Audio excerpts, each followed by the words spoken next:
Well, good afternoon, race fans. Welcome to Delaware Speedway for the season finale of the 2025 APC Series. This is the Great Canadian 300 presented by Castrol. We are halfway through qualifying.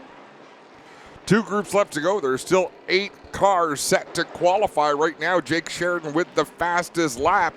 But all the drivers to come were quicker in practice. They're going to be let out by the number 19 from Kilworth. Connor Pritico behind the wheel of the 19. The 22S is Marshall Shrink. 28 is DJ Kennington, and the 30 is Ray Morneau. Pritico, one of those drivers doing double duty. There's a bunch that were up for the bonus in last night's Dayco Superstock race and tonight's late model race. Things didn't go well in the room of doom for Connor Pritico after the win last night, though. Illegal parts on the car, and it ended up costing him a victory. Yeah, disappointing finish.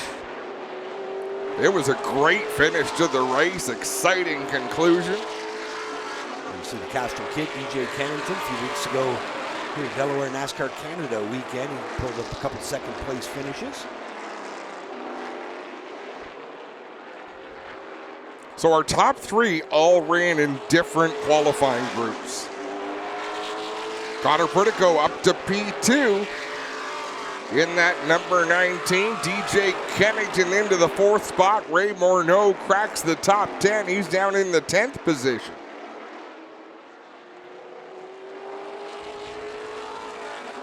You see Morneau wheeling it into 3 and 4. He was a feature winner last Friday night on Championship Night at Delaware Speedway in a regular late model race.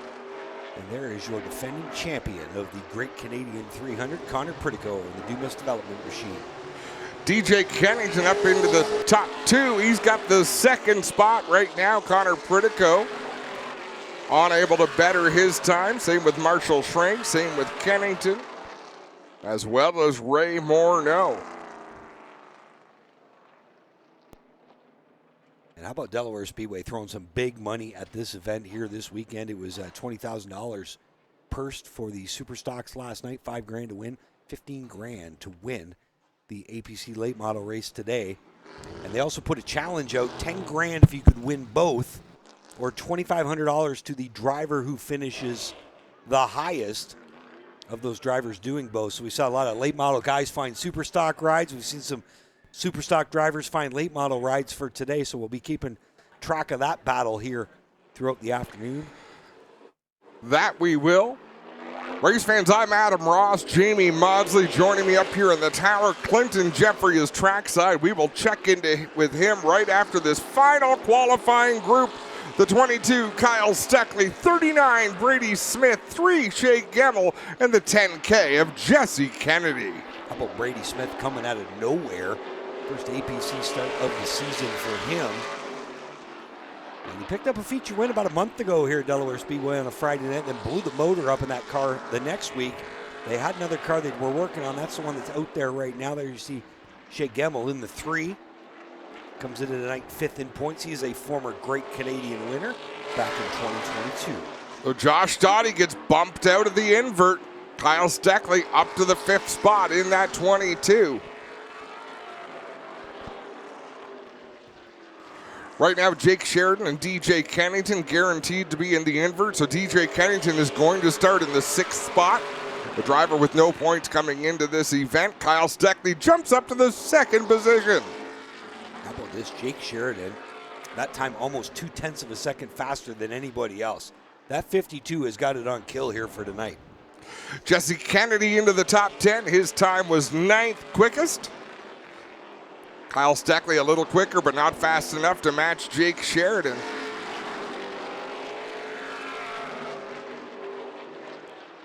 And all of these drivers starting to fall off. Kyle Steckley was the only driver who went faster on lap 4, although I guess Brady Smith did as well, down in the 7th spot.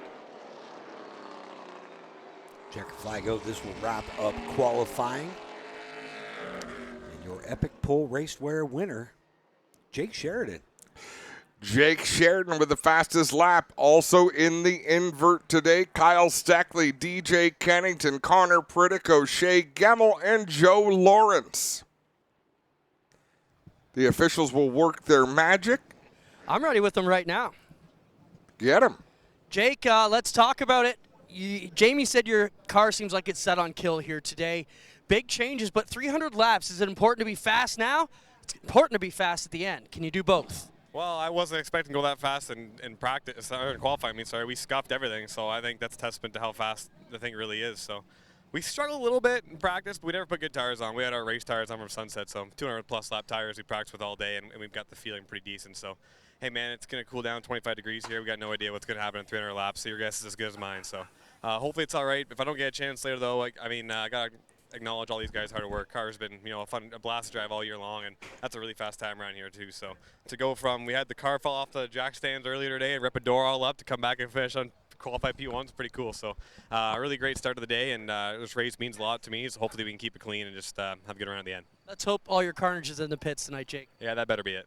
Jake Sheridan, guys, he's going for the championship. He started his night off on the right foot with a Fast Time Award winner here from Epic Racewear. Well, Clint, I'll tell you what. That's as chipper as we've seen Jake Sheridan ever. Yeah, he's intense, and I like that about Jake. I like that he's set on kill, as Jamie said, all the time. Yeah. And frustrated. Come here to win, run good, or I don't want to be here. I can accept that attitude. But he looks happy. I almost would say relaxed. So for someone who talks as fast as Jake does, there's always an intensity to him. But that's as relaxed as I've seen him. Jamie, what would you say? Definitely. He's pretty serious usually at the racetrack. I mean, maybe it's because he's the chaser and not the chasee today, but also setting a mark with that Epic Racewear pole qualifying win. 10th career pole for Jake Sheridan. By my count, that puts him second overall in APC Series history, chasing only Brandon Watson, who has 14. So Jake Sheridan, a heck of a qualifier, gets it done with the 10th career pole of his career. And there would be nothing better for him than to find his way to victory lane here tonight. This is the one that has got away from him a few times. Has yet to been to victory lane here at Delaware Speedway in the Great Canadian. But, I mean, he's got a chance to set a record. There's no father-sons that have won Great Canadians before. His dad, Ron Sheridan, a champion all the way back in 2008. As he held off David Elliott, if memory serves me correct. Wow, that is a good memory. I'm assuming you're correct. It could be a flashback. It could be entirely fiction. We could get on the Google. And prove it. But I remember it was a beautiful, sunny, late September afternoon, just like today. And David Elliott chased him home, but Ron Sheridan picked up the victory, and his kid, Epic Racewear, pole today. Not a bad deal at all for the Sheridan family. Let's take a quick break on G-Force TV. When we come back, more racing from the Great Canadian Weekend. 5-star bodies, the most advanced bodies on the market, aerodynamically engineered, manufactured from the highest grade and lightest weight materials, tested tough for optimum performance. The highest quality and most durable products you'll find anywhere. Our products help racers around the world reach victory lane.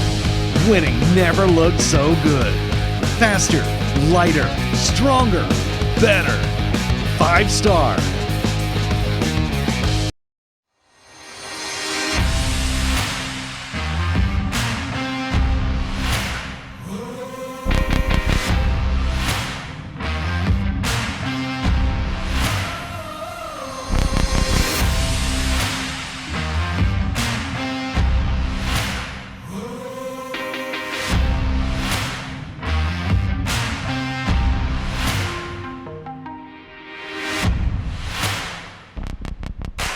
Step into the fast lane with the Race of Champions Modified Series, only on RacingAmerica.tv.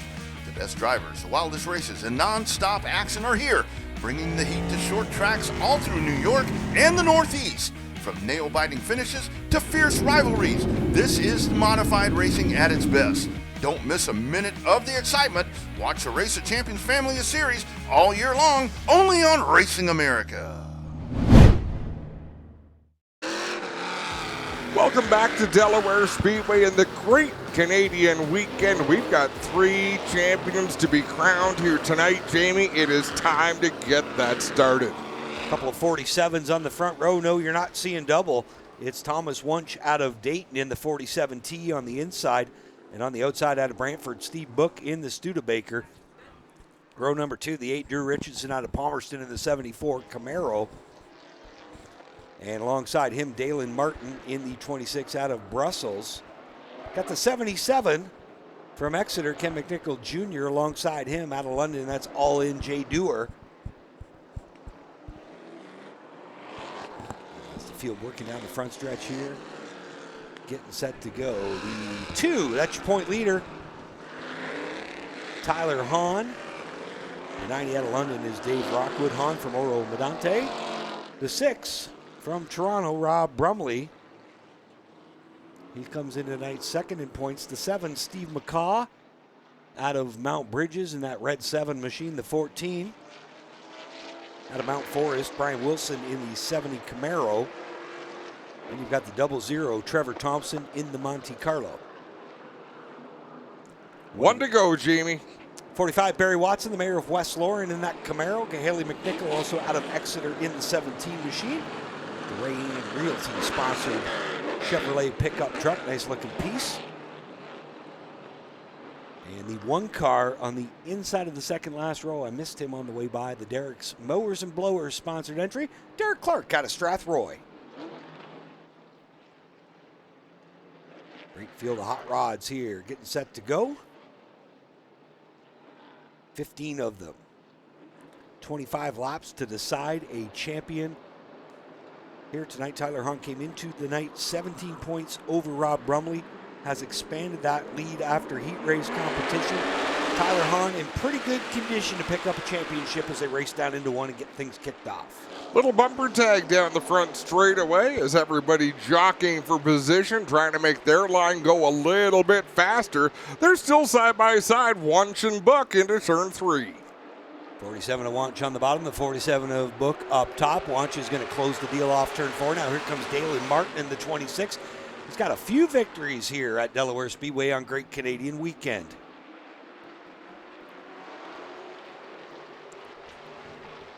See what Jay Dewar can do in that number 5 machine, owned by longtime Delaware competitor Rob Starr. Dewar getting the call to drive that. He's got Ken McNichol to his outside. That's the race for 4th down into 1 and 2. McNichol rolled on the top fairly nicely right there. Hahn behind them in the 2 car. Sort of biding his time here, but with only 25 laps in this field. Oh, man. Steve Book just about clipped the end of that pit wall. And Steve Book took some damage to that Studebaker last night. It didn't seem to affect him in heat race competition here earlier today, but he has lost a lot of ground in those front 2 cars here early on. Yeah, struggling through the center of 3 and 4 for sure. McNichol looking to the outside off of turn number 4. He'll drive it deep into 1, try to get the advantage on Steve Book. That Kenny McNichol machine on the outside, he is making it work.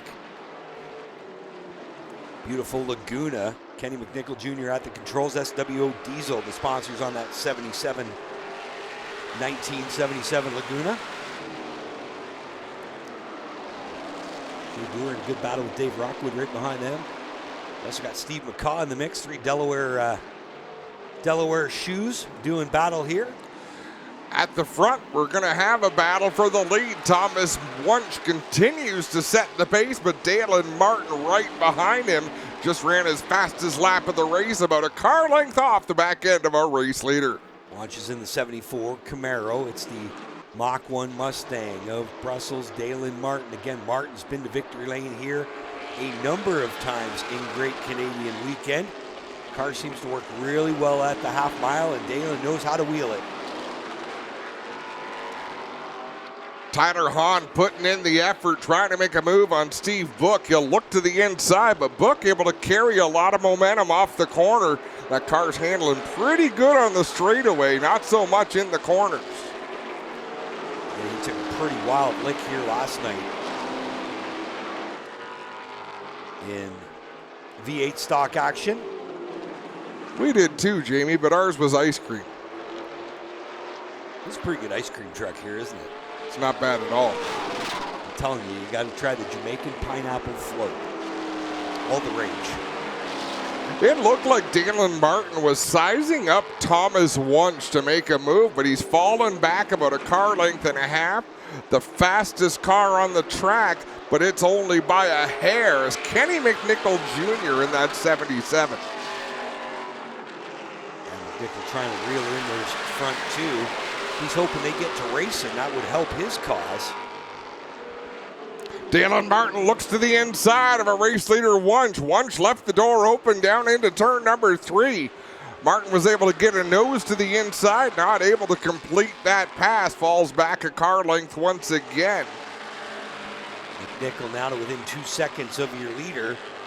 They battle for fourth. Now Hahn on the bottom and the 47 of Steve Book up top. They got a whole field stacked up behind him. Jay Dewar, Steve McCaw, Dave Rockwood, Rob Brumley, nowhere to go as Book still races side by side with Hahn down into 1. And Book still scored with that 4th position. My naked eye had Hahn well ahead, but guess it all depends on where you put the transponder, right? It's possible. Book might be in some trouble up there on the high side. Hahn has gone by. Now Jay Dewar trying to make the inside work. Well, he really had a lot of cars backed up behind him, so he could be in a world of hurt. Dewar to the inside. We'll see if Steve McCaw can follow Dewar through that hole. Book's doing everything he can on the outside, but not the preferred groove for that 47. Meanwhile, right behind him, the 7 of McCaw trying to follow Dewar, but Dewar can't complete the pass on Book. No, and Book almost had him cleared where he could have come down into the racing groove in turn number 1. Didn't do it there. Let's see if he elects to in turn number 3. Still leaving quite a bit of room to the inside. We got some good Wiley veterans in that group. Steve Book, of course, many Enduro wins here at Delaware Speedway. 5 of Dewar, former Superstock champ here at the racetrack. Just missed out on a late model championship a number of years ago. The 7 of Steve McCaw, truck racer, modified racer, and has been running full-time in the modifieds this year at Delaware. Meanwhile, at the front of the field, Dalen Martin still riding about a half a car length off of our race leader. We got 1 in trouble. It looks like he'll get safely down into the pits. That's Dave Rockwood in the 90 out of London. Tough break for Dave Rockwood. He will come off the track on the backstretch. There you see the battle for the lead. Wunsch still holding serve, but Martin not going away quietly. Now Martin takes a peek to the outside off turn 4. Wunsch up to the wall, heads him off at the pass, and the 47 will hold on to the lead with 7 to go. Steve McCaw with a problem on the backstretch. He'll pull it into the pits. Tough break for McCaw. He was in the mix for a top 5 spot there in that 7 machine. Only 6 laps to go at the line for Wunsch out of turn 4 to the line. He's got Martin chasing him down into 1.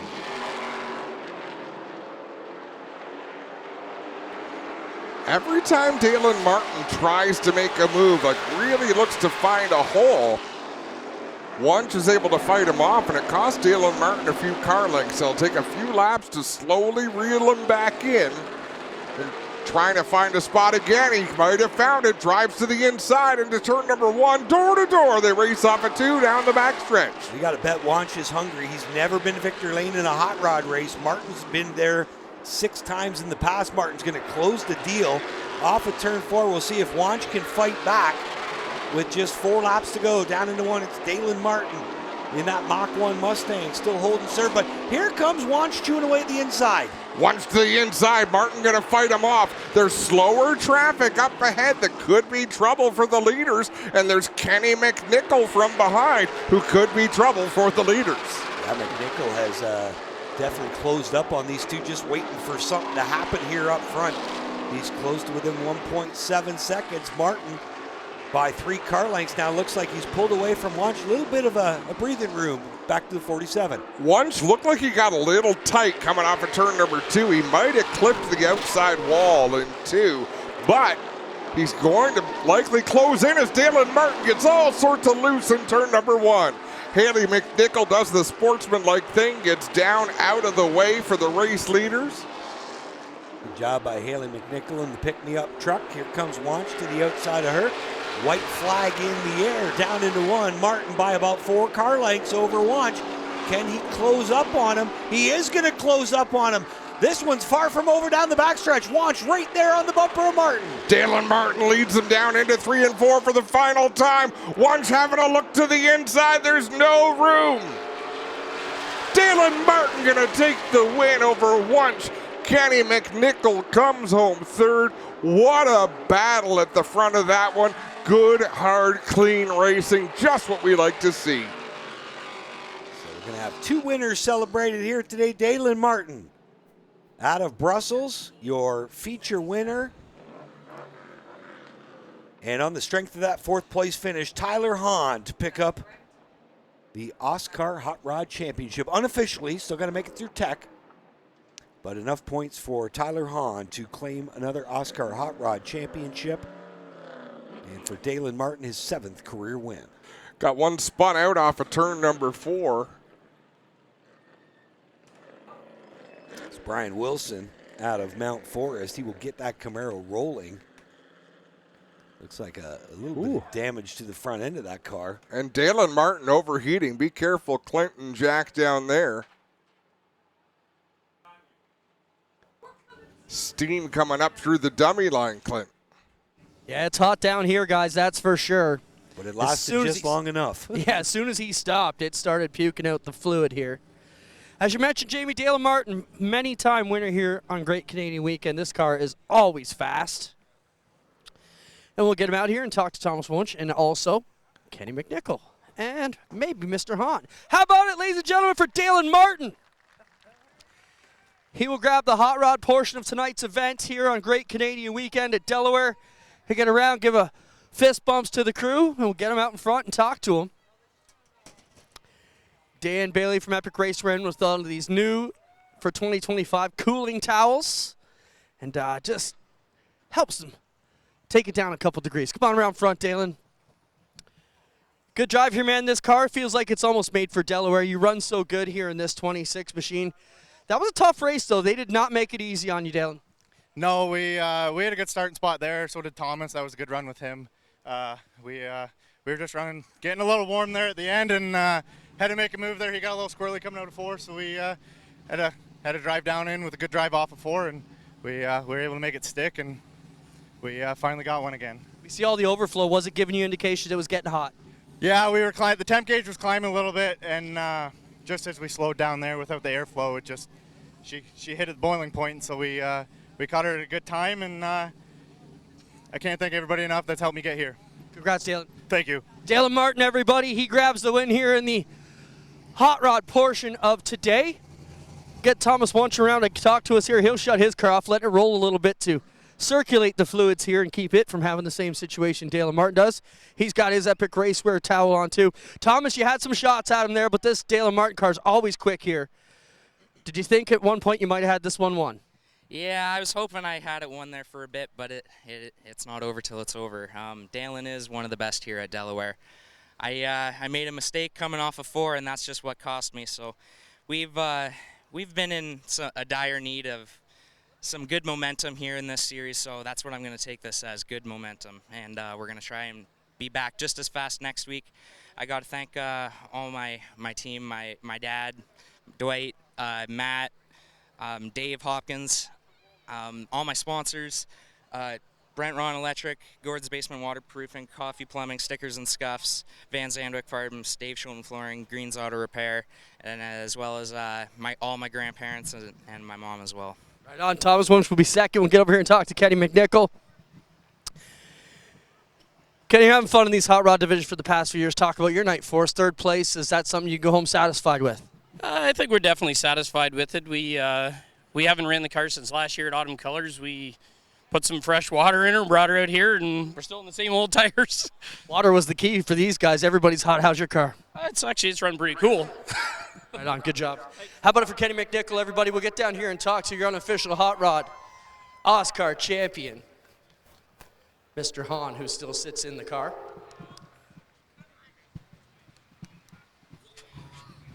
We'll get him out here. Here comes Mr. Hahn. Tyler, solid run here. You know, you still got to make it through the room of doom, but I don't think you have a problem with that. As long as you pass tech, you're the champ. This year's 7th Hot Rod Championship, 6th here with Oscar. What does that mean for you? Like I don't even have words for it. It still hasn't set in. It just really shows the hard work, you know, like the hard work that my team puts in. And the car wasn't the best here today, so we worked our butts off all day, and they got her all fixed up for the feature, and she was a beauty out there. Like, it was really fun to drive. I had a good battle going there with Steve Book. You know, I love racing against that guy. We're going down the backstretch, and he's waving to me in his mirror. I'm like, buddy. But I kind of wish that could have had a caution or something there, and we could have seen what we would have had for these guys, but the car was hooked. Congratulations. Thank you guys so much. Thanks for everything you guys do. No problem. Tyler Hahn, our Oscar Hot Rod unofficial champion. We say unofficial, still got to pass tech, but we'll see how that one goes. We'll be right back live here from Delaware Speedway on Racing America. It's the Great Canadian 300 Weekend. Step into the fast lane with the Race of Champions Modified Series, only on RacingAmerica.tv. The best drivers, the wildest races, and non-stop action are here, bringing the heat to short tracks all through New York and the Northeast. From nail-biting finishes to fierce rivalries, this is modified racing at its best. Don't miss a minute of the excitement. Watch the Race of Champions family of series all year long, only on Racing America. Every racer dreams of that one moment, the race where skill, heart, and history collide. It's a trial by fire, where legends are forged, and where the bold etch their names into motorsports history. At the end of it all, only one will rise, only one will wear the crown. The 32nd World Crown 300. The World Crown 300, October 24th and 25th at Cordell Motor Speedway. Looking for fast-paced action? Get your heart racing at Cordell Motor Speedway. Catch the best drivers from the Southeast compete on the high-speed 3/8 mile oval right in Cordell, Georgia. Just a half mile from I-75 at exit 104. Join us for a fun, family-friendly atmosphere for fans and drivers alike. For more information on upcoming events, visit CordellMotorspeedway.com. And if you can't make it to the track, watch the action from Cordell live exclusively on Racing America.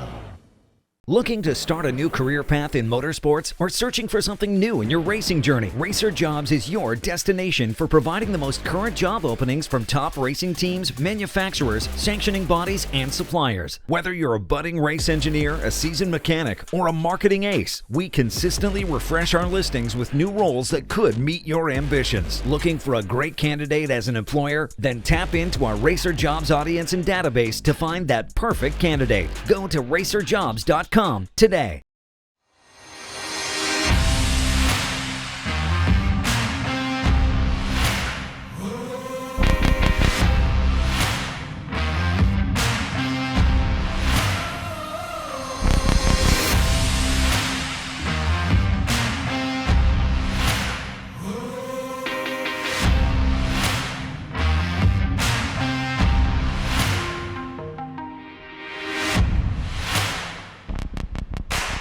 Calling all race fans. We have launched a new travel site where the race fans can enjoy free savings and upgrades on all of their travel needs. RacerTravel.com is free to join and unlocks unpublished bookings and rates for our racing community. Up to 50% off on more than 1 million rooms across the U.S. and Canada with unpublished discounts on hotel bookings. Unlock a hidden selection of hotels and rates that cater to your travel preferences. Whether you're heading out to the track as a competitor, fan, or anything in between, use Racer Travel for all your race, business, and vacation travel needs. Welcome back to Delaware Speedway,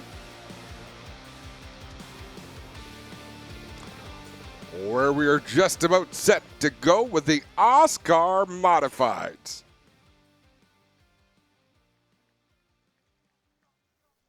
Oscar Modifieds going to settle their championship here.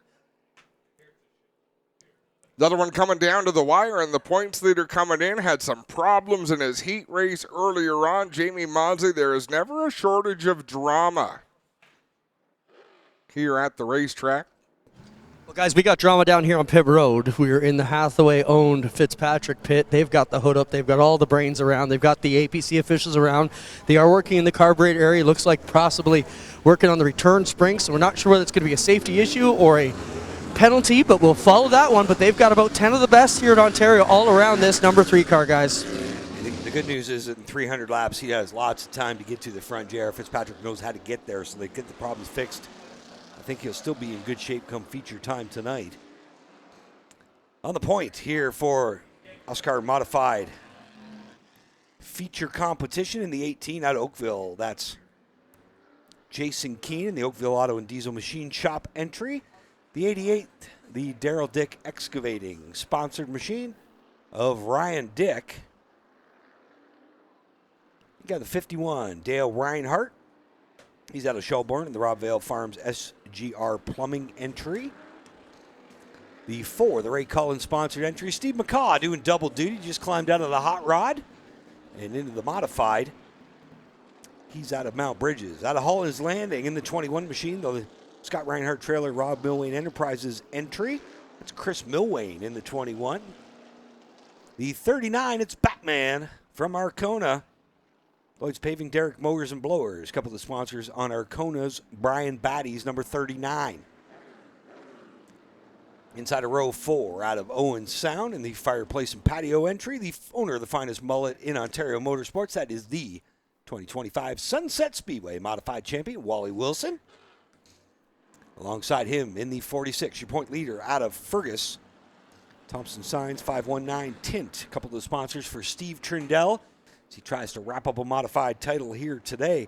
Out of Newcastle in the 83, Great North Storage in Lindsay and Corner View Contracting. He's out of Newcastle. Andrew Massey in the 83. The 39X also doing double duty. Dave Rockwood in the Lloyd's Paving, Derek Mowers and Blowers Special. David just got done racing the Hot Rod Series. And starting tail end Charlie on the field, the 48 from St. Thomas, David Mathers. And London Metal Duct Supply, Overkill Enterprises entry. Green flags in the air. There's our 9-year-old Flagman Jackson celebrating his birthday today. Good job, Jackson. You didn't drop him. That's the main thing. Down the back straightaway, they raced into turn number 3 for the first time. Jockeying for that track position. Who's going to lead lap number 1? It's Ryan Dick over Jason Keene. They work through 1 and 2, and way up the speedway goes Dick. Here comes Keene to the bottom. He's got Reinhardt right tucked underneath that spoiler. Side by side, the modifieds go into 3 and 4. Now looking to make it 3 wide is Reinhardt. Keene in the middle. Now Reinhardt tucks back in line behind Keene. Ryan Dick still hung up on the outside. Reinhardt slides up a little bit. Both of them sliding up towards that outside groove. Steve McCaw looking for an opportunity. He backs out of it on the back straightaway, allows the battle ahead of him to continue. Now we'll make a move to the inside of Dick. Trendo comes into the feature with a small point lead over Reinhardt. We'll keep track of the championship, as well as that Jason Keene car out front, looking to go to victory lane here this afternoon. Reinhardt goes second. Dick third, McCaw fourth.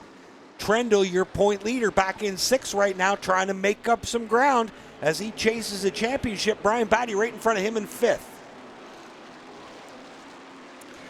Jason Keene out front, not able to get any relief out there as Reinhardt less than a car length off of the back bumper of that number 18. Ryan Dick is settled into the 3rd spot, but Steve McCaw looking on the inside. Jason Keene shoots up the track in turn number 1. Reinhardt to the inside. We've got a battle for the lead. Reinhardt into 3 and 4 on the inside. He's got Keene up top. Reinhardt's going to bypass Keene. Reinhardt will get a bonus point for leading the lap, and that's huge in this championship battle. You're absolutely right. As tight as things are, that's a big deal. Steve Trendle, unless it was the sunshine glistening off his front rim, looked like he was real loose down into turn 1. So bonus point for leading the lap for Reinhardt. If he can lead the most laps, he will get another bonus point. That's what he'd like to do right now. That's going to help his cause and really put the heat on Steve Trendle. Trendle's got to light the wick here. He could see a championship slipping through his fingers. Lots of battling still to come ahead of him. Ryan Dick holding on to the 3rd spot. Steve McCaw has lost a position now to the 39 of Brian Batty. See if Batty can make a move on Ryan Dick. It almost looks like the top 5 starting to close in once again. They had stretched out a little bit, but that gap could be shrinking.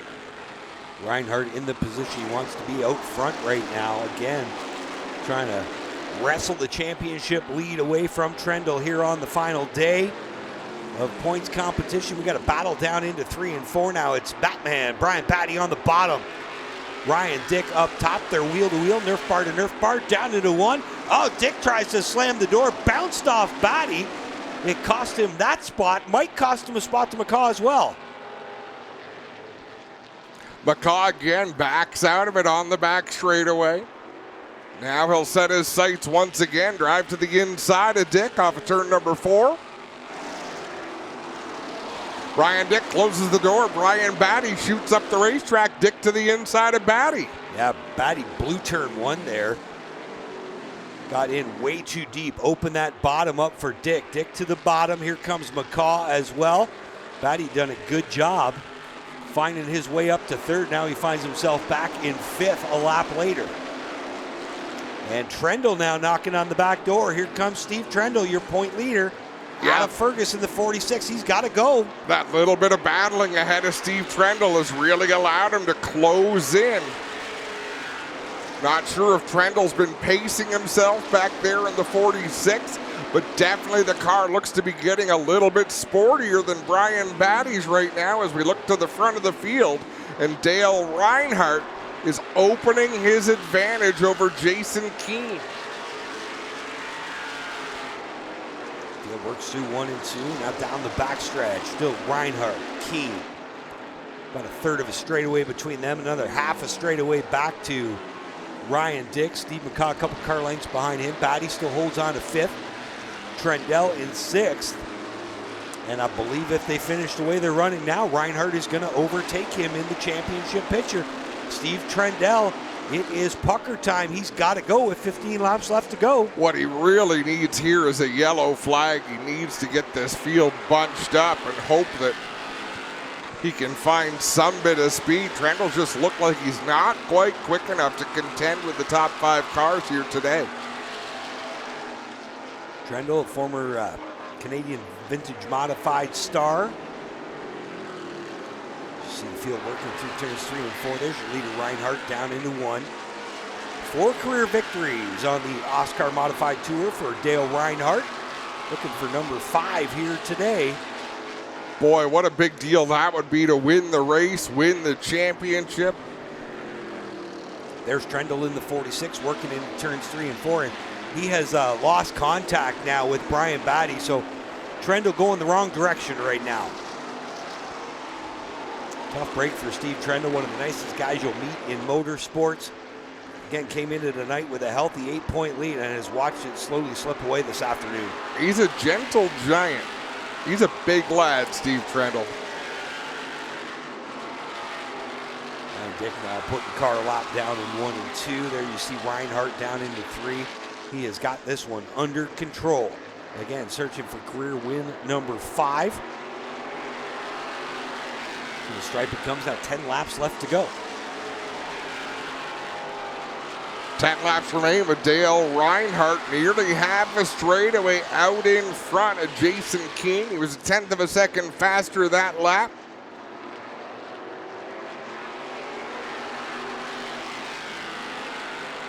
Steve Trendle watching the top 5.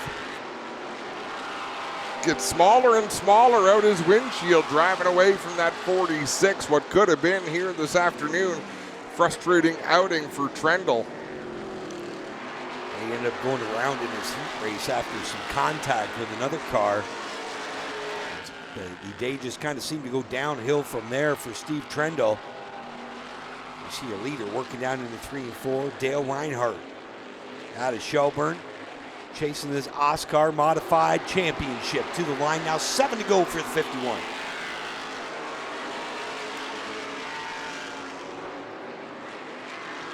Chris Milwain works to the inside with some slower traffic right behind him.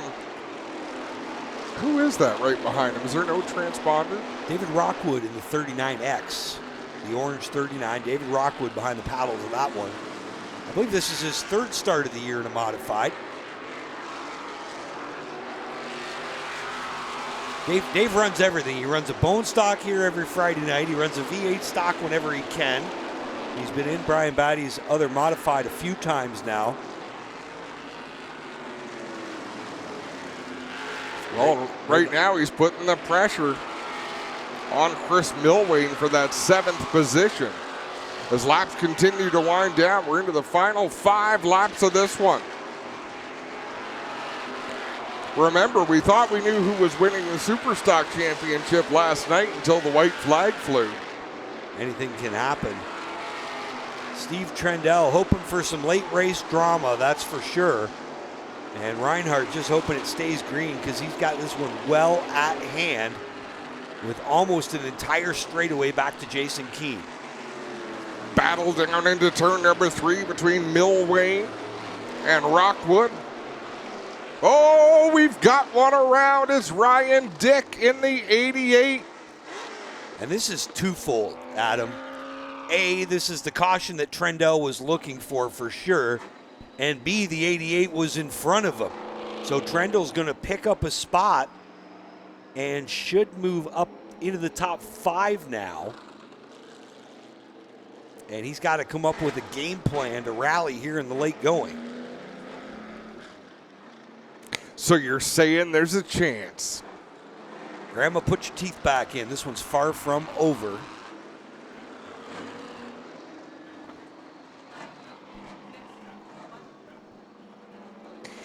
I believe we had a 5-point lead coming into today, or into the feature after heat race competition. And he'd lose a point. Do they have leading the most laps? Leading the most laps. Leading A lap points. Leading A lap. So that's 3 points. It's 3 points. And then a point per position? 4 points back to second right now. I believe Trendell's got to get to third to tie, if I'm doing the math right. You're always doing the math right, Jamie. Of course, we got a crack accounting team behind us, crunching the numbers. The official accounting department of Dewey, Screwham, and Howe. Crack accounting, like not on crack accounting team behind us. Crack accounting We'll team. find out when the numbers get added up.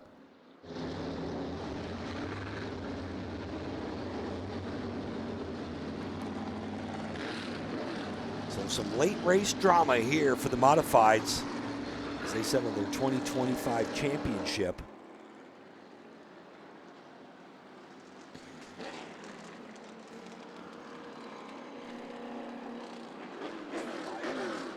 So Steve Trendell's dad, Dave Trendell, he was a go-kart racer back in the day. And I don't know how far back in the day we can go, but I believe it was back into the 1970s.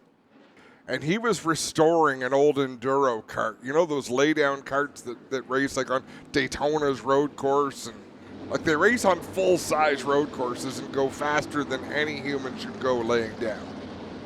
There's a lot of former NASCAR drivers who started running those type of karts, like Lake Speed and Ricky Rudd. Lake Speed was the name I was going to come up with. He was a global force in kart racing. I did have the chance to watch a few Lake Speed videos. Last winter, I stumbled upon Stapleton 42's channel, and just the nostalgia he comes up with. I don't know if you've had a chance to watch it. I just think he's great. He does a great job and a lot of history. I know there's been talk of him trying to come up to do something with Junior. That'd be cool. Would be cool. Junior's still a little bit shy on that sort of thing, and it's unfortunate because the stories that man could tell. Of course, we're talking about Junior Hanley,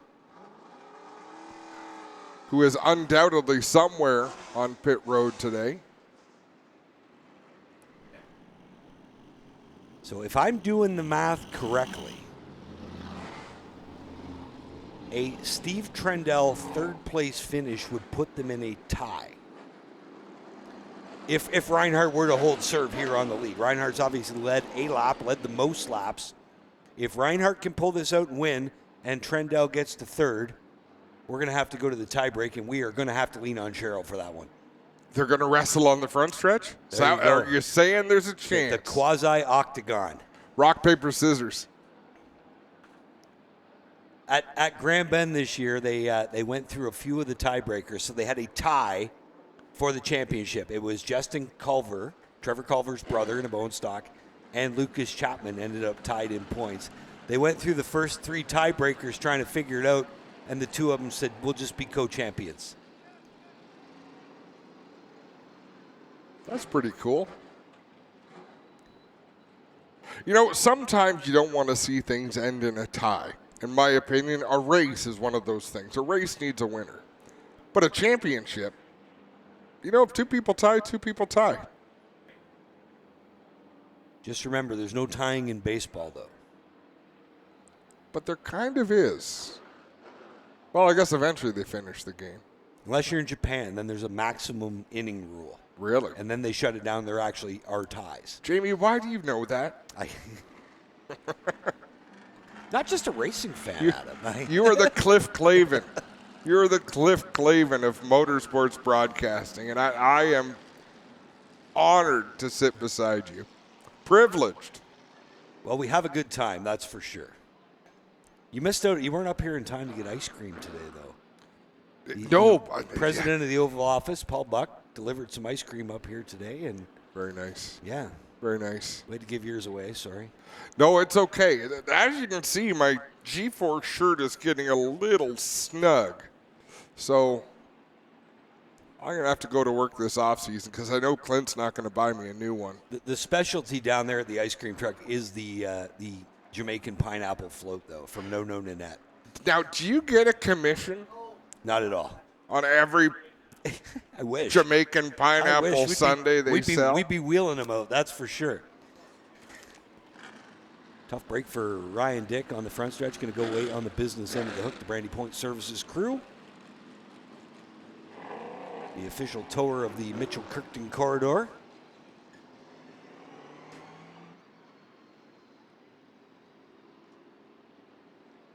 Of course, the owner of Brandy Point Services, Jack Van Herk, also owner of a couple super stocks that were in action here last night. So our scoring expert said if there is a tie in points, Trendle has the tiebreaker. If Reinhardt wins and Trendle finishes if they end third. in a tie. That's the way I got it right now. So Trendle with the tiebreaker, so all he has to do is tie. No. Now Nathan says that if Reinhardt wins and they tie, Reinhardt's going to win the title, I think. They're going to keep changing their mind behind this. It's like they just spin a roulette wheel.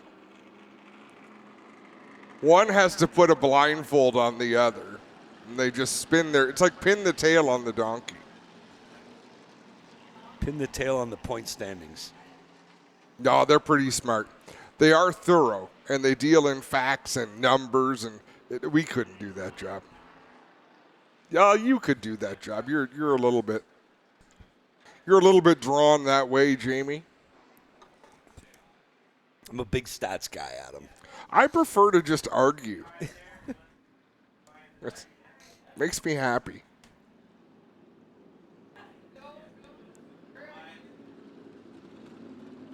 So again, if my math is correct, Trendle, if Reinhardt were to win this race, has to get to third to invoke the tiebreaker clause.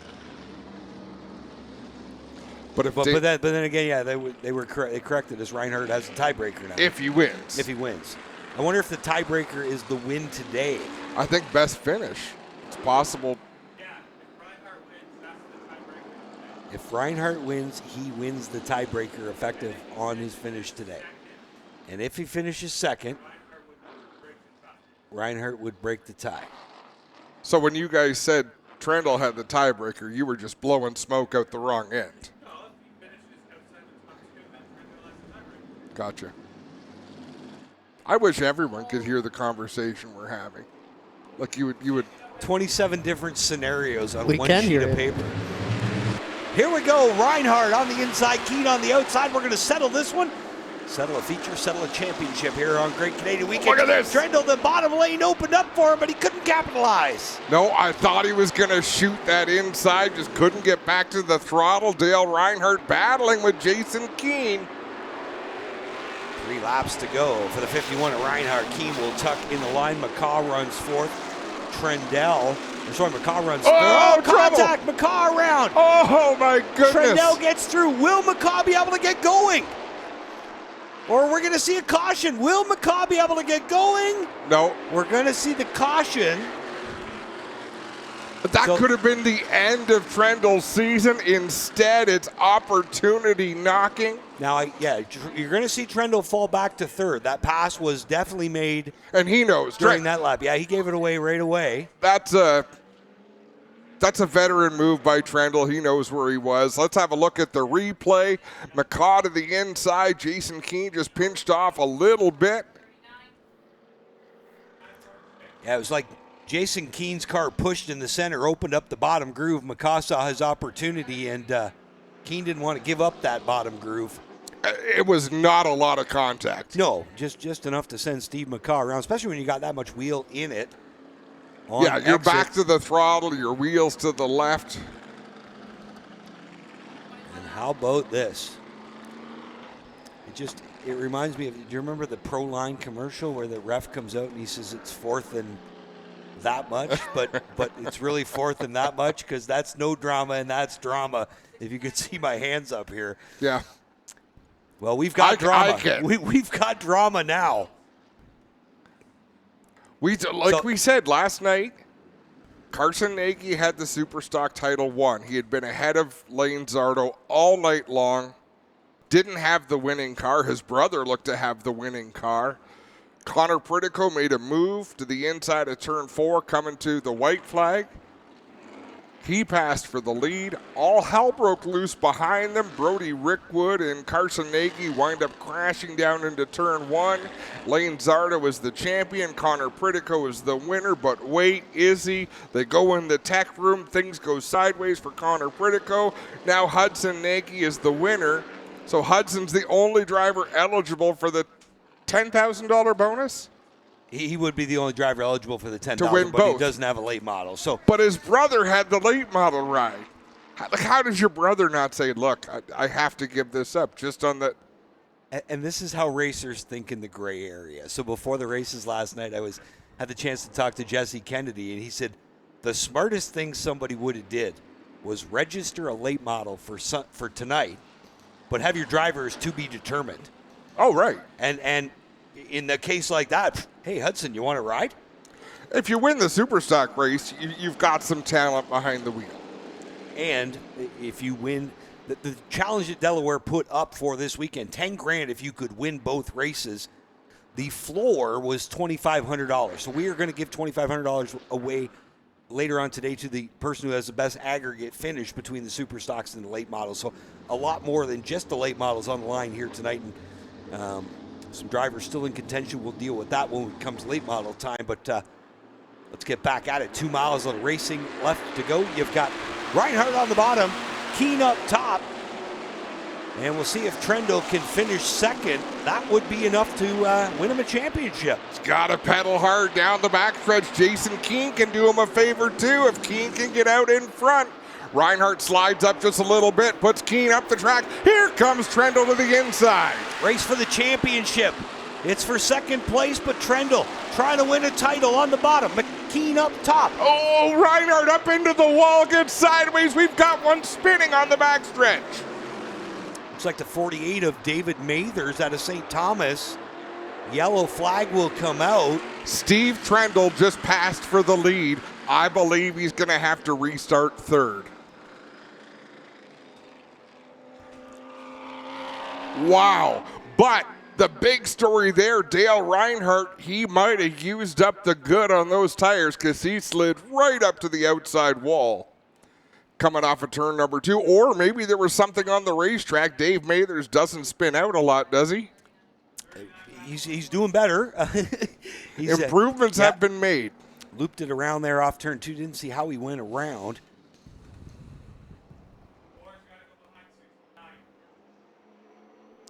Whew.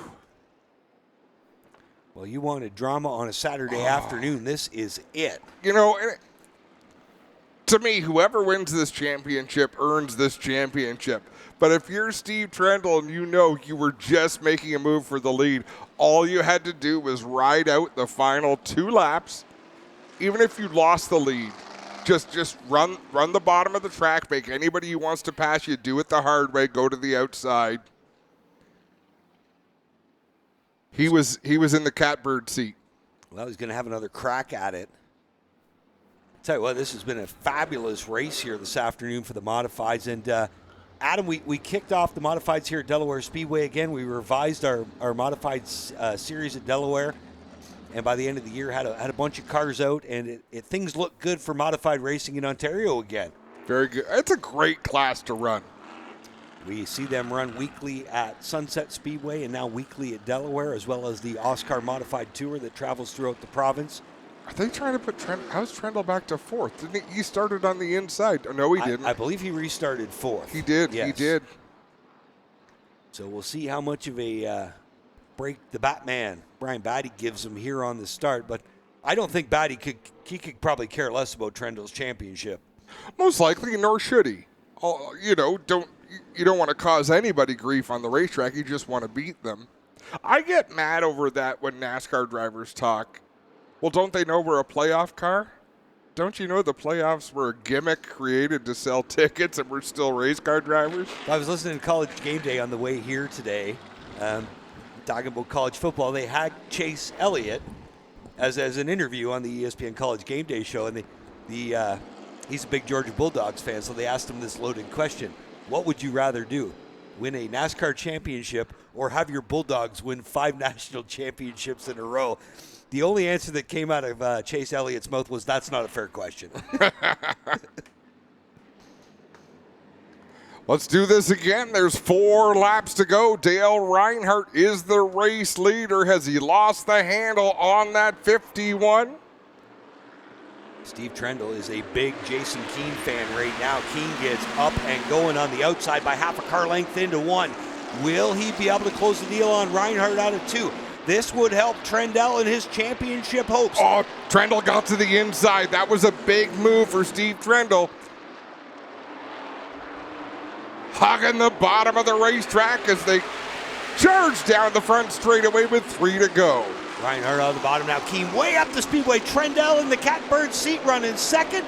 He's got the silver medal spot. I believe that would be enough to win him a championship. And here comes Brian Batty. He can't open the inside. He's got to keep that 46 on the bottom of the racetrack. Got to make Brian Batty go the long way around. He's not able to close the door on Batty. Batty could cost Trendle the championship. Down the backstretch, a lap and a half to go. Reinhardt leads. Trendle racing for a title with Brian Batty, who's got nothing to lose. Oh, contact. 1 lap to go between Batty and Trendle. McCaw to the inside of Batty. What a great save by Trendle. That could be a championship-winning save. Off turn 4, white flag in the air. Reinhardt's going to win it. Trendle's going to run second, and I believe this is going to be enough to give Steve Trendle the championship. Reinhardt to the win, Trendle to second, just like you said. Somebody get Steve Trendle some horsepower. It was like he was driving a 4-cylinder down the straightaways. They were just eating him up, but he was able to get through the turns. And that was the move of the night. The championship-winning move, Brian Batty into the side of Trendle. What a save by Trendle. Didn't lift. And is going to win the championship over Dale Reinhardt by a single point. And Dale Reinhardt did everything he needed to do. It looked on the previous restart. He got up near the turn 2 wall. Until we had that first caution, it was over. Done. Trendle couldn't run in the top 5. No, he was running 6th. Got the break when Ryan Dick spun out down in 1 and 2. Well, Clinton Jeffrey, this is going to be the unhappiest happy winner you've ever talked to. Yeah, it's tough when you do all the things right, but still the math doesn't math in your favor. We'll talk to Dale Reinhardt in a minute. Of course, Trendle's got to be super pleased with the way his race came to him at the end of this one. But he is a great Canadian champion. Dale Reinhardt ready to climb out of the 51 car here, gets all the safety gear off, and he will grab the baseball cap and work his way out. How about at Delaware Speedway, a big victory lane welcome for your winner tonight, Dale Reinhardt.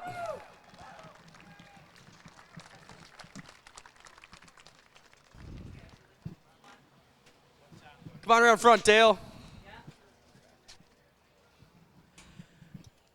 Well, I don't know if you got the bad news, but they don't think you're the champ by a couple points there. Trendle finished second, so I hate to be the bearer of bad news, but you did everything you had to do tonight to give yourself a shot. That's got to feel rewarding at least. Yeah, we came in here. We had a job to do, and it was win everything we could. And I mean, we did that, right? We put ourselves in a little bit of a hole in the middle of the season, but that's what we did, right? And you do everything you can do to get out of it. And I can't thank the people that support me enough. Norm Newman, my parents, my dad. Sorry to get emotional, but my fiance at home, Kevin Griffiths comes with us every week, and we did what we could do. That's everything, right? Steve's an amazing competitor. He had his head down a little bit earlier, and I knew he'd battle back. That's what he does, right? He's a great racer and a great person to race against. He got into the spot right at the end there. Congrats, Dale. Still a win to finish your Delaware season. Yeah, thank you very much. I'd just like to thank Scott Reinhardt Trailers, Robville Farms, Blackjack Express, Oscar, SGR Plumbing, and just everyone that makes this happen. Right on, Dale. Congrats, Dale Reinhardt, your modified winner here. Let's get over and talk to Steve Trendle. Well, Steve, I think I just had to break Dale's heart, and I think I get to make yours whole again. We think you got it by 1 point, but what a battle there, man. Were you doing the math on the laps and the yellows and getting put up, or are you just trying to get up there? Our car was dog crap that whole race, I'm going to be honest with you. It was like a damn Winnebago in a winter storm. It would not turn, and then, obviously I'm counting points a little bit, and I could see Dale out there, and I kind of kissed it goodbye. It is what it is. Then we had a caution. Somehow I missed that wreck coming out of 2. We had another caution. Basically, I said it's time to drive like an asshole. If I'm in the upper groove, I'm coming down. I don't care who's there. And I guess I got it by a point. That's only my second championship in 33 years of racing, so that's pretty cool. What does it mean for you to be an Oscar mod? I mean, it's anytime you're a champion, and no matter what, go-karts, mini stocks, bone stocks, whatever, it's amazing. I had a great battle with Dale all year. Didn't really know him before this year. We became great friends, and he's one of the few guys I'll run wheel to wheel with, and I have no worries that he's going to wreck me. I just want to thank a couple of my sponsors, Tyler Liscombe, Overkill Enterprise, Nick from 519 Tint, Brian McDonald Fabrication, OK Tire Guelph, Grisdale Racing Products, Thompson Signs, and my dad. He's a one-man band. I make a joke about it. I don't work on the race car, and that's true. My 2-year-old does more work on this thing than I do, and it's 3 steps outside into my garage.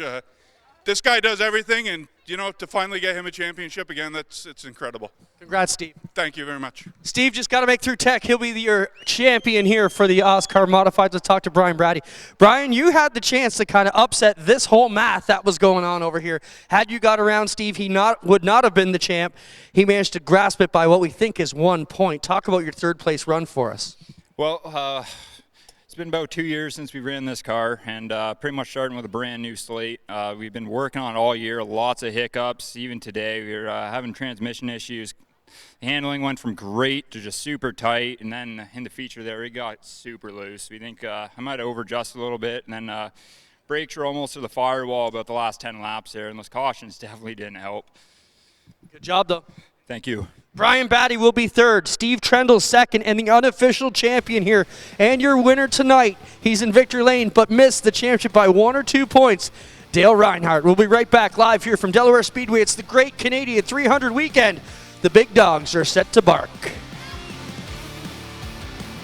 Calling all race fans. We have launched a new travel site where the race fans can enjoy free savings and upgrades on all of their travel needs. RacerTravel.com is free to join and unlocks unpublished bookings and rates for our racing community. Up to 50% off on more than 1 million rooms across the U.S. and Canada with unpublished discounts on hotel bookings. Unlock a hidden selection of hotels and rates that cater to your travel preferences. Whether you're heading out to the track as a competitor, fan, or anything in between, use Racer Travel for all your race, business, and vacation travel needs. Welcome to the home of all race fans, Racing America, live short track racing. Looking for the green flag, and the Snowball Derby is underway. Exclusive NASCAR Cup team content. Enjoy competing with your teammates. We already know. Behind the scenes access. Great car, puts on a great show. I'm excited for that. Claim your front row seat to watch the excitement. Mission accomplished. And drama. Car lifts up in the air. From grassroots to NASCAR. Join us at the home for race fans everywhere. You're watching Racing America. Right here on Racing America. Racing America. It's in our DNA.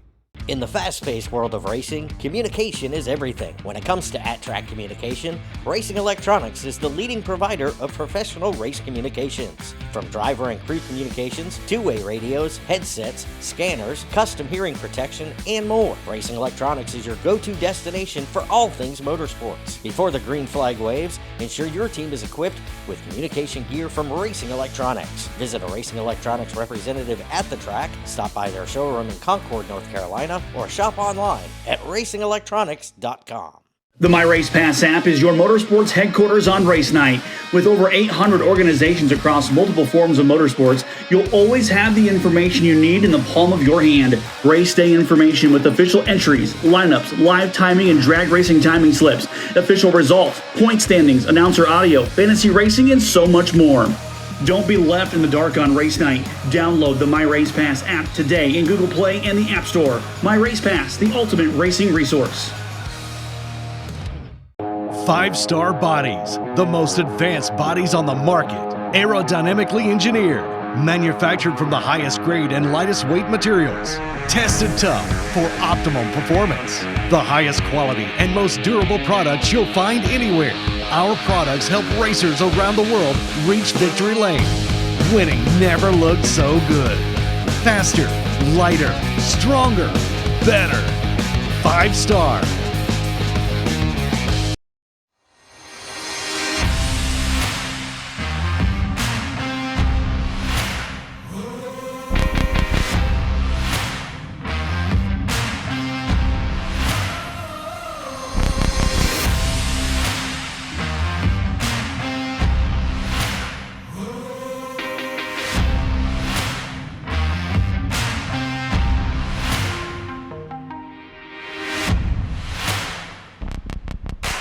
Step into the fast lane with the Race of Champions Modified Series, only on RacingAmerica.tv.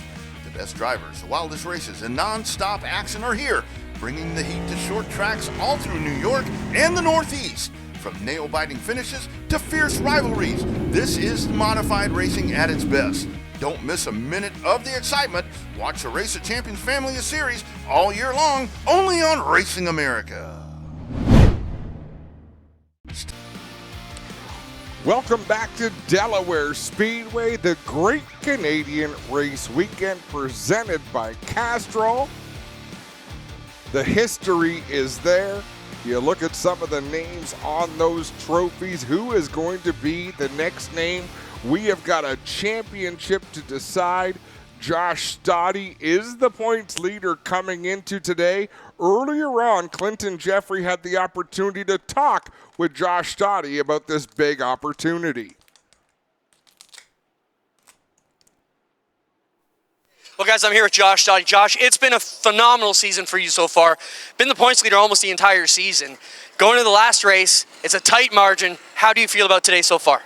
Yeah, it's tough. I don't really have the feel in the car that I was hoping for, but it's hard to say. It's really hot right now, and our tires were old in practice, so try not to adjust ourselves out of it and try not to beat ourselves, I think, is the biggest thing right now. But yeah, it's like any other race. You want to win the Great Canadian 300, so we're out here to try and win a race. 300 laps today. How's that going to change your setup a bit? Obviously, like you said, it's hot now. It's probably going to be a lot cooler when we get to the end of that race. Yeah, it depends what the car's doing and how everyone's racing. Like, there's so many variables that are unknown, and like, we're not racing against just the regular APC guys. It's almost treated like an invitational. You got DJ Kennington and JR, so you got a few other experienced guys out here with us as well. So I mean, it's gonna be tough to say what the strategy is gonna be, other than just play it lap by lap and figure it out as you go. Last one I got for you. You always say these are just a bunch of paving kids having fun with race cars. What would it mean to be the champ here at the end of tonight? Oh, it'd be everything. This is what we do, right? I mean, some people's work boots are race shoes, and other people like myself have steel toe boots that they put on, and they put the race shoes on for a hobby. So it'd be huge. It'd be absolutely amazing to bring this home to our small town of Chesley. And yeah, you know, like, we're working long hours and we're raising families and we're out here doing this the best we can, and go against some professional guys here and be competitive, I think has a lot to say about our team. So really pumped to get going here, and hopefully we can take it home. Good luck, Josh. Thank you. Josh Dottie, guys, been the point leader majority of the season, trying to put the finishing touches on it tonight.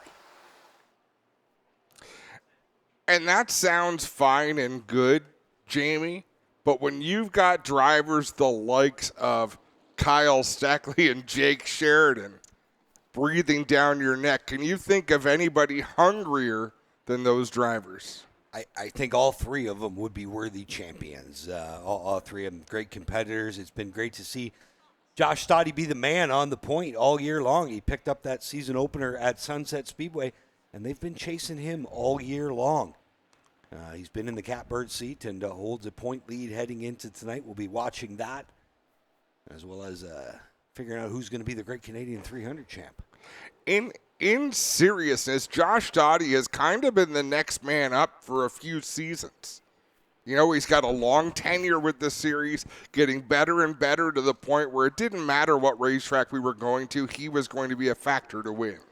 And he's got better at different spots. He's always going to be good at Sauble, and he's pretty good at Sunset because he's kind of close to there, and he's raced a lot there. But he seems to be getting better at Flamborough, getting better at Delaware. Every time we go to Peterborough, seems to be getting a lot better. And it's a lot of effort. I mean, they showed up here last Friday night. They all had to take time off work on a Friday afternoon to make it here for 6 o'clock practice.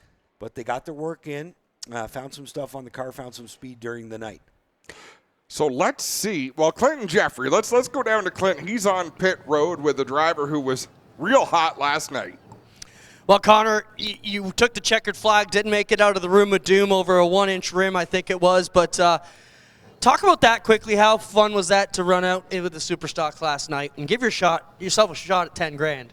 That was the most fun I've had in a race car in a long time, you know, racing against guys like Carson Nagy, Hudson Nagy, Rick Wood. It was a great battle racing against those guys, and, you know, to have 30 Superstocks at a place like Delaware Speedway was pretty awesome. And, you know, the first 2 hours after winning, it started to really set in that we got a chance at 10 grand, and then, you know, just something that we didn't even have a clue about just came up and bit us in the butt. But that's part of the sport. The tech guys did a great job, handled it well, and got a lot of respect for Daryl Timmermans for taking time out of his day and, you know, going over it with us so it doesn't happen again.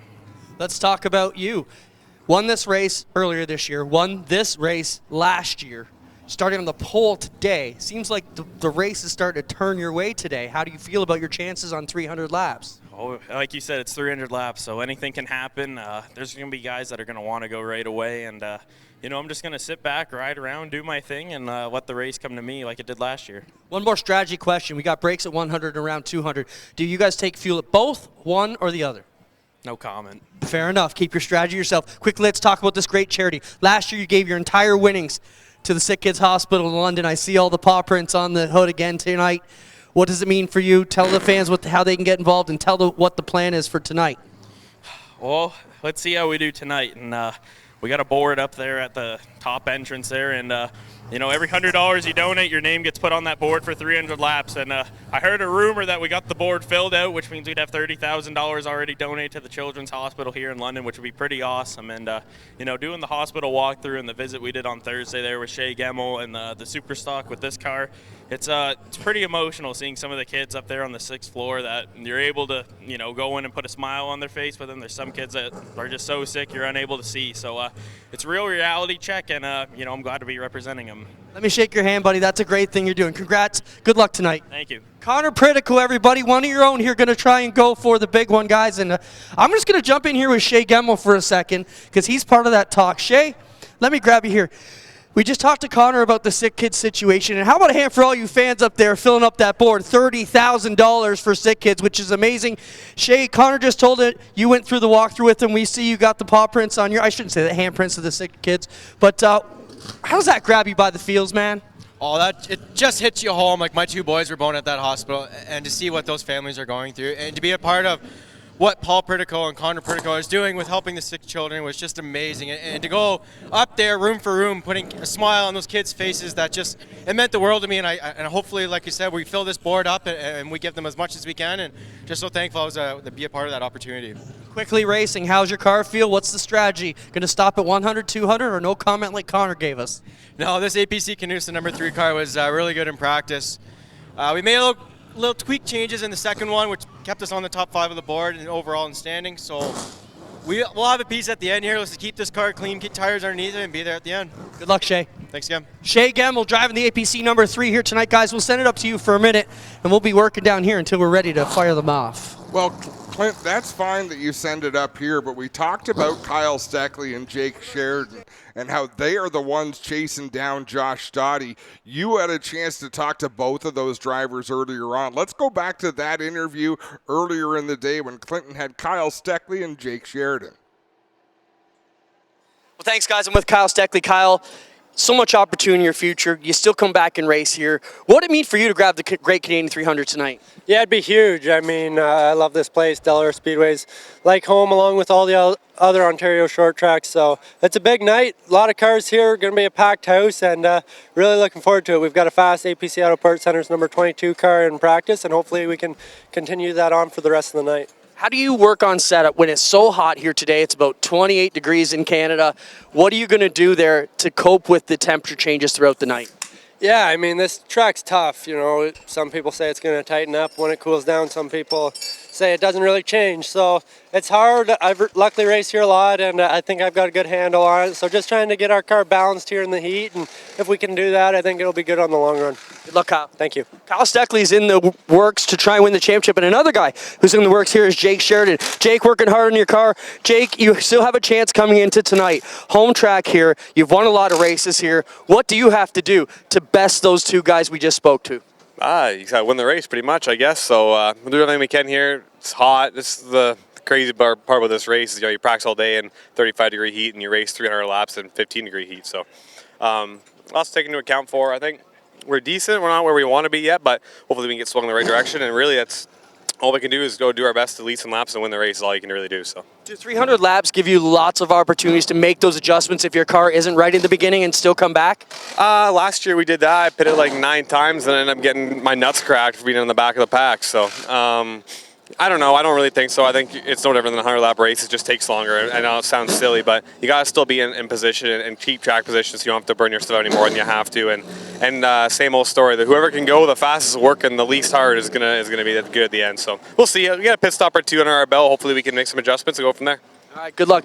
Jake Sheridan, guys, he's going to go for the championship. Those are the 3 contenders we talked about, and obviously weather is going to be the big story tonight, the changes from the hot to the cold. And that was the story. That was funny. Clinton said 28 degrees in Canada. So obviously talking to our Racing America viewers, 28 degrees is really hot. That's 80. That's 82 in freedom units. That's over 80 degrees down there. So it's a warm one. Clinton, who we got? I got Lane Zardo. Lane, you are the most recent Dayco Superstock champion as crowned last night. A race. How would you describe the race? Because I know how I would describe the night for you, but I want to hear how you would describe your night last night. Lucky. There ain't no ifs, ands, or buts, but I was always told you got to be good to be lucky, and sometimes it's better to be lucky than good. And last night, that was definitely the case. We were fast in practice, tried to make some adjustments, and the car just got away from us. The track got away from us, and we kind of found ourselves battling back in around the 13th position with a strong field of cars. I mean, like there's some gorgeous race cars out there, and some good quality drivers as well. So. Just trying to make our way back through. We kind of sent a Hail Mary on that last restart, and I saw the cars kind of going down 3 wide, going down the front straightaway, and my eyes opened up when I saw who it was. And unfortunately for my competition, I wanted his toe to get knocked out. I didn't want to see his bell rung that hard, but I was just talking with him, and Carson's doing okay, but I'm sure he's pissed off. He's not talking to you right now. Multi-time champ in the Dayco Superstocks. Congrats, Lane. How do you feel about your 46 here tonight for the APC Late Models? Yeah, anytime I get to drive the number 46, I mean, this is my homegrown number from my grandfather. So I 300 laps is going to be a hell of a time. I've been trying to jog all week and I actually pulled out iRacing just to see if I can go 300 laps without hitting a wall. And fun fact, I cannot. You actually prepared and you were terrible last night, Lane. I know it was horrible. But yeah, no, I'm pretty pumped up to get going with this KRM Medwell car. We got gorge base and waterproofing, and McCall did a great job getting this car prepared for me. I'm very excited to try to run here for 300 laps, and hopefully I don't lose too much sweat because I can't really afford the weight. There you go. Lane Zardo, how about it for the Dayco Superstock champ? Always electrifying. Lane Zardo, good luck here tonight, Lane. I'm going to jump in with this guy who probably don't want to be left alone, but J.R. Fitzpatrick, back here. We dragged you out of the weeds from the road courses and back at it.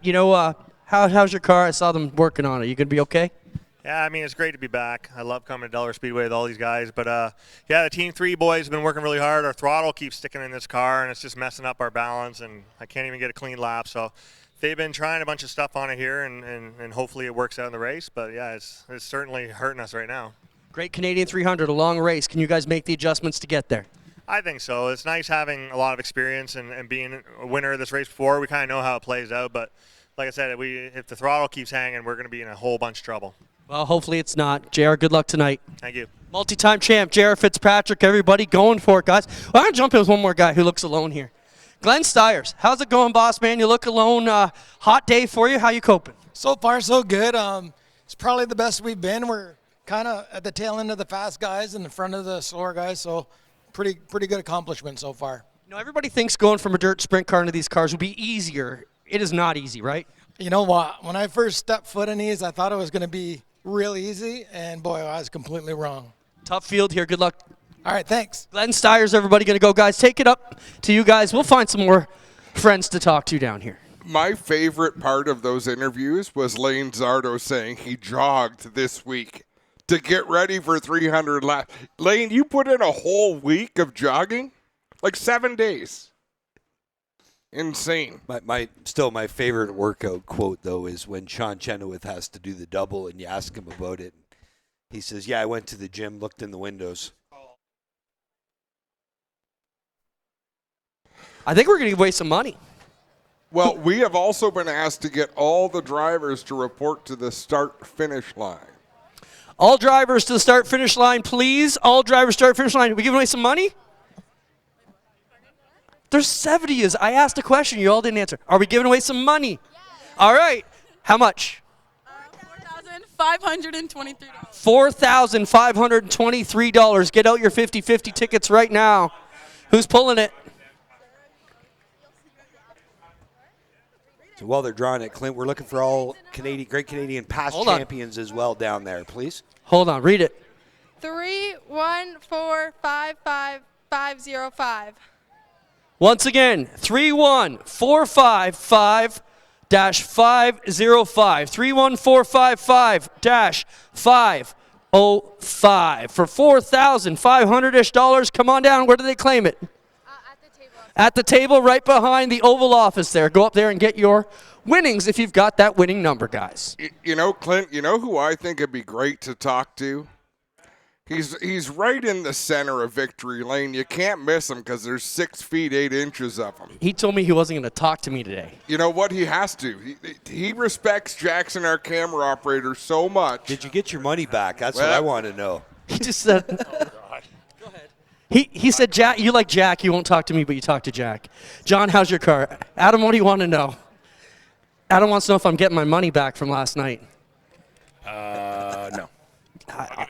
You want to fight for it? Yep. No, I'm okay. I'm okay. I'm okay. My favorite is when he pulls his pocket out. Come on, Clint. I fight dirty. No, seriously, John, we just talked to Glenn. You know, you guys, this is an easy sport to jump into as an adult. You're racing guys who've been doing it since they were 6 years old. You're jumping into it now. How do you feel your race game's coming around? Yeah, it's pretty humbling being out here with guys like Jake and Kyle and Corey McAllister.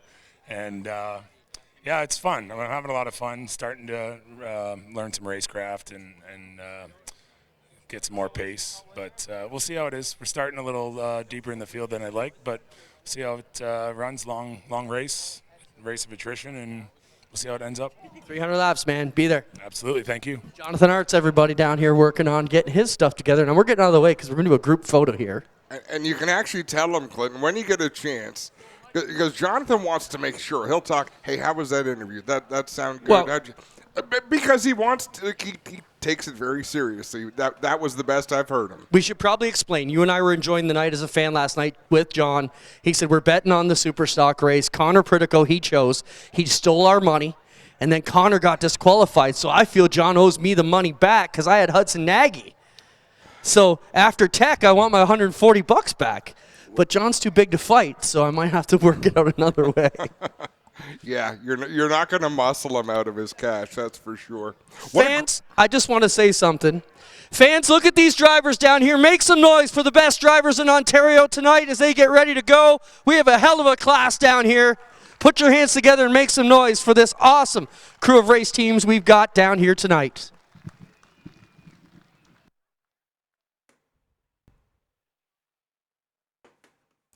What is the history, Jamie, of female competitors in the Great Canadian? So Kelly Williams would have run some. Definitely. Peyton Jacobs would have won. Yes. Would have run, and I have to hazard a bet that might be it till Kendra Adams. Kat Teasdale. Kat Teasdale. Wow. I don't even know whose voice that was, but it came, it's like it came out of the sky. The famous pace lap crash, if you will. These things happen. Yep. Randy McDonald's sister would have run Great Canadian. You're right. The Weather Network car. Oh, I'm blanking on the name. I don't. Terry McDonald. Terry McDonald. Yes. You say Isabelle Tremblay? Yeah. Okay. Well, for then Erica Thiering might have as well, depending on the years.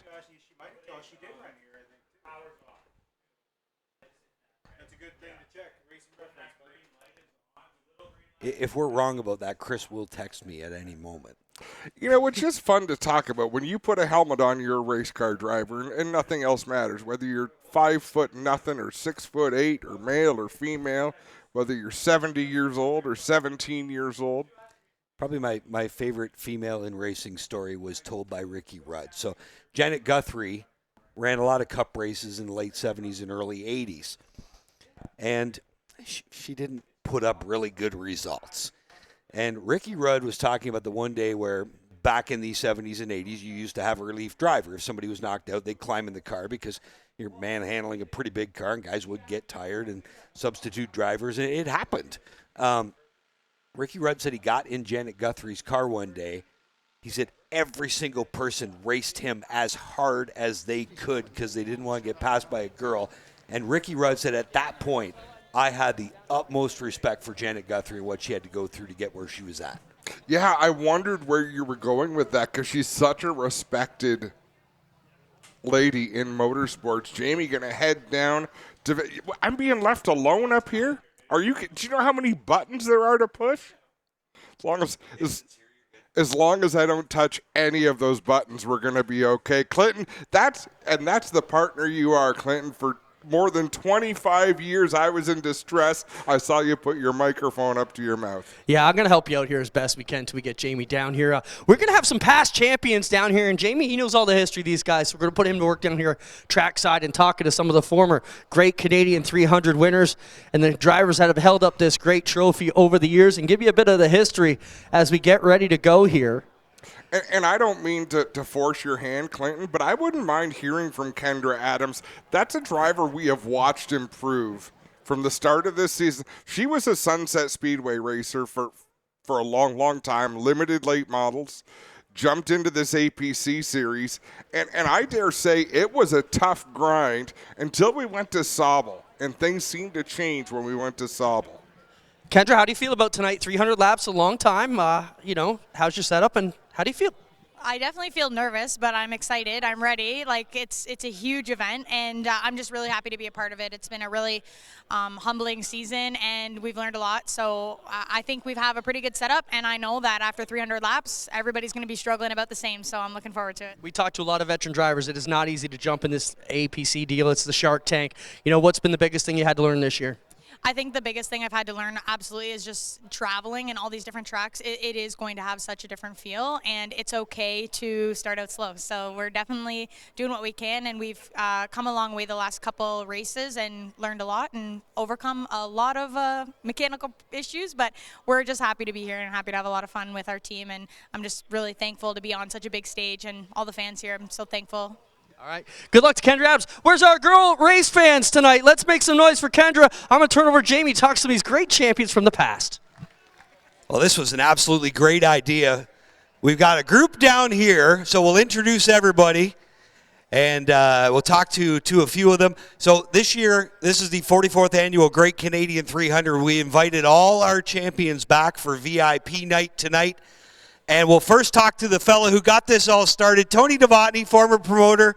And I am, it's 32 years now. You gave me my first job here at Delaware Speedway way back then, and I hope I haven't let you down. No, you haven't. And I'm glad you're still here. Did you think when we started this back in 1980 that we would be where we're at today? Well, you know, a lot of water under the bridge, but I'm really grateful that Delaware is still like it was, and I'm grateful to the Spivak family to keep this place going. And you would know, as being a promoter here, there's a lot of people here. We're going to sell a lot of hot dogs today, aren't we? I'm sorry? We're going to sell a lot of hot dogs today, aren't we? Yeah, I'm sure you are, and French fries. There you go, ladies and gentlemen. Tony Novotny, former promoter at Delaware Speedway. He was the one that started the Great Canadian Race back in 1980. I will introduce the rest of our prior Great Canadian feature winners. First of all, my racing hero, cousin Steve Robley. Give the folks a wave, Steve. Former Great Canadian winner. We've got Wayne Keeling, former Great Canadian winner. We've got Junior Hanley down here, another former Great Canadian winner. The tall fella in the middle, he's won here before. J.R. Fitzpatrick, a former Great Canadian winner. And the 2009 winner, I remember this one. I got to spot for him that day, one of the highlights of my career. Jesse Kennedy, the big game hunter, the 09 winner. Winner a couple years ago, Shea Gemmel out of Dorchester. He'll be looking for his second here today. Another guy who's got a chance to go back-to-back with his second, Connor Pritico in the 19 machine. And this guy's got a chance to become one of the first father-son, or the first father-son duos. It's Ron Sheridan, Jake Sheridan's dad, a former Great Canadian winner back in 2008. 1995 winner, Alex Nagy, one of our race official staff.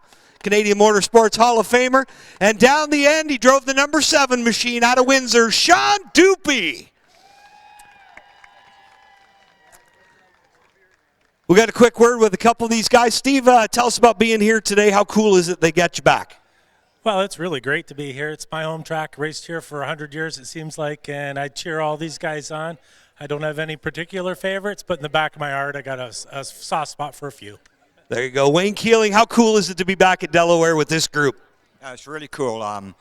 This race is not just a race anymore, it's an event. You look at the campgrounds and the fans in the grandstand, it's really growing. Junior Hanley, did you think when we started this back in 1980 it looked like this? No, it really grew in the years, and got a lot of it, thank Tony. And Tony brought this place really alive, and it's still going good. J.R. Fitzpatrick, what do you think? How cool would it be to put your name on another Great Canadian trophy? It'll certainly be special, and it's going to be a lot of hard work, but we're looking forward to it, and love this event just because the fans are probably the best from the country. So looking forward to putting on a good show. Jesse, you've won a lot of Canada Day races here. How much would it mean to win that second Great Canadian here today? Well, it would be the third, actually. And it doesn't get any easier, I'll tell you that much. So I'm just grateful that I can still be out playing with these young cats, and we're going to give it another shot. Shea Gemmel, all these guys to your left are legends. What's it like to be down here with a group like this? It's pretty amazing to be. I was just a kid up in the stands watching these guys do this race. So to be a part of this and to be on the same wall with them is pretty special to me. So really looking forward to hopefully get my name back on that trophy again. Connor Pritico looking to go back-to-back here. How neat would that be today? Oh, that'd be super cool. I know there's only a handful of guys that have done it, but, we got a stout group of pro late models here tonight, and we'll see how we do. Well, what do you think, Ron Sheridan? Can that kid make you guys the first father-son duo to ever win Great Canadians? Well, I think the kid can do it, just to see if we got the car that can do it, but a lot of good competition out there. So 300 laps, we're not really that experienced with those long races like that yet, so we'll see. Hopefully we got a car at the end. Well, I believe the one you won was a long-distance race, so hopefully you passed on some tips. We'll do our best. There you go. And Sean Dupie, good to see you back, my friend. How cool is it to be back to Delaware with this group? Oh, it's great to be here. Looks like a good bunch of cars out here and pulling for the Morneau kid. Maybe we'll see if we can get him up in the 300-lap win. All you have to do is say Ray Morneau, and that entire section goes nuts. Yeah, I used to get it from the beer garden, but yeah. Well, that's our Great Canadian Champions down here. Big round of applause, all our former Great Canadian Champions back here today. And a big congratulations to the racetrack and the promoters for getting all those guys here today and honoring our past champions. Legends, a lot of these guys were winning races when I was just a kid standing on the hill watching, and all of them down here today being celebrated, and it's pretty cool. Clint? It's amazing, Jamie. You better get back to work. We got lots to do here tonight. Adam, are you eating ice cream or you're working up there? You know, it's funny you ask if I'm eating. Neil Christensen just asked if I needed something to eat. Like, what a sweetheart. Like, no, I'm good. No ice cream. Well, try and save some words and some mouth power yet, because you got 300 laps to go here. How cool is this, Adam, to get all these former veterans down here and former winners of this deal? Really cool. Well, you know, Clinton, we're around the same age. Well, you're much older, but we're around the same age. We're in our 50s. To see some of this, that's when racing was, drivers were larger than life. Right? Junior Hanley, Wayne Keeling, these are people we sat in the grandstands and watched long before we ever got on the other side of this business. And I love the fact that we are able to tie in history, years that have gone by, decades that have gone by. I mean, think about it. I don't have the list of previous winners, but what year would have been the oldest of any of those winners? It'd probably go back to the early 1980s. That's 40 some odd years. And they're still able to join us here on the front straightaway and take in this spectacle and celebrate where the sport the event, the lifestyle has come to. As I look out towards turn number 1, great crowd has been assembled. Mother Nature is a big race fan this weekend. As we look out towards turn number 4, we see a youngster rolling down the hill. Hopefully the fence will stop him at the bottom of the hill. But, I mean, those are the ones that are going to be on the front stretch 20 years from now as a driver, maybe as an announcer, as a pit crew member. It's great to see people of all ages still come out here and spend a weekend at Delaware Speedway, one of the premier facilities in all of Canada. Well, that was cool, Adam. So what was the oldest winner? Junior Hanley definitely would be the oldest winner here today. But what year would he have won? Would he have won before Wayne Keeling? 1988 for Junior Hanley, a couple years before Wayne Keeling. So 1988, 12/25, 37 years ago. And again, it was always the end of the summer. It was always Labor Day weekend for years and years. And then it changed to later in September. Now, here's some trivia. Do you know why? Why it left Labor Day weekend? Why it left Labor Day weekend? I don't know. NASCAR Canada, or the former Castrol Super Series, went to Vancouver to the Indy. And that was Labor Day weekend. So it kind of got shuffled back to later in September. Race fans, it is time to meet the starting lineup for this afternoon's Castrol presents the Great Canadian 300, rolling off in the 27th spot from Windsor. The Refrac Industrial Contractors Provincial Chrysler prominent fixture and gauge number 69, Lloyd Rawlings.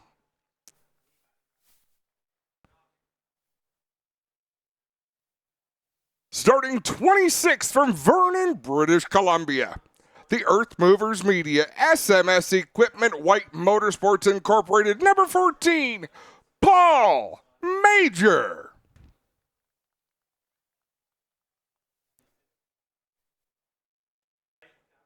Starting 25th from Durham, the NTN Bearings BCA number 71, Corey McAllister. Starting 24th on the outside of row 12, she's Minnesville, Ontario in the Mobile 1. Connell Construction, Aurelia Metal Fabrication, number 2, Kendra Adams. And on the inside of row 12, he drives the Corda Septic Facility Services, Signs Flooring, Dermac Excellent in Tooling, number 81. Please welcome Port Hope's Jacob Mercer. Starting 22nd from Guelph. Driving the Burn Workwear number 72, Junior Farley.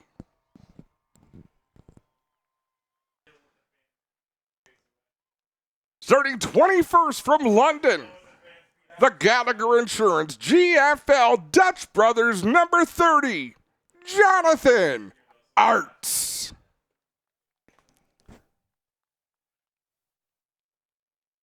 Outside of row 10, he's from Aurelia in the Kingpin Bowling Lounge. Auto Serve 1 Humberview Parts Entry from Aurelia, the 41, Taylor Holdaway. And on the inside of row 10, he drives the London Recreational Racing, Mannheim Apex Oil, Tri-County Sandblasting 89C. From Drumbo, it's Sean Chenoweth. Starting 18th from Guelph, the Grezel Excavation Dutch Boy number 83, sponsored by Wellington Systems, Dale Shaw. Starting 17th from Mount Hope, the Wampum Fuels Dad's Auto Parts Pure Energy Dance Studio number 93, Carson Nagy. That brings us to the outside of row 8. He drives the Cambridge Rigging Fast Eddie Racewear Chucko sponsored number 3 from Air. It's J.R. Fitzpatrick. And alongside him on the inside of row 8 from Brampton in the KRM Medweld number 46, it's the Thrillbilly Lane Zardo. Rolling off 14th from Oswego, the Oswego Speedway, Glenn Stiers Racing, Chantarelli number 0, Glenn Stiers.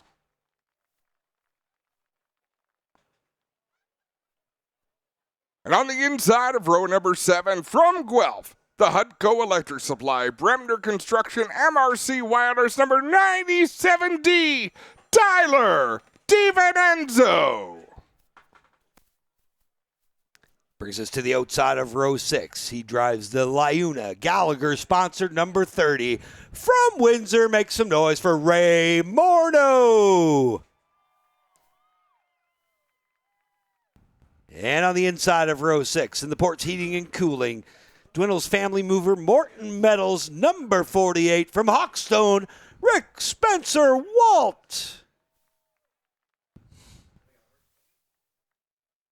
Now, race fans, your top 10. Starting in the 10th spot from Chesley. Driving the Canadian Flat Roofing Farrier Contracting APC number 17, Josh Stoddy. And starting 9th from Oneida, the Wampum Fuels Discount Auto Parts Depot and Supply, Kennedy's Corner Store number 10, Jesse Kennedy. On the outside of row 4, he drives the Tirecraft Sloan Stone Design, number 22, from Kamoka, Marshall Schrank. And alongside him on the inside of row 4 in the Simon's Innovation Faka Fasteners, Bolt Manufacturing, number 39, from Paynes Mills, it's Brady Smith. Starting 6th from St. Thomas, the Castrol Brimstone Games number 28, DJ Kennington. And starting 5th from Milverton, the APC Auto Parts Center's Canusa Automotive Warehousing Pennzoil Daco 22, Kyle Steckley. That brings us to our second row. On the outside, in the Raptor Filters, Pride Seeds Vibrant Farms number 52, from Mount Bridges, Jake the Snake Sheridan. And on the inside of row 2, another great Canadian winner in the APC Auto Parts Center, Canusa Automotive Miami Muscle number 3, from Dorchester, it's Shay Gamble.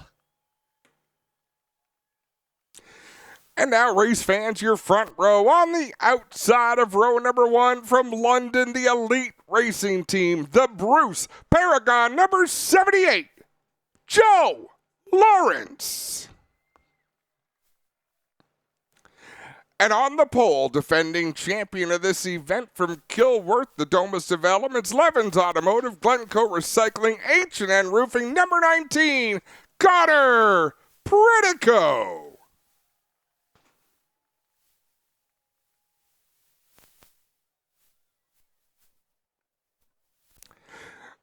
That is your starting lineup for Castrol Presents the Great Canadian 300. We're going to take a quick break on Racing America. When we come back, it'll be time for the most famous words in motorsport.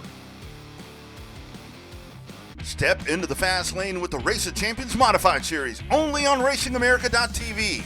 The best drivers, the wildest races, and non-stop action are here, bringing the heat to short tracks all through New York and the Northeast. From nail-biting finishes to fierce rivalries, this is modified racing at its best. Don't miss a minute of the excitement. Watch the Race of Champions family of series all year long, only on Racing America. Every racer dreams of that one moment, the race where skill, heart, and history collide. It's a trial by fire, where legends are forged, and where the bold etch their names into motorsports history. At the end of it all, only one will rise. Only one will wear the crown. The 32nd World Crown 300. The World Crown 300, October 24th and 25th at Cordell Motor Speedway. Looking for fast-paced action? Get your heart racing at Cordell Motor Speedway. Catch the best drivers from the Southeast compete on the high-speed 3/8 mile oval right in Cordell, Georgia. Just a half mile from I-75 at exit 104.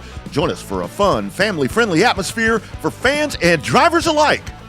For more information on upcoming events, visit CordellMotorspeedway.com. And if you can't make it to the track, watch the action from Cordell live exclusively on Racing America. Looking to start a new career path in motorsports or searching for something new in your racing journey? Racer Jobs is your destination for providing the most current job openings from top racing teams, manufacturers, sanctioning bodies, and suppliers. Whether you're a budding race engineer, a seasoned mechanic, or a marketing ace, we consistently refresh our listings with new roles that could meet your ambitions. Looking for a great candidate as an employer? Then tap into our Racer Jobs audience and database to find that perfect candidate. Go to racerjobs.com today.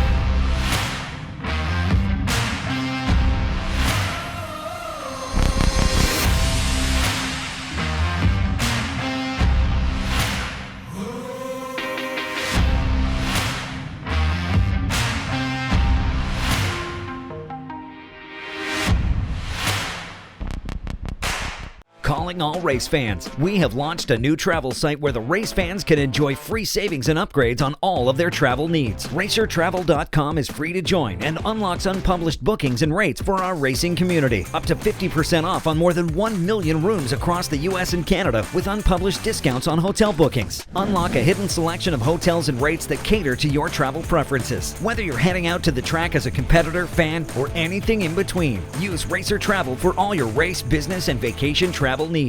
Welcome to the home of all race fans, Racing America, live short track racing. Looking for the green flag, and the Snowball Derby is underway. Exclusive NASCAR Cup team content. Enjoy competing with your teammates. You already know. Behind the scenes access. Great car, puts on a great show. I'm excited for that. Claim your front row seat to watch the excitement. Mission accomplished. And drama. Car lifts up in the air. From grassroots to NASCAR. Join us at the home for race fans everywhere. You're watching Racing America right here on Racing America. Racing America. It's in our DNA. Welcome back to Delaware Speedway, where Castrol presents the Great Canadian 300. A beautiful shot on our stream. A beautiful evening for the race fans to hang out and enjoy some racing. Last night we had some conversations. It seemed to get warmer as the night went on. The breeze died down, but I mean, how can you complain? It's late September and it's perfect conditions. I couldn't ask for a better weekend, period. We had a beautiful night last night.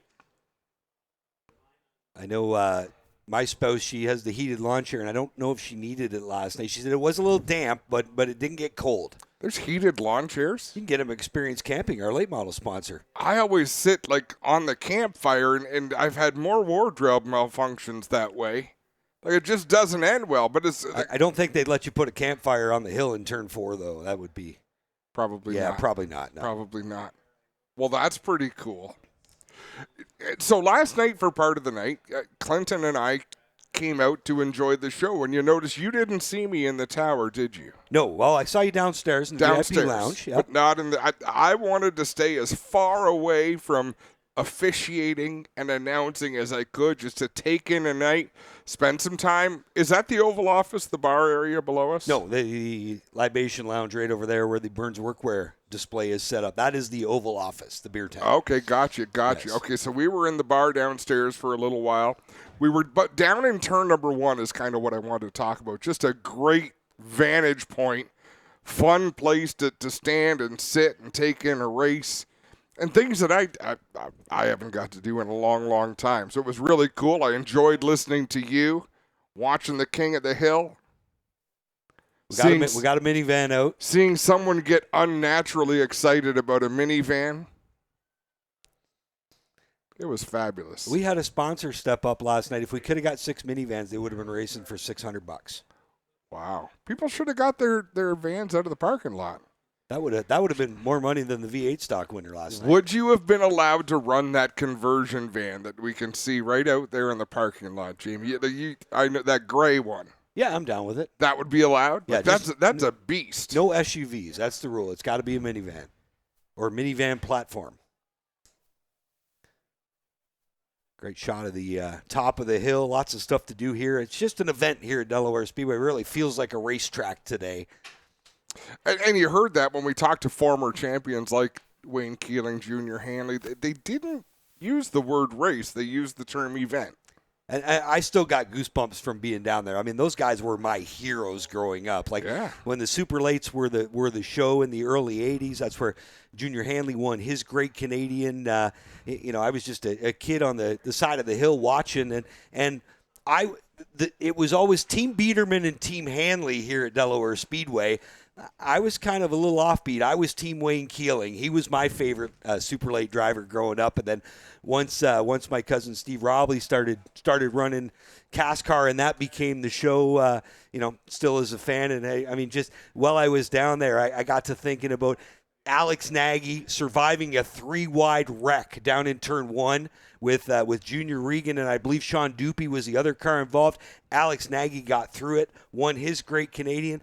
I remember David Elliott trying to track down Ron Sheridan when Sheridan won his Great Canadian. Just so many memories here at Delaware Speedway. Great to have everybody out. We'll throw it back down to Clint. We got some guests who are going to get things kicked off tonight. Yeah, everybody. How about a hand for Felix and his family? They are the representatives from the London Children's Hospital here tonight.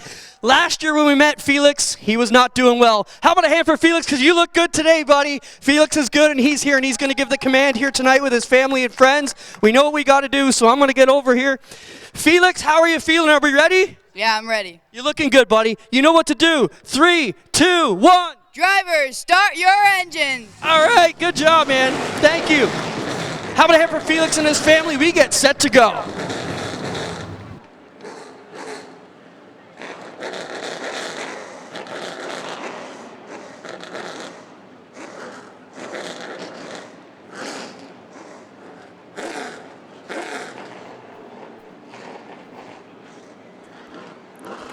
We're just up here in the tower talking to some of the scoring team about how timing and scoring is going to work. So Jamie will have an update on that. 300 laps is the scheduled distance. And Jamie, what is going to happen when we go yellow? So when we go yellow, it's a controlled caution. The cars that pit are not racing each other on pit road. Whatever order they get out of pit road on, doesn't matter.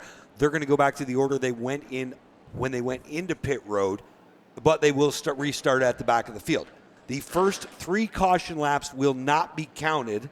After that scoring, we'll have the competition yellow, or the competition stops in line, and then we will start counting yellows after that. So that's how we're going to get through this one. So kind of neat. We've got pit stops involved, but you can't really lose a spot on pit road against the cars that are also pitting. So the reason they do that is, I mean, these guys aren't professional pit crews. They don't make pit stops during the year. So we want to make sure that whatever they're doing down there, they're doing it safely. No, and that's fair. There's going to be a lot of twists and turns in this race. You can guarantee that. So having a live pit road is, you don't want to see the teams have to invest in professionals going over the wall. And you know that's what would happen because everybody wants to find every advantage they can get. Everybody wants to find the gray area, as Jesse Kennedy explained to us about the to-be-determined car for today. Racers always looking for an edge for sure. But this is going to be wild. Championship on the line. You got Kyle Steckley, 2-time champion, trying to chase down Josh Stoddy. Josh Stoddy is back in the Hornets' nest, starting in the 10th spot? Like I said, he came down last Friday night, had a really good run. He reeled in a bunch of good cars right near the end of the race, but didn't really get in the mix of challenging them because there was 3 guys that were all racing for points. Classy move by Josh. He got there, proved that his car was fast enough, gave him a little bit of optimism for today. And again, top 10 starting spot here. The biggest thing is just going to be to survive. It's just going to be to stay out of the messes. We know there's going to be some over the course of 300 laps. You just want to keep that car clean, keep the nose on it, keep the aero package tight, and keep all the wheels straight. And if you're around at the end of lap 300, if you're on the lead lap, my guess is a dozen cars maybe by the time we get there. Yeah, I was going to say that's got to be the goal for anyone in the points, anyone looking for a big finish. Complete all the laps. Stay on the lead lap. Whether you're in 5th or 15th, doesn't matter until we get to lap 250. Exactly, and that's when it's go time. Field under yellow now. And we got problems here, it looks like early on the 2 of Kendra Adams. Hopefully this something as easy as trying to recenter that steering wheel. Now she's rolling away. So a lot of times when you see a driver stop like that before the race gets going, they'll have a piece of tape at the top of the steering wheel so they can get that steering wheel centered. And as they pull away, if they realize they've got it off by a little bit, they will have to stop, take that steering wheel off, pop it back on, and make sure that's centered.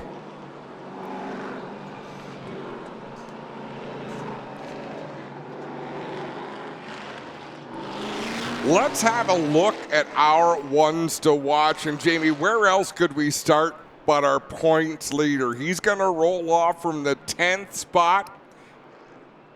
Our first one to watch, the driver from Chesley, Josh Stoddy in the 17. Traded in his work boots for some race shoes today. And we'll see if he can nail home that championship. He was a season opener winner at Sunset Speedway back May 2-4 weekend. So he is our first Dayco 1 to watch. Our second Dayco 1 to watch is the driver of the 22 from Milverton. He is only a small handful of points back. Kyle Steckley. He's been fast all day long. He is a Dayco 1 to watch. And our final Dayco 1 to watch is starting directly in front of Kyle Steckley. It is the 52 of Jake the Shake Snake Sheridan. Race fans, get up on your feet, grab your programs, grab your hats, grab whatever's nearby. Give these drivers a wave. They will be waving back. We've had some great rivalries this year. Obviously, Jake Sheridan and Kyle Steckley not mixing any words after their race at Sunset Labor Day weekend. Shea Gemmel, he's been rivals with a bunch of different people. Got into it with 72 of Junior Farley earlier this year, so some rivalries out there. We'll see if that plays out.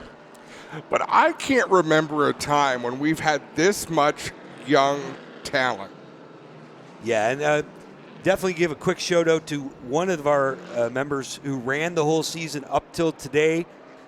Speaking of young talent, young Cole Quinton, who raced every race up to today. Hopefully Cole's watching. He has taken a job with Joe Gibbs Motorsports, or an internship with Joe Gibbs Motorsports. So big congratulations to Cole. Unfortunately not here today, but we know he's watching. We're thinking about him. You know what? It's the first time I've been excited that a driver's not here, because that's a huge opportunity for that young man. Brilliant engineering student from the University of Waterloo, following in the footsteps maybe of Cole Perrin. Former late model champ here at Delaware Speedway, who went down and picked up a championship. There's the championship trophy for the NTN. For the NTN. There's 2 trophies up for grabs here today. We've got the NTN BCA, so 3 trophies up for grabs. The NTN BCA Bearings Triple Crown will be decided today. 3rd long distance race of the year. Field getting doubled up this time by, and it is almost time to go. It is that time, folks, where we will drop the green and set these 20 some odd drivers off into the sunset for 300 laps. And it should be good. You've got Joe Lawrence on the outside of row 1, a former APC champ back in 2020. And then the defending winner of the Great Canadian Race, the Great Canadian 300, presented by Castrol, Connor Pritico. Also a winner back here in July. He picked up his 2nd career feature win. There's just so many good drivers, so many good cars in this field. Clinton, who do you have tonight? What do you think? Let's make a call real quick. Oh, that's a tough one. I mean, I got to go for the 52 of Sheridan. Fast here today, as you said, set on kill. I think they want this bad. Jake's hungry. I think the 52 might be able to get it done tonight, guys. Adam? I'm going to take Connor Pritico.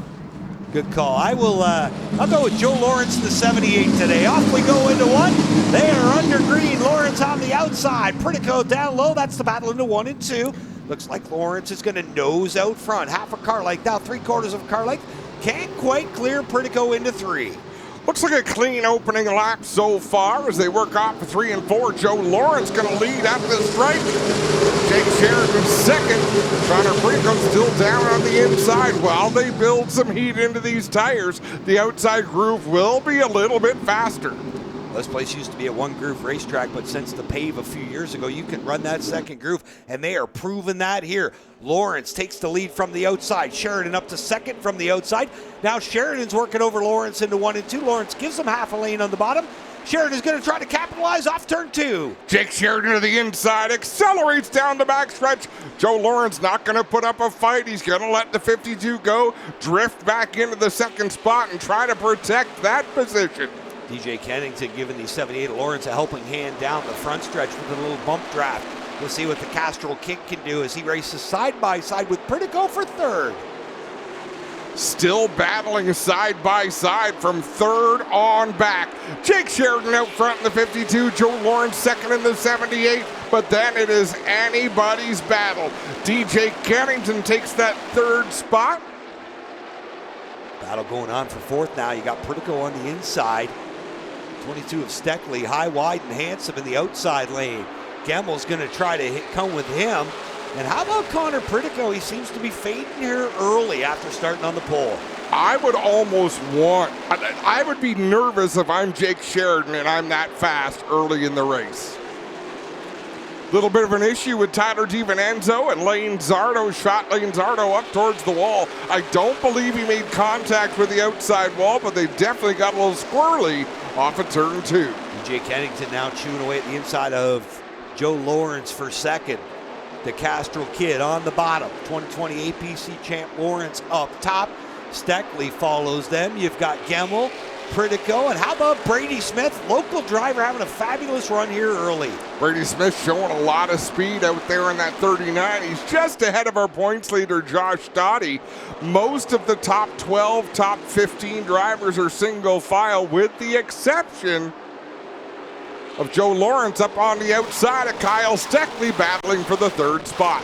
Lawrence was quick on the outside early, but seems like it's starting to go away from him just a bit. Here comes Gemmel on the bottom as well. Got Lawrence pinned up top. That's the race for 4th down in 3 and 4. You see Gemmel in the 3, the 78 of Lawrence. Pritico playing kitty by the door. Now, Pritico trying to battle back and make his way forward after starting on the pin. You can see these drivers kind of settling in out there. Brady Smith now to the inside of Joe Lawrence in that 78. So our front row is not really successful here in the early stages of this one. They're both faded back quite a bit now. You see Stottie in the 17 now going to work on Lawrence. But how about this story of Brady Smith? Only his 2nd time out in this car. Won a feature earlier this year at Delaware Speedway in weekly action. His first feature win in about 10 years. And picked up this new race car, new to him anyways.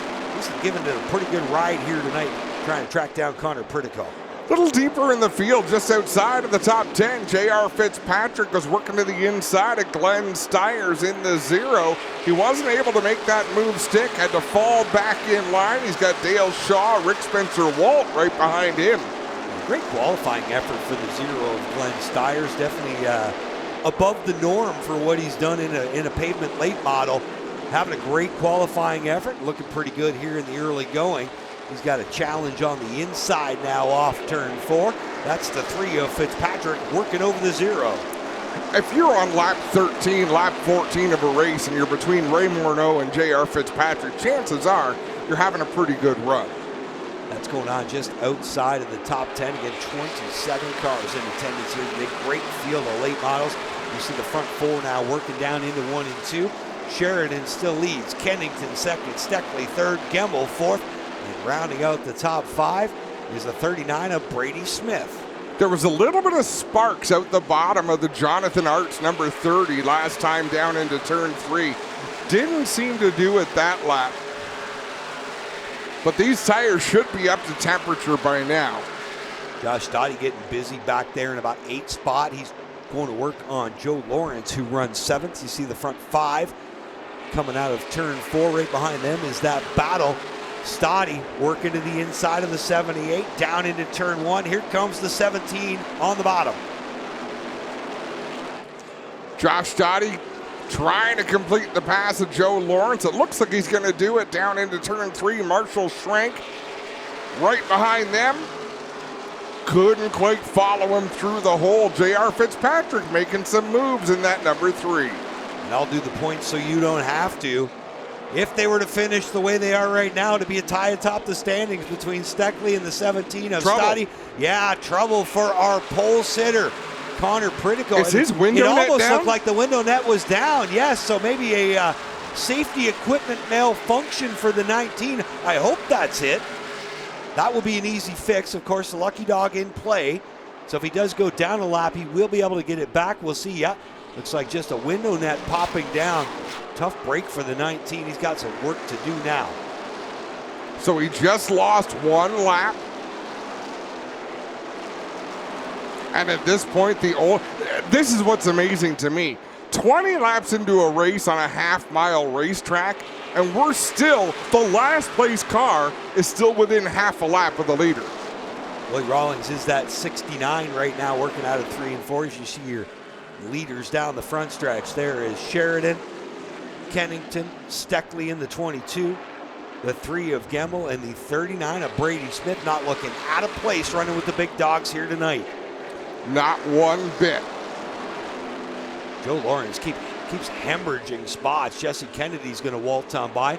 J.R. Fitzpatrick, he is in trouble off turn 2. Former series champ, the 30 of Ray Morneau, going to try to work to the inside of Lawrence as well.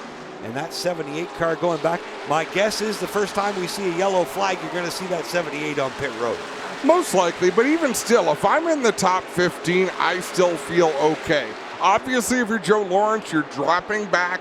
There's some issues on that race car, or you just are really banking on things turning around when the sun completely goes down and darkness takes over Delaware Speedway. Dale Shaw to the inside of him. Dale Shaw, a winner back on the Civic Holiday weekend at Sauble Speedway. First time he had been to victory lane since year 2 of the series. So he now holds the record for the longest drought between victories. Would love to make the drought a little shorter this time.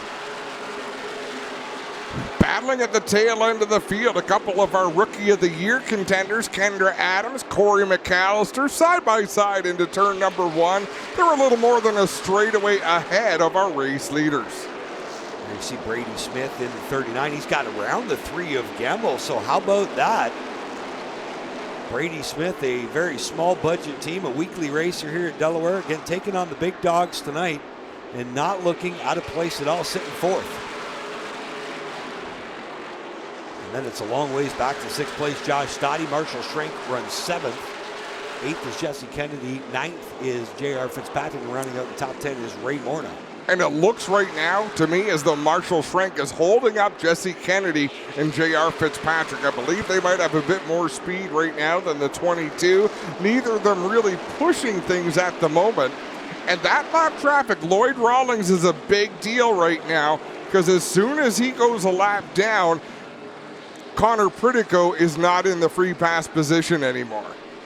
There's the field working through 3 and 4. Stoddy leading that pack. Good job by Marshall Schrenk getting Tirecraft on board as a marketing partner here. It took me a couple minutes to figure out who was behind that 22 car today as they came with the new paint scheme, but good to see Marshall picking up the sponsorship from Tirecraft. He's a regular here in the modified and a late model. Has had a busy summer. Picked up our modified championship last Friday night. Right now he's trying to hold off the big game hunter, Jesse Kennedy. Kennedy finally got to the inside of Schrenk. He'll make that move off of turn number 2. Can J.R. Fitzpatrick get there and take advantage? Schrenk's going to stay up on the high side, allow the bottom to J.R. Fitzpatrick in that number 3. Work down into turn 1. Schrenk still holding the spot. Kennedy in front of him with J.R. Fitzpatrick on the hunt in the 3 machine. Jake Sheridan's put a little bit of daylight between himself and DJ Kennington in the 2nd spot, but as he closes in on slower traffic, he'll swing to the outside of Lloyd Rawlings off of turn number 2. Lloyd Rawlings goes a lap down. Great to see Lloyd Rawlings making his start here. Lloyd is over 60 years old, has been racing at Delaware since Checkered Flag Speedway in Windsor closed. Was a regular and a modified here at Delaware and a regular on Friday night late model action. This year he decided, hey, I want to run the 2 APC races at Delaware. Did fine in July and looking good here today. He is a lap down, but he's chugging in that 69, working Kendra Adams over. Jake Sheridan maintains that 5-car length advantage over DJ Kennington out in front of this one. You can see some moves being made. Jacob Mercer up on the high side there. Try to hang on and fend off Corey McAllister. Got Paul Major in the mix there as well. Paul, sophomore driver at Delaware Speedway in weekly competition this year. Making the APC start tonight here. Doing fine in that 14. Picked up his first heat race win about a month ago. As you see Steckley still working the back of that 28 of DJ Kennington. That's the race for 2nd. And we're already 35 laps in. Marshall Schrenk continuing to slide backwards a little bit in that 22. Now Ray Morneau is to the inside. And look, Jesse Kennedy is caught up to Lloyd Rawlings. So Rawlings will tuck down to the inside for Jesse Kennedy to sweep to the outside. Here comes the 17 of Stoddy as well. And the race within a race. How about the 2 and the 69? They're getting lapped, but they've been going at it for about 10 laps. Kendra Adams and Lloyd Rawlings. Two opposite ends of the spectrum in terms of experience, but Kendra holding them off for right now. The leaders all getting by on the outside. And right now, I believe Kendra Adams would be your lucky dog, but that's going to change down here into turn 1. Jake Sheridan to the inside of Mercer. He'll get by the 81 on the back straightaway. DJ Kennington closing that gap on our race leader. Sheridan now coming up on Paul Major down into turn 1. Corey McAllister has got away from Major. Now Sheridan will swing to the outside. Jake Sheridan last Friday night picked up another Delaware Speedway late model championship. Has had an absolutely super summer. Also went super late model racing this past Saturday night at Owasso in Michigan. Came home with a solid finish in his super late. Picked up a super late win at Delaware Speedway in their only appearance of the year as well back in early August. But a straightaway ahead of the race leader. Jonathan Arts just made a pass on Lane Zardo. See, a couple of drivers have picked up their pace in recent laps. Corey McAllister as well. Paul Major might have a problem in that 14. He's lost a lot of ground to Corey McAllister, although he's also being overtaken by the leaders.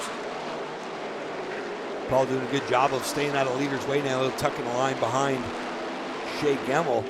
As you look at that battle for second still going on down the backstretch between Kennington and Kyle Steckley. This has been going on for some 10-15 laps right now as Steckley trying to figure out a way to size up Kennington and maybe make a move up into the silver medal spot. Sean Chenoweth slowed last lap coming off of turn number 2. That allowed Carson Nagy to go to the outside of that 89C just ahead of them. Taylor Holdaway to the inside of Glenn Stiers.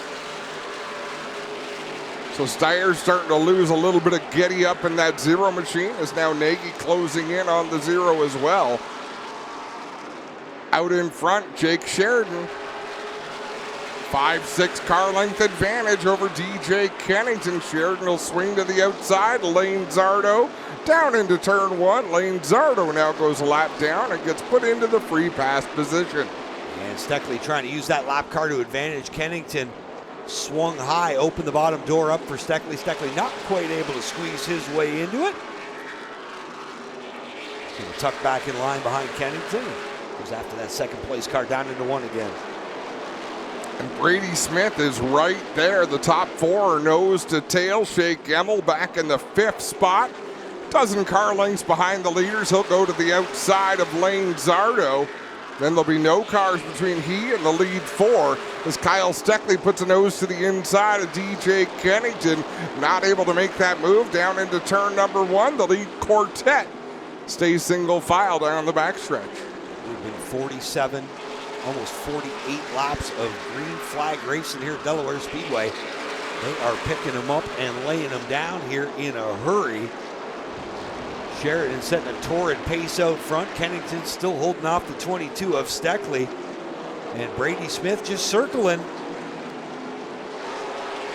Jonathan Arts is still sparking. Going into turn 3, I'm not sure which line he's running when it happens. But he's battling right now with Tyler DiVincenzo as they don't put a lap, but they go around Lloyd Rawlings and now close in on Kendra Adams. Jonathan Arts to the outside. Oh, trouble. Junior Farley. Steckley's in it. The 30 of Arts in it. And Steckley's car is beat up. DJ Kennington's car is a mess. That's Carson Nagy in the middle of the track. The 72 of Junior Farley as well. He's come to rest in the inside of pit wall, and you can see the nose of that 93 car has been shortened up a bit, and he is leaking. It's been a tough weekend for Carson Nagy. You know, as many drivers got caught up in that. Let's have a look at this replay. I don't know if you'll see Junior Farley spinning up ahead.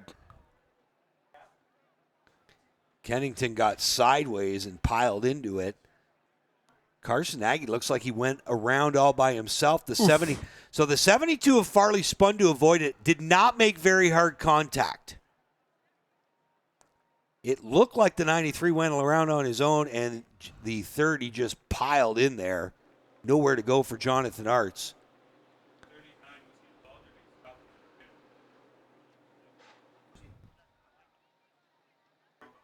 Well, guys, you got Carson Nagy and DJ Kennington over there talking to Kyle Steckley. And Steckley's keeping the window net up. He's in a championship battle. Grab DJ if you can get him, Clint. He may not want to chat, but DJ, you don't get to race at home much, and this certainly ain't the way that gorgeous 28 car should look right now. Are you okay, first off, and what happened? Oh, 100%. I don't know. There was a wreck there on the front straightaway. I checked up, and the 22 didn't. And I don't know. It just happened so fast. It is what it is. I hate it for Castrol, all the people here, everybody here to support us. Too early. We had a really good hot rod tonight. We were going to try to get after that 52. We were just trying to ride there, but that sucks. But unfortunately, that's racing, and we'll be back next year. Like I say, hopefully it's a good show for everybody, and sad we're not going to be there at the end. You're smiling and you're okay. That's all that matters, DJ. Thanks for racing with us tonight. Thanks, buddy. DJ Kennington, everybody, walking away out of the scene. Crews being ushered back from the pit officials down here. Kyle Steckley's crew is down here. Pete, what do you know? Pete's talking to the crew. What do you know, Pete? We still don't know yet. We got to get in the pits and evaluate it, but hit pretty hard. All right, we'll let you go. Pete Shepard there working, came down here to take a look at the Steckley car, and he says, not sure yet, guys. Jonathan Arts has walked back to his pits as well. He's walked out of that one, and we'll see what's happening next here as we work on getting everybody cleaned up, guys. What a wild situation down here in the front stretch. Yeah, what a bummer for Carson Nagy. It's been a tough weekend for the driver of the 93. Right up until the white flag of last night's Superstock feature, it looked like he was going to be the series champion. All hell broke loose. Let's have another look from the speed shot. Did you see the sparks? Yeah, something broke on that car. I believe Carson Nagy might have flattened a right rear tire. If you can show that again, Truck, like you say, Jamie, look at the sparks that come off the 93 just about when they come by the end of the pit road wall. Right there. He does have a flat right rear, guys. Something broke in that car and dropped the rear end down, and I don't know if it was a flat right rear or something in the suspension. Nothing he could have done from that point. And DJ pinning some blame on Steckley for piling into the back of him, but Steckley was right up underneath the bumper. And all of a sudden you come off turn 4 and there's cars sitting sideways, and DJ had a great view of it, and Steckley was looking at the rear spoiler of DJ and probably just didn't have enough time to get off the gas as quick as DJ did. Junior Farley is pointed in the wrong direction, but I believe that 72 car is pretty much unharmed. He's got a hose dragging on the left front there, Adam. They're going to have to address that at least. Or no, it was someone else's hose that was just jammed onto the front. So that is a good turn of events here for the Farley. 72. Jared's got a bunch of guests up here. They've taken over that Oval Office area. I see you guys up there making noise for the 72. How about Brady Smith? You know, the 39, Jamie, as you talked about, showing some great speed. I think he got stopped. I don't see any damage to the 39 from this side. I think he might have got stopped. If anything, the front of the hood maybe pushed down a little bit. Kyle Steckley, finally, the window net comes down on that 22. Unfortunately, Steckley is not going to be the first car towed out of there because he's in the middle of that mishap. Yeah, I don't think, Kyle, like you said, he's in the middle of his championship run. They're going to have to battle to fix this one up. And Pete Shepard, the second, still down here trying to get some eyes on the situation to see if they know. And as good as Sheridan's car is, when Steckley got into DJ, he really drove DJ right into the back of that 52 car. That was a pretty good lick to the rear of Sheridan's car. And Brady Smith in the 39 got himself stopped. Not only did he get himself stopped, but he's waving his left hand frantically out the window in hopes that whoever was behind him, and they were coming with a good head of steam, also saw what was going on and were able to get stopped. So, guys, I got Carson Nagy here. I sorry to cut you off, but Carson, looking a little slow, man. That's 2 tough wrecks in 2 days. The cars were fast. You showed potential. What can you say about your weekend? Yeah, it's been rough. You know, we were so close to getting 3 in a row there in the Dayco Series, and going into 1 there had a really hard lick. I was still hurting today pretty good, and I was prepared if I had to hop out of the car just to be safe and save a lot of race cars. And yeah, just today we just got past a few cars that really got into a rhythm, and something broke on me coming out of 4. We'll check it out when it gets back, but I feel bad for everyone that just piled up into that. I was trying to hold my own and just went on me. We appreciate your time, Carson. Tough weekend. Thanks for talking to us. Thank you. One of the classier drivers here, guys. Carson Nagy, tough break. He lost the Superstock Championship last night in a wreck on the last lap and finds himself losing the right rear tire here and being caught in the middle of this one. And it's crystal clear something broke on the car well before he started to spin. Yeah, you can see the sparks coming out of the rear of the car from the speed shot. So I had started to say, if you're Pete Shepard and Scott Stackley and the rest of the 22 crew, you want that car back in your pit stall. And the trouble is, he's stuck in the middle. They've got to get Carson Nagy's car out of there first. There you see Carson Nagy's car braking. Glenn Stiers takes evasive action. Junior Farley had to lock it down. Sorry, I thought it was Junior Farley spun on his own, but it looked like it was the contact between Stiers trying to avoid it. Sheridan got some damage to the left front as well. So not only did he get hit from behind, but he got into something with the left front. He got into it significantly. And how about Brady Smith getting that 39 machine woed up and not getting involved in it?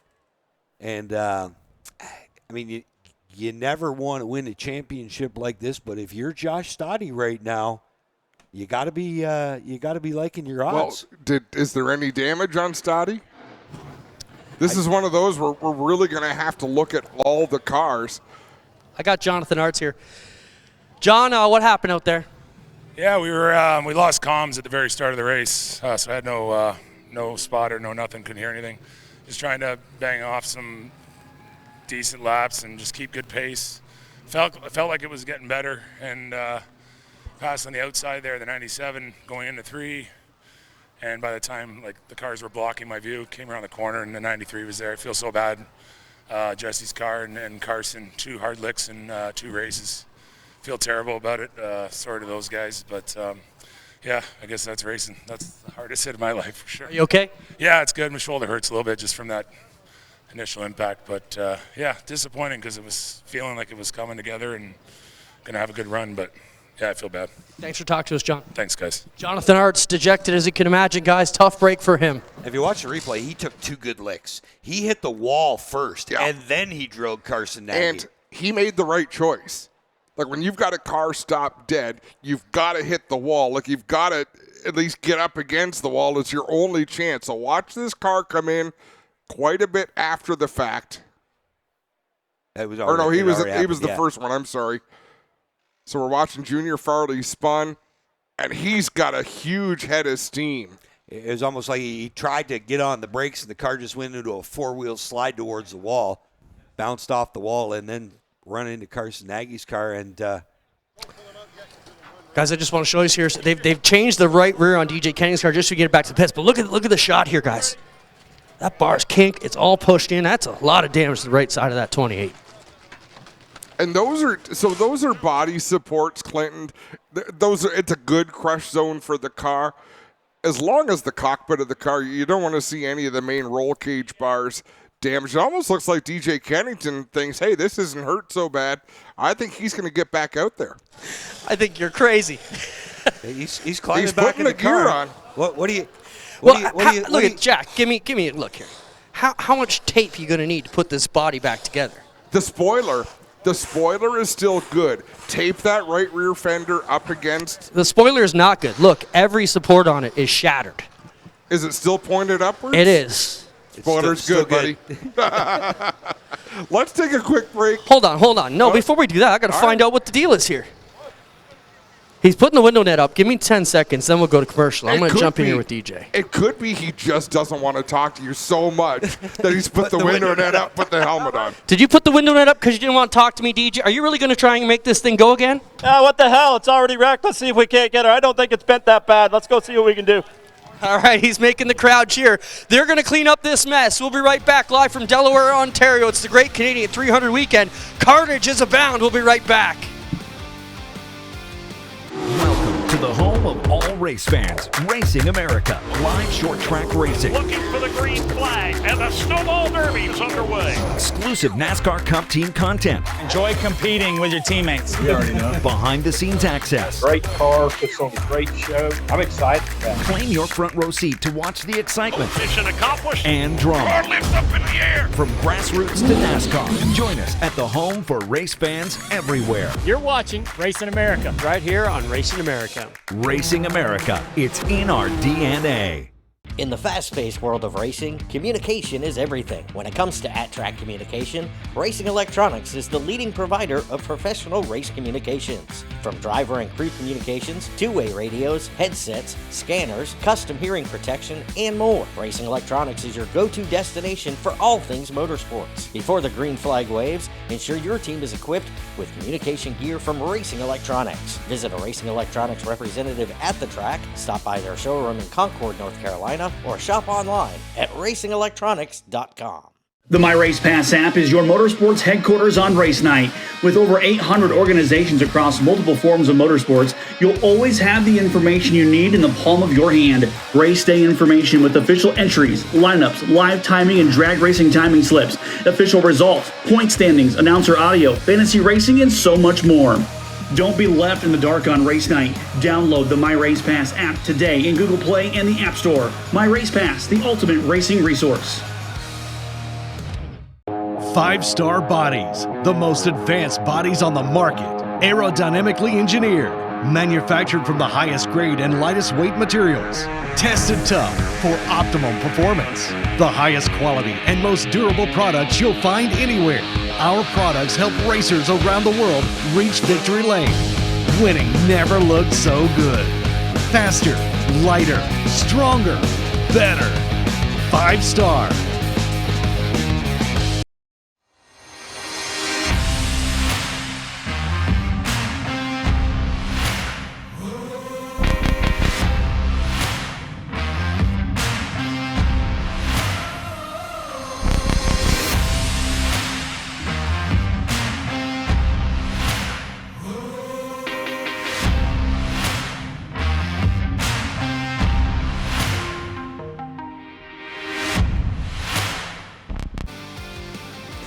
Welcome back to Delaware Speedway. One of the treacherous things about a track with inside walls and outside walls, when something happens, it is very hard to avoid it. We have a shot down on pit road. Scott Steckley, Pete Shepard, Mike Knott, Clint. That is a lot of brain power down in the 22 pit. Yeah, they're over here talking with Robin Cadillo, and they're talking about the situation and how this is going to play out once we go back under yellow. The other thing that's happening, they are in the Sheridan pit. They have the jack out. They've got a tire out. Jake Sheridan has a flat tire somewhere on that car, and he is going to have to pit as well, guys. So that is major issues for both the title contenders here, except for Stoddy. Hey, Clint, are you okay with me asking you to talk to people? I know I've done that to you a couple of times. Like a choice after 30 years. I know, but I would love to get in with Nick Sheridan and see, in Jake's assessment, how hard did he get hit? At both ends. He took a shot from the back. He took a shot in the front. You can see the 52 car just rolling down a little bit in turn number 2. Well, you talked too long. I had him there, but Nick said I got to go. Let's have a look at the APC Championship standings coming into this event. Josh Stoddy with 478 points, a 4-point advantage over Kyle Steckley, a 10-point advantage over Jake Sheridan, 18 points over Dale Shaw, 21 points over Shea Gemmel, and I believe that is the only 5 cars that are really in the conversation. And Shea Gemmel would need a lot of help. Yeah, even 4th and 5th, it's not the amount of points they're down. They can make that up. It's just the amount of guys you have to pass as well in the point standings. Oh, you see the damage on Steckley's car.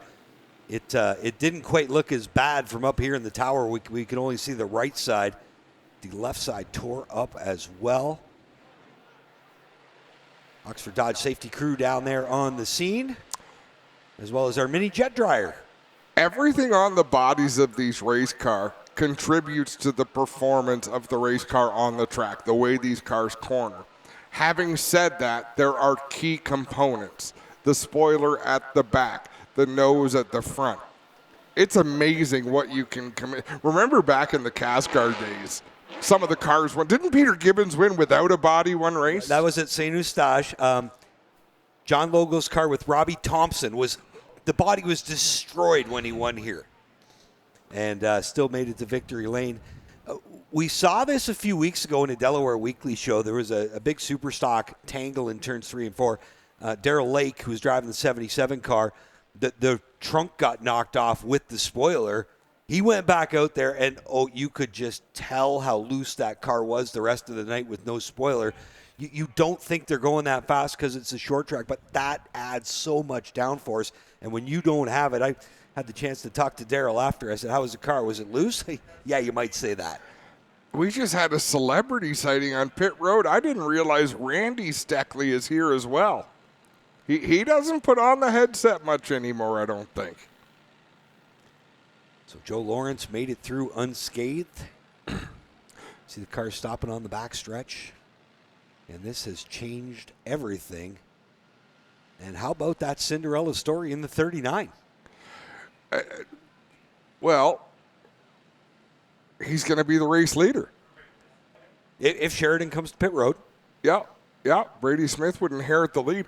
I almost wish they would go to yellow flag conditions so at least these drivers can get onto pit road and the crews can get to work, because really it's not going to be a very long yellow. I think race control was listening to you.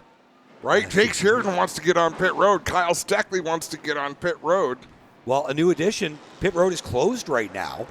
Which will be fine for them because you have to go to the back. To start at the back, and they're going to be at the back anyways. They need all the time they can get to try to work on these cars. Sheridan definitely coming to pit road in that 52. Again, major championship implications here on lap 48.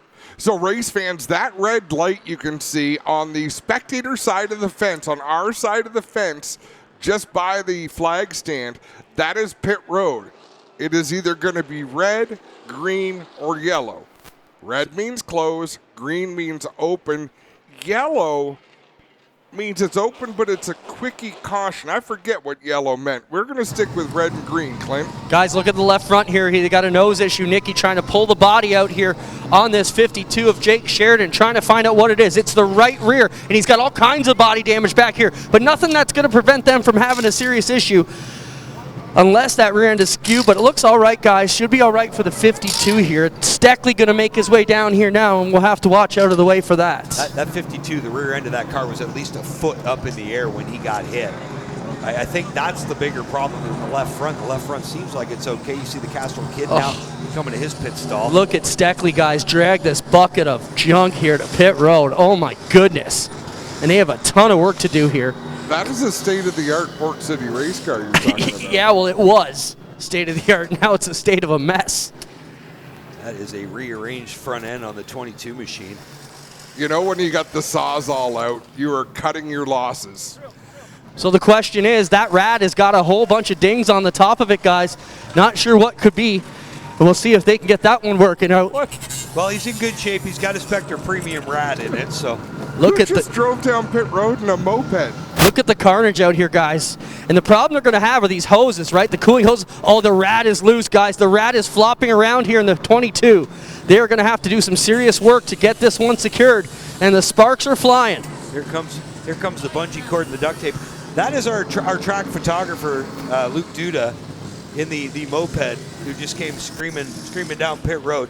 He's like Dave Franks after taxes. He hasn't quite graduated to the golf cart yet. There you go. Giving you guys some good looks here of this soon-to-be Port City Modified. And they're just trying to assess what they've got to chop off, but the rad is the biggest problem. Look at that, guys. Totally flopping around in there, and they're going to need to secure that very well here and hope it's not leaking. It's not going to go far. It's got hoses that hold it in. Can you help me build the drama a little bit? I was being a little sarcastic, but they do just sit in a cradle And so it's not the most secure thing in the race car, but once that, as long as the cradle underneath it is good, you can get it fixed to something. We have a whole ton of cars working their way down pit road here. We'll continue to stay with the Steckley 22 unless you guys think there's something else we need to look at. We will be making our way down to Kennington to see how they're rebuilding that 28 car as well. They are going to work on that 28 car for sure. You see Lloyd Rawlings on pit road, Jacob Mercer, Joe Lawrence. They're under the left side of that car. The 0 of Glenn Stiers, the 97 of DiVincenzo. Kendra Adams coming into pit road. The 72's got some damage to fix. They're gone to the right side of the 19 machine of Connor Pritico. You're going to get a workout here, Clint. If you look what they're doing here, they're drilling holes across the top of the rad here to try and get a zip tie through it. Yep. They're making new holes and new mounts down here. That is backyard fabrication on pit road right there. The only thing we don't have is a bun, right? Keep the rad from leaking. Yep, throw a hot dog bun in there, you're good. The beauty of this, though, is the electric fan is attached to the rad as opposed to like a modified or something like that. So that's going to make things a little bit easier for them with the electric cooling fan stuck to the back of the rad as opposed to being on the front of the crank, at which point it'd be bouncing off that rad if it's not in the perfect position. And I'm trying to figure out how timing and scoring works because we are still at 48 laps complete. We're still showing DJ Kennington second, Jake Sheridan first, Kyle Steckley third. So we haven't got to the third caution lap, I don't think, when they're going to start counting them. But again, all these cars on pit road will restart at the back of the pack behind the cars that stayed out. I believe they just repurposed a body mount, unless that's... I think you're right, Adam. They've taken one of the body mounts, they drilled it and fastened it, and now they bent it over and they're just zip tying it to the cross member here under the hood. Yep. Whatever you do. Or they might drill right through that chassis and rivet it. Whatever you do, if you're Kyle Steckley, you've lost the chrome horn as part of the game plan tonight. Now Nick Sheridan is stuck, or sorry, Jake Sheridan is stuck behind the 22, and he has to fly around the outside here to try and make it out ahead of the pace car. I'm not sure how that's going to play, guys. You'll have to let us know if that is affecting anything. No, you can't lose a lap on pit road. He was hot getting out of here. Probably more red than anything else, I would think. And, I mean, what are you mad about? The 22's in my way. Yeah, you were both in the wreck. But tempers are hot. We continue to show you the Steckley work going here. They've got the hoses up in position now. And this is a wild one. And Adam, you are right. They drilled through that cross member, and they are trying to get an Allen key in there to take like a self-tapper there to get that body mount on the left side. And fortunately, race fans, everything you're looking at right now is cosmetic repairs. So it looks like the four wheels are pointed in the right direction. I got to show you this one. The 28 of DJ Kennington has got his car back together, guys. It's not very pretty. Jack makes his way over here, and it's a whole bunch of speed tape down here. But they're going to give it. They have now lost a lap. Now they just started counting laps again. So Kyle Steckley, DJ Kennington have lost one lap. I have a feeling Steckley will be done by the time the pace car gets there, but time will tell. Kennington down and away here.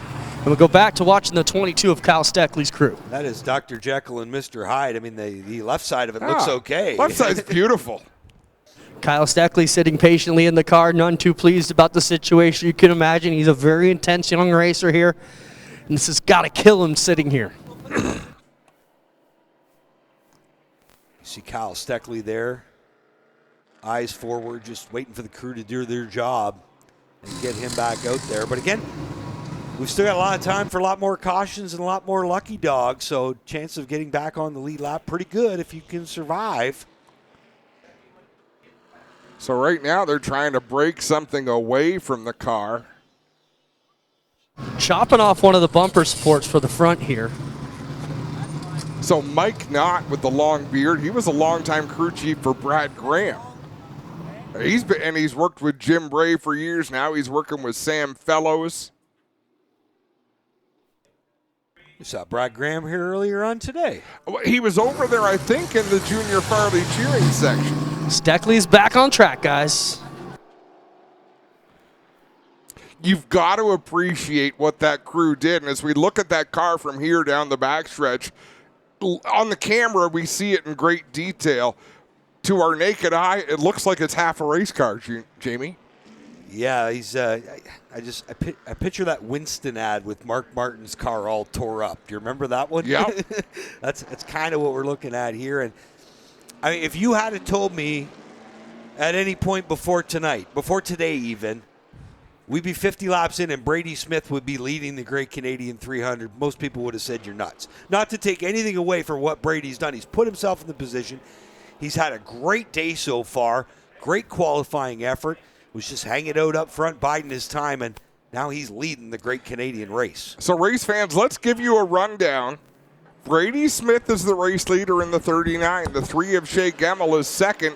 10, Jesse Kennedy is third. J.R. Fitzpatrick is fourth in the 3. 17, Josh Stoddy is fifth.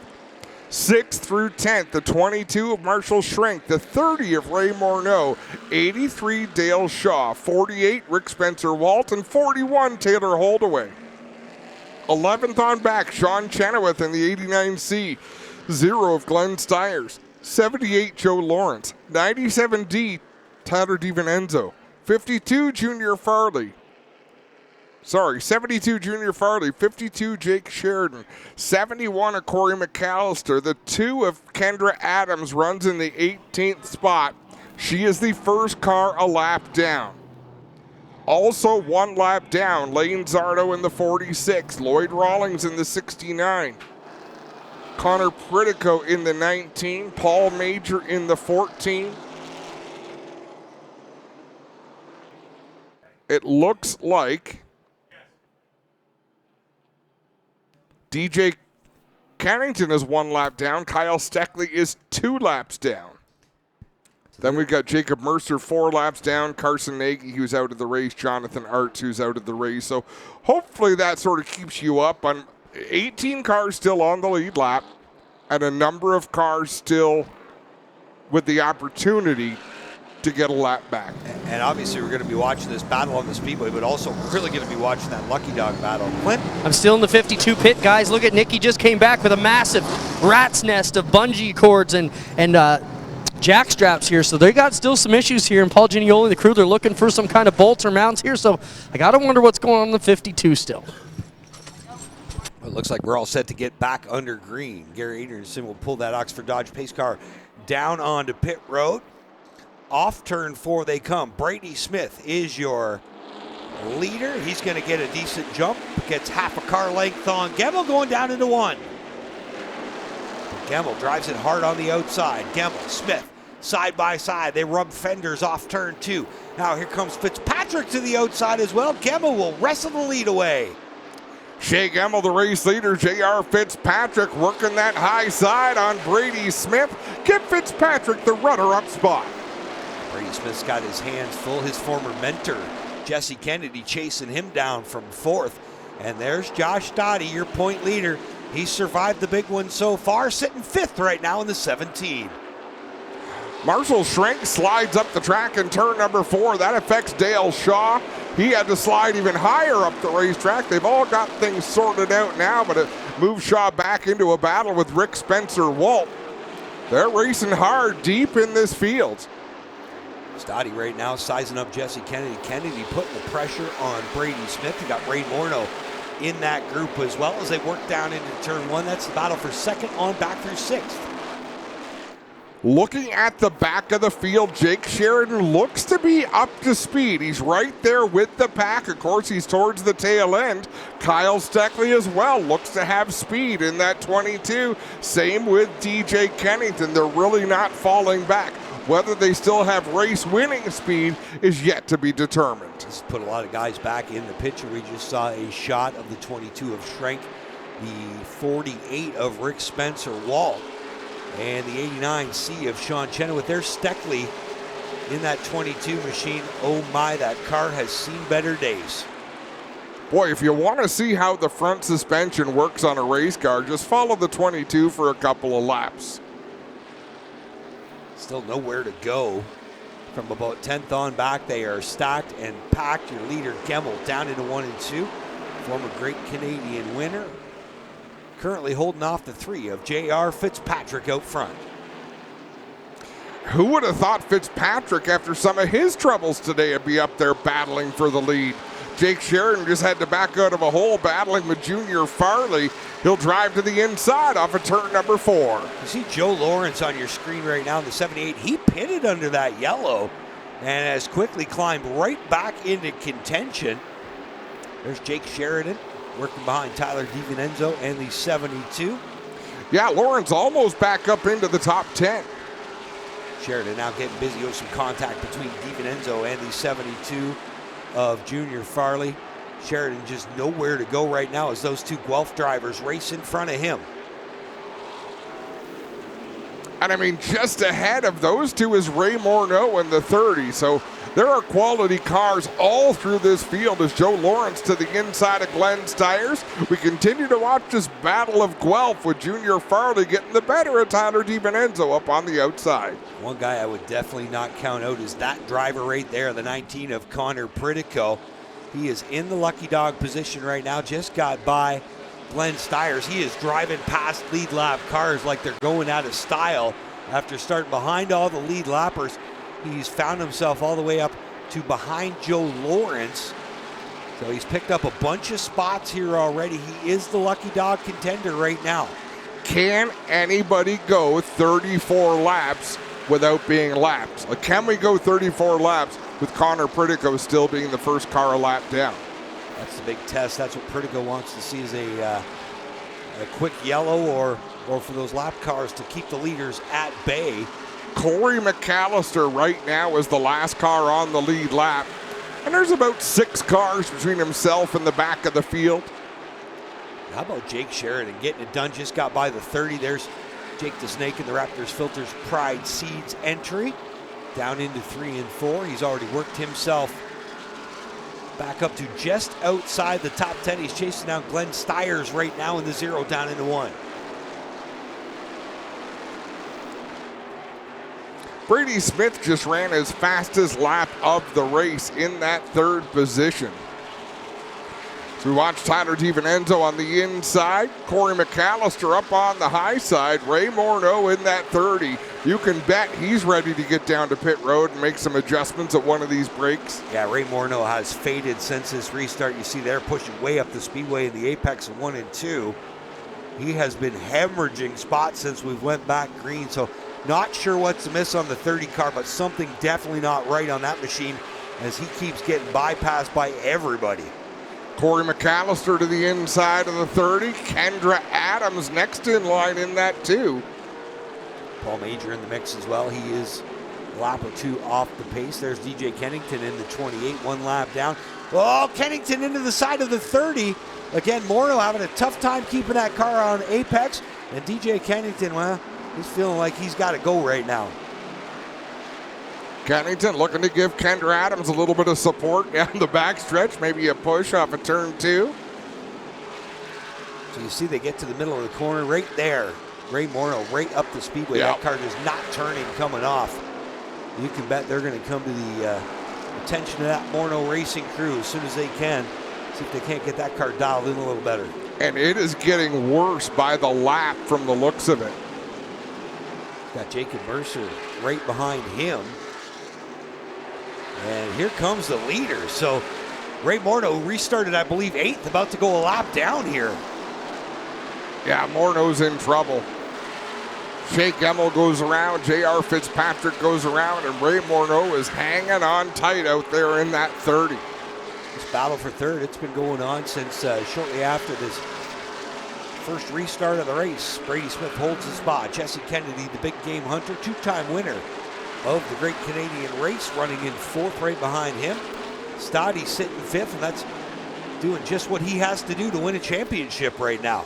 Next car ahead of the race leader is the 22 of Kyle Steckley. Steckley to the inside of Paul Major in the 14 down into turn number 1. He's got to turn up the wick now, try to keep Shea Gemmel in his rearview mirror. Definitely not a lot of front downforce on that 22 car, missing the whole front nose and body work on that car as his APC teammate comes up to knock on the rear bumper. Here comes Shea Gemmel, your leader, as we've got 77 laps done of the 300 that will make up tonight's Great Canadian 300. DJ Kennington and Kyle Steckley to the outside of Kendra Adams. Shea Gemmel going to follow them through as Kyle Steckley now to the inside of DJ Kennington. Couldn't make that work. He'll back off down into turn number 1, and they'll race down the backstretch with the race leader chasing down Steckley and Kennington. Pretty tough to feed somebody the bumper and pull off a bump and run when there is no bumper to use. And Kyle Steckley, championship contender, down another lap as Shea Gemmel moseys on by. And now Gemmel's got his work cut out for him. Try to put Kennington another lap down. To swing the inside. Kennington gets through. We're here in the Morneau pit, guys. He's pulling in. They are going. Looked like they were going to go under the hood for some adjustments, and they're going to make a right rear adjustment, but they will lift up the hood and start making some adjustments by the looks of it. Not sure. A little bit of confusion so far. Wow, that's got to be frustrating for Ray Morneau and the rest of the team. Green flag laps go by so fast here at Delaware Speedway, so that crew's got to work quickly. Morneau came into the night holding on to 10th spot in the APC Late Model Championship. Definitely not the way his night wanted to go. Guys, there's a leak here under the hood here. Everybody pointing, there's fluid abound, not sure what it is. Could be a brake issue. If that's it, that would cause the handling on him there a little bit. So I would think brakes or power steering. Yeah, it looks like a power steering fitting, guys, by the looks of it. You can see the hose is cut right there where it's just below the braid. There, they just pulled that one right there, ripped in half, right out of the fitting. Wow. You see Brady Smith working around Kyle Steckley down in 1 and 2. And how about this? Brady Smith and Jesse Kennedy have reeled in those top 2 cars, or at least reeled in Fitzpatrick, excuse me, in second. Your leader with a 1.5 second lead is Shea Gemmel over J.R. Fitzpatrick. Shea Gemmel, sizable advantage, more than half a straightaway over J.R. Fitzpatrick, closing in on some more cars that he wants to put a lap down. Glenn Stiers runs in the 16th spot right now. Brady Smith had a look to the inside of J.R. Fitzpatrick, had to back out of that hole.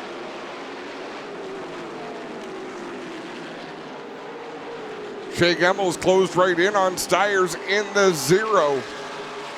Had a quick look to the inside in turn 4, couldn't make that work. He stays behind the 0 Stiers as they work through 1 and 2.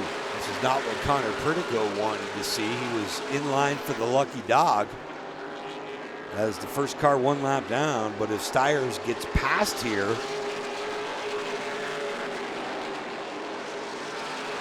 it's going to put Stiers as the lucky dog position. And that might not last long either, as Tyler DiVincenzo is the next car ahead of our race leader, Shea Gemmel. DiVincenzo will come off at turn number 4, point that car to the inside of the racetrack and allow Shea Gemmel around the high side into turn number 1. Gemmel looking good in that 3 machine. The Camusa APC sponsored entry, the Dorchester driver. There you see Jake Sheridan. Joe Lawrence as well in the mix there. And Connor Perdico was just trying to lucky dog his way back onto the lead lap. That 19 car still fast for sure. And all he's got to do, he is a lap down. Some circumstances are unfortunate for him right now. Don't lose another lap. Whoa, trouble. Lloyd Rawlings goes around on the front stretch. Junior Farley has to lock it down. It was very nice of them to spin down on the inside of the racetrack. Neither one of them got into the fence, which is good news. And I don't know if Rawlings was trying to stay to the bottom to leave Farley the outside, but they were way down low on the track. Let's have a look at this replay. See how low on the track they were? It almost looked like Lloyd was going to the bottom to let Junior by, and Junior was going to the bottom to pass Lloyd all at the same time. And they kind of met in the middle. Luckily, though, no damage to either car. Farley will roll away. Now the 69 of Rawlings as well rolling away. Jacob Mercer on pit road. They've got that car up on jack stands. Yeah, he came down under green as well. Looks like Morneau's are done for the night in that 30.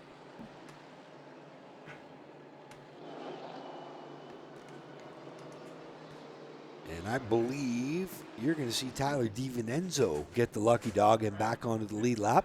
He might have even been a trapped car.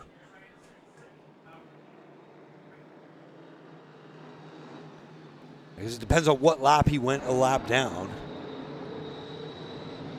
So it sounds like race director Trevor Hambley said they're going to use this as the first break of the race because it's so close to the 100 lap mark. The downside to that is it costs a driver a free pass because we would have had a free pass under this yellow and then got another free pass at the break.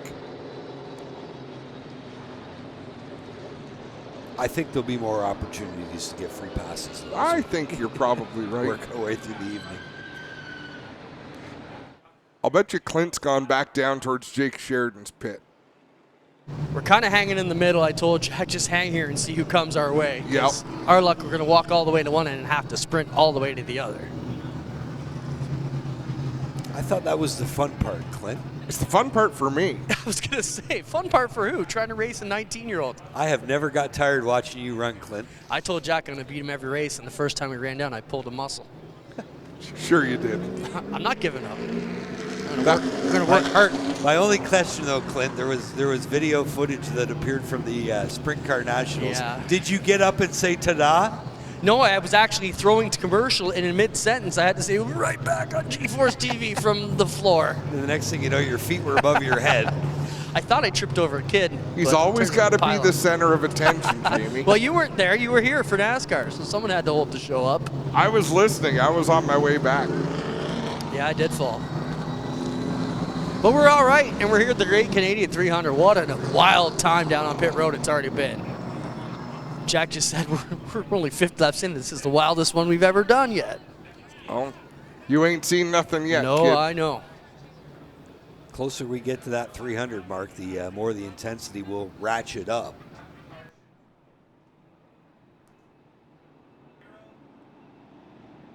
Still no takers. And have you guys talked about what the lights mean that the fans may be seeing there? The pit Yes. lights? Okay. Yeah. Yes. So you can see the pit lights back by the Pennzoil or Extreme Marine sign. And you can see the red light back there, and the one on the front stretch is for the spotters. And the white ones up high in the corners is for the drivers to see. That's $50 out of your envelope. I'm here all night, folks. Try the roast beef. That means you make nothing. I'm going to owe you. I'm going to have to go to Jonathan Arts for a loan. I'm getting my money back somehow. One way or another. He asked if I wanted to fight him for it. I respectfully declined. I'm like, no, that'll be a tire donation for tonight. Enjoy it. No, it's a no for me, dog. I said okay, and he stood up, and I'm like, no, I'm just kidding. Sit down, sit down. So it looks like 14 cars on the lead lap. Corey McAllister is the last of those. Then it's Tyler DiVincenzo a lap down. Glenn Stiers, Connor Pritico. And that's pretty normal. In fact, I thought they were slow in getting to the lap traffic at the drop of the green. I mean, Lloyd Rawlings was running at the back of the field, but we were, 30 laps in before we saw some lap traffic. So there's going to be a 3-minute clock. These teams will roll down pit road once nobody can do any work on pit road until the final car is stopped and the horn is sounded. Well, you talk about how long it took to get into lap traffic. First through 22nd in qualifying, just a hair over half a second.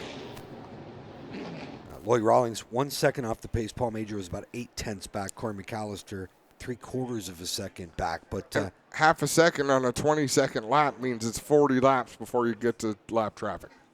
You said you weren't any good at math. Come on now. I was sandbagging you. No calculator needed. So the field coming down pit road, and Clint, you are about to get busy. We are here ready. So for you fans, the drivers have been told they will pull down a nut in their pit stall. They will stay single file here. The crews will have to go to them. So some of these teams are going to have quite a haul with the fuel. And they'll start making their way out to the cars down at the end there. Don't see anybody get close down at our end yet. Still holding back, waiting for the big horn.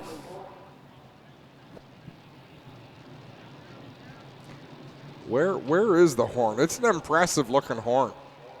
I can see it. You didn't get it bedazzled for me yet. Here it comes. Daryl's big horn. There you go now, crews going to work. Everybody on the mad dash here. And we will watch Brady Smith's crew. You got Jesse Kenny right in front of us, the J.R. Fitzpatrick 3 team for the Hathaway crew. The leader, Shea Gemmel, up here working on the 3 Canusa Castrol machine as well. Wonder how much duct tape DJ Kennington had to take off that 17 to even access the trunk. He's going to be way overweight with that. I don't know. He's missing some weight on the right side.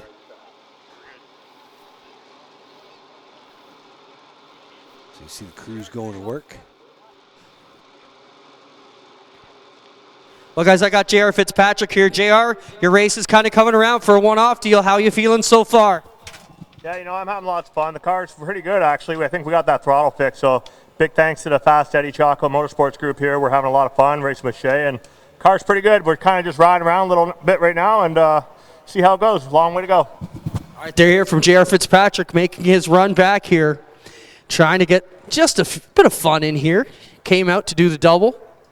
Had trouble last night, got in a bit of a jingle, and then out here again tonight messing around. Obviously had the problem with the throttle linkage. They got that fixed with the return springs and got him in a comfortable spot as we watch fuel go into the number 3 of Shea Gemmel. Most of it's going in. Well, Shea, you got it down here. You got the lead. You're in the right spot now. Still a long way to go. How do you maintain this position? Yeah, we got some clean air right now, which is good. The front end of the car really loves it. Getting through the center of the corner with, like I said, with that clean air is pretty good. Keep this APC Canusa car underneath me for the rest of this race, and we should be there at the end. Good luck, Shea. Thanks for talking to us here. Those are the top 2 sitting here. We're going to try down here and maybe get a word with Josh Dottie, who is the pole sitter coming into tonight, sitting in the best position as we run right now. Fuel all over the place down here on pit road. 1 minute warning. Well, Josh, how you feeling so far in this 17 car? Yeah, the boys have given me a pretty good piece. Pretty happy. Same as JR here, just riding around trying to save some tire. Long race. All right, good luck. Josh Dowdy, the point leader, guys, trying to bring home this Canadian Flat Roof System 17 to the APC Championship tonight. I'm surprised none of them are changing visors. How does Shea Gemmel see out that dark tinted visor? Maybe he has it up. It's possible. That's a good question. See there, we have Marshall Schrank, a crystal clear visor. Marshall, how's it going out here? This car looks gorgeous. It's running very well right now. Are you happy so far? Yeah, it seems like we got a bit of a long run car, so when we do eventually pit for tires, we'll be able to take a swing at it then. But for now, it's comfortable, and we'll just keep digging. Thank you. There you hear it from Marshall Schrank over here. We got one more in the top 5. Let's talk to Jesse Kennedy just because we don't want him to be left out. Jesse, how you feeling so far? The car's in a good spot as we're rolling right now. Are you feeling good? Yeah, I think we just got to make a small adjustment sometime here. There you hear it from Jesse Kennedy. Look for one small adjustment. Former winner here, the Great Canadian 300. A man of not many words, but giving us the points we need to hear. Right? Short and sweet. So the pace car leaves.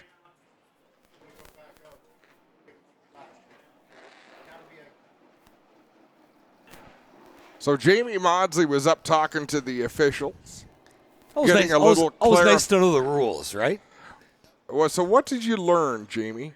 So we're going to turn them back out. They've each got 2 more brand new tires, essentially. The 4 they started on, everybody got 6 tires for today. You can change those tires whenever you like. You can't do it under a caution like this. So they're going to let them go. Then they're going to open pit road. Then if you want to change tires, you're going to come in and change tires, and that's where you've got the 3 laps to make those tire changes. Well, there's one other thing we need to add that, Jamie. They can only take fuel on these stops, right? They cannot take fuel on other than at the 100-lap breaks, if I read things correctly. I believe they're going to open pit road just like a normal competition yellow once they get going again. And then if you want to come in and do the tires, now you would do it.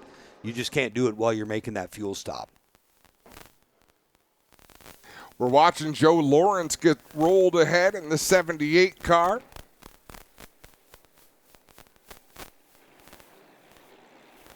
He'll get a push and be able to rejoin the field. He won't lose any position. How about a big break for Junior Farley? Yeah, he spun out twice on the front stretch and really hasn't hit anything too hard. That's pretty impressive. So the push vehicle making its way down onto pit road.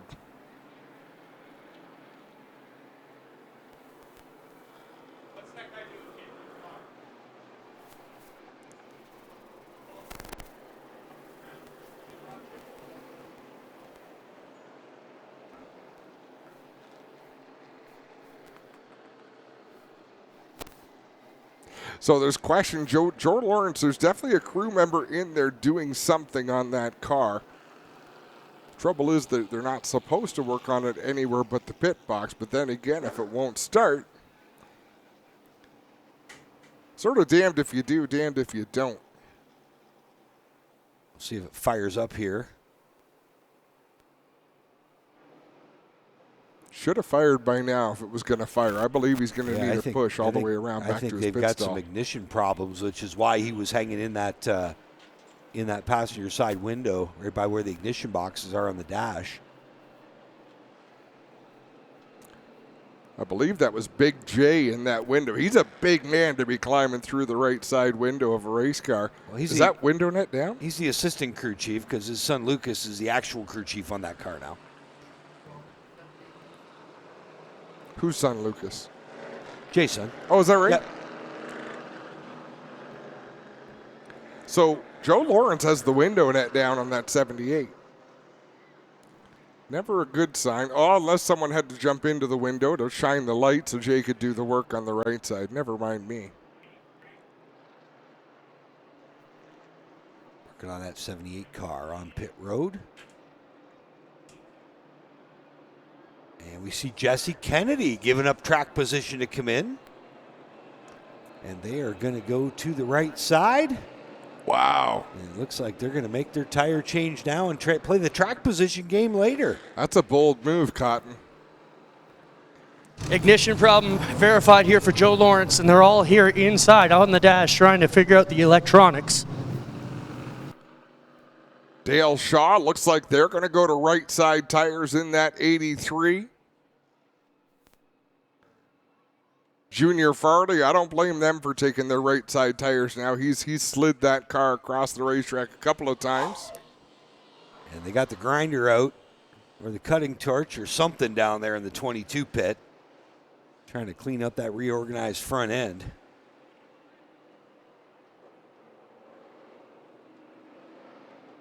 And kudos to that Milverton crew. They have not given up. No, there's no quit in that group.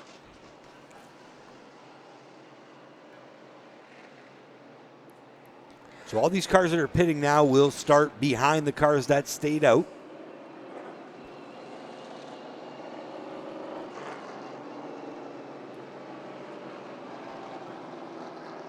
And Jack's running.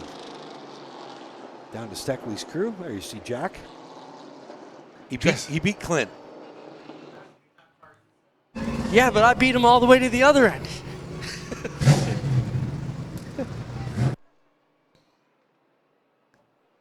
Clint's pacing himself. It's a long night. He's been through more 300s than Jack. I can still get my job done from 50 yards back, though. We call it experience, right? Yeah. That screen in front of the radiator, is that new, or was that on there the whole time? That's been there the whole time, Adam, since they were in here earlier. Okay. Making some adjustments to the body mounts that are now rad mounts. Just changing the angle a little bit. Pretty slick when they can repurpose those things. And they got the bungee cords out. They got every kind of fastener you can imagine down here. They do have a bungee cord. They've got many zip ties. They've used the duct tape. They've used the self-tappers. Junior Farley whips by and everybody almost off pit road. One more coming at us here. Is this the Lawrence machine? No, it's the Castrol 28 of DJ Kennington. They changed the right sides of that car. Yeah, they're still working on the ignition system of that 78. Jay Getz still leaning in the side of that car, trying to figure out what's ailing the 78 Elite Property Maintenance machine, or Elite Property Realty machine of Joe Lawrence. That's some dexterity by the big guy. That's some big guy dexterity right there. That is impressive, but if you see, he's in the passenger side, but his right hand is up by the radiator. He's got long arms on him.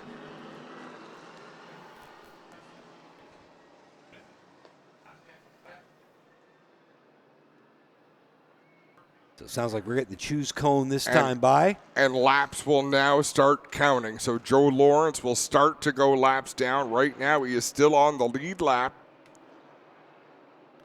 This will be the first lap he goes down.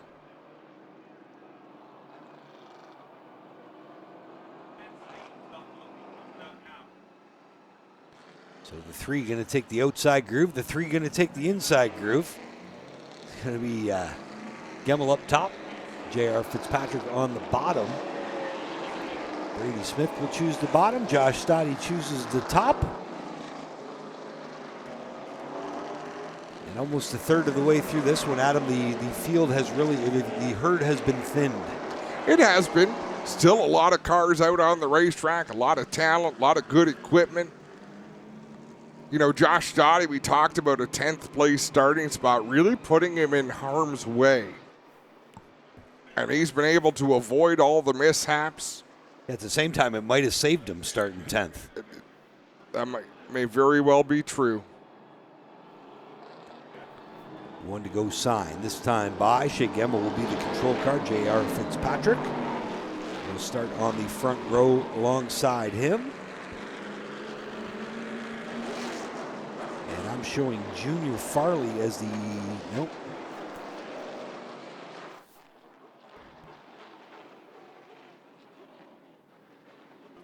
Looks like Glenn Stiers, the first car, 1 lap down in 15th. So Glenn Stiers, Connor Pritico, and Lane Zardo, the 3 cars 1 lap down racing for the Lucky Dog. Meanwhile, up front it's Shea Gemmel racing for the lead. He gets a good jump on Fitzpatrick. Fitzpatrick's now got to deal with primetime Josh Stoddy off turn 2.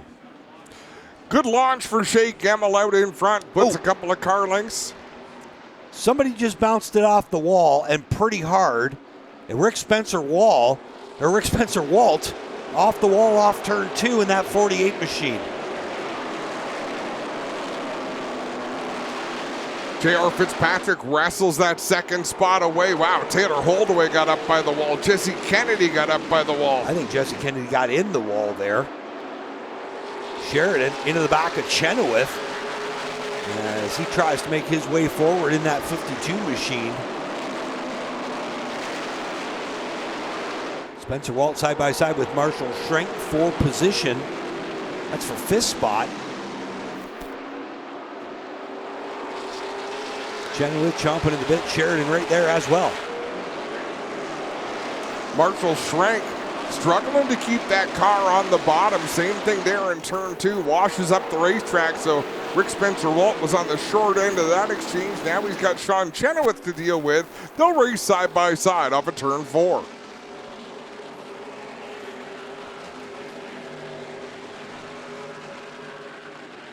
Closing in on 100 laps, 95 down right now. How about Shea Gemmel out front? Chenoweth is finally going to clear Rick Spencer Walt. Is going to bring the 52 of Sheridan with him. Rick Spencer Walt, good run here from 11th up to 7th now. Joe Lawrence finally getting back out onto the racetrack, many laps down. How about Sean Chenoweth? Started 19th today, all the way up into 6th in the 89C. Good run for him. He's got his hands full with Jake Sheridan now down into 1. You see Dale Shaw doing battle with Taylor Holdaway in that 41 machine again. Kingpin Bowl Lounge, new sponsor for Taylor Holdaway. Great to see them involved in stock car racing in Ontario. Sheridan now has Chenoweth rooted up off the bottom. That's the race for 6th spot down into 1. The Pride seats 52 on the bottom is Sheridan. The 89, the London Recreational Racing entry. Up top is Chenoweth. J.R. Fitzpatrick has caught our race leader, Shea Gemmel, as they work off of turn number 4. Just a car length or 2 between 1st and 2nd spot into turn 1. Just a car length between the 3 and the 3. Gemmel, Fitzpatrick, Stoddy runs 3rd now. He was able to get around Brady Smith. Shrink 5th, Sheridan 7th, Chenoweth 8th, Rick Walt 9th, Jesse Kennedy up to 10th after a pit stop and 2 fresh tires. Dale Shaw running top 10. So if you're Jesse Kennedy, you got to be careful. You still got to run 200 laps on that right side, where I think a lot of guys are going to take those right sides a little later on in the evening. So he's got to make them last.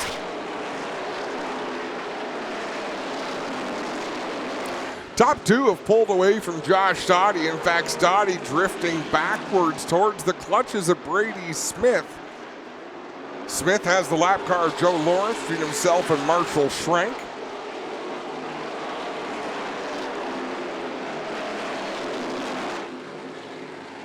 I'm showing Joe Lawrence 5 laps down right now. I think he's more than that. I think he's 8 laps down. Or am I mistaken? Oop. Yeah, looks like you're right. 9 laps down. Sorry about that. Guys, I want you to watch the 22 of Steckley at quarter entry. He's got major sparks dragging onto the side, and it is pushing up dramatically every single turn. The crew here, a lot of chatter going on how to deal with that. Oh, yeah, I can see what you're talking about there. Oh, there's, it's not just going in the corner now, it's all the way through the corner. So big problems on that 22. Kendra Adams gets him jacked up off turn 4. He looks to the outside of Tyler DiVincenzo. Yeah, there it goes. Whatever it was, it just broke. Or became much, much worse.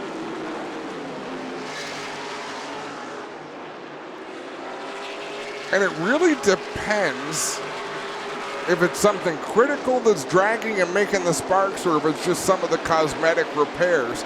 But I think it's something fairly significant out there on that 22. Yeah, he just got passed by Kendra Adams in the 97, and the next thing you know, a lap later, they're both 10, 15 car lengths in the front windshield on Steckley. That car definitely missed the 22. He's got to hang on and get back down to pit road next yellow so they can keep working on it, but I think his problems could be bigger than that. Lloyd Rawlings now goes to the inside of Kyle Steckley down into the 3rd turn. The race leaders are right behind them to come off of turn 4. Steckley still up on the high side of Rawlings. Shea Gemmel going to have to make a difficult decision. Steckley on the high side, Rawlings down low. Steckley will let your leaders by now.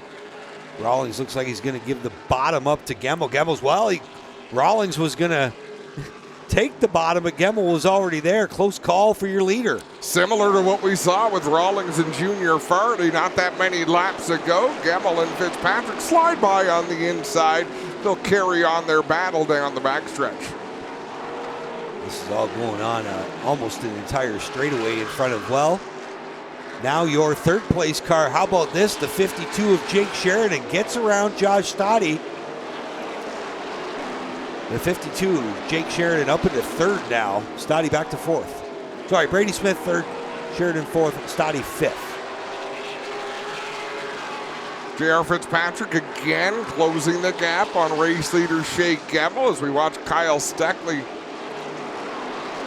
continue to lose spots out there and put on a spark show every time into the corner. And it's getting worse, whatever it is. Oh, yeah. And whatever it is, just let go.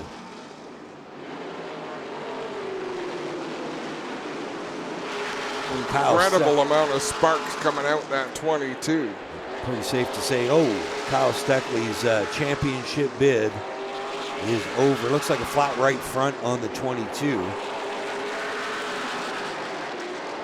But my guess he's done some damage to some important stuff under that right front.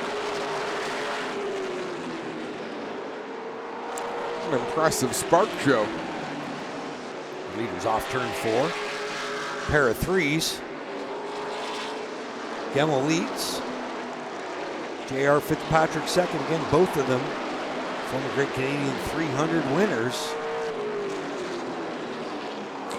You mentioned him a few laps ago, but how impressive is Sean Chenoweth running in that 7th spot, challenging Marshall Schrank in 6th. Hadn't shown a whole lot of speed here this weekend.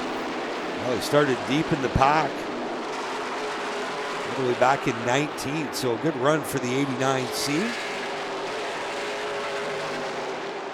It seems to be hit or miss with Sean this year. He's either fast or he's just not fast. But it seems like he's got a pretty good, it could be both today. He was not fast earlier, seems like he's fast now. It's one of those days. J.R. Fitzpatrick really pressuring Shea Gemmel out in front. Fitzpatrick rolling the center of the corners well, even that number 3.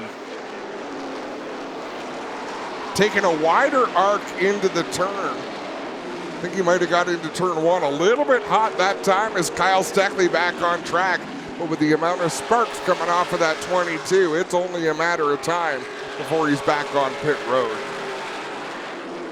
Yeah, something is definitely dragging on that 22, and he is still in some trouble. He's been called in by race director Trevor Hambley to make repairs on that right front corner.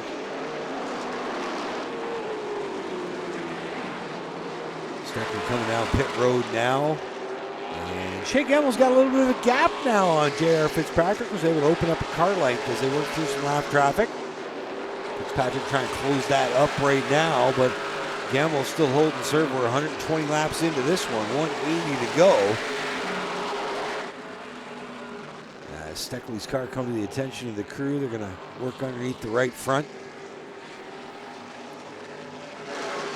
Looks like they're putting some zip ties on the brake hoses. Yeah, but that would tell me they're working on some cosmetic issues, but those sparks were not created. You don't get a flat tire from cosmetic issues. Now they got a sway bar that's dragging their Adam on the right front. I don't think they fixed it. You're right. I think you're going to see the same situation here in short order once again. That is a veteran pit crew, though. They might be waiting for the next yellow, waiting for the next break. They'll continue to work on that car. They'll continue to go out and probably make some sparks. I'm showing him 11 laps down right now. He's still sparking pretty bad. And they'll continue to get scolded over the radio and told to come back to the pit. So it's kind of a cat and mouse game. The crew trying to buy some time, but it's just too many laps until the next break. Oh, look at this. The race leaders right up behind Junior Farley, Glenn's Tires, Lane Zardo. Those drivers all racing for position right in front of your leader. Gemmel will get by Zardo as well as Farley. Now goes to work on Glenn Stiers. And more sparks from the 22. I would not want to go to the outside of that 22 car right now. Definitely tread carefully if you do.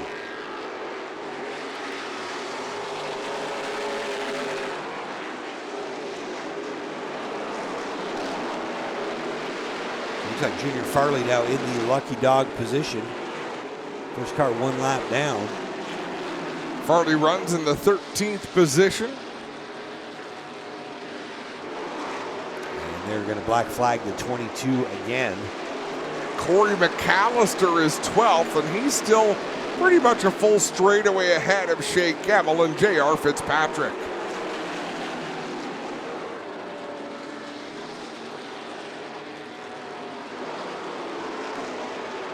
Now Gemmel working over the 28, DJ Kennington down in 1 and 2. Put Kennington another lap down. Jesse Kennedy, Dale Shaw doing battle.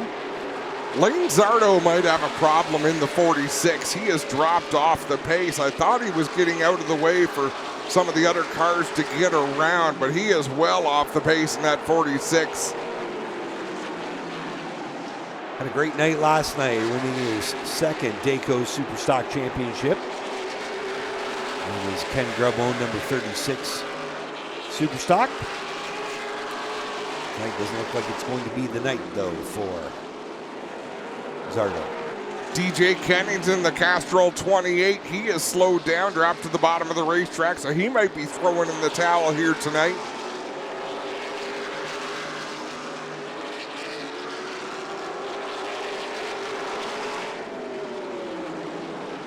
Corey McAllister, next car to go a lap down, makes a move on Kendra Adams in 3 and 4. He can see those leaders coming. Kyle Steckley back on track.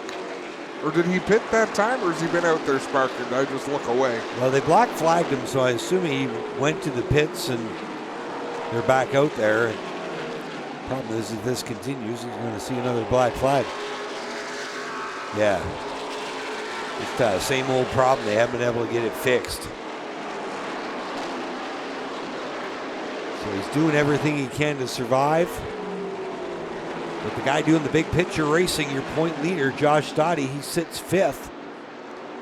7 seconds behind your leader, but in comfortable championship condition for the 17. There's Josh Stoddy in the Canadian Flat Roof Systems machine out of Chesley, Ontario, and with Marshall Schrenk in his back pocket. They run 5th and 6th. Frank's been running late models here weekly at Delaware for a couple years now. Been feature victory lane each of the last 2 seasons on Friday night action. Shea Gemmel swings to the outside of Kendra Adams. J.R. Fitzpatrick goes by as well. The next car in front of our race leader is 12th place, Corey McAllister.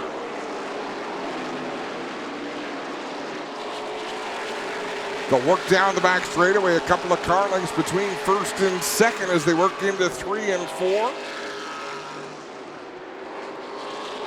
Man, they have reeled McAllister in. He was a straightaway ahead just a few laps ago, and they are now about 10 car lengths behind that 71 as they work down the back stretch towards turn 3.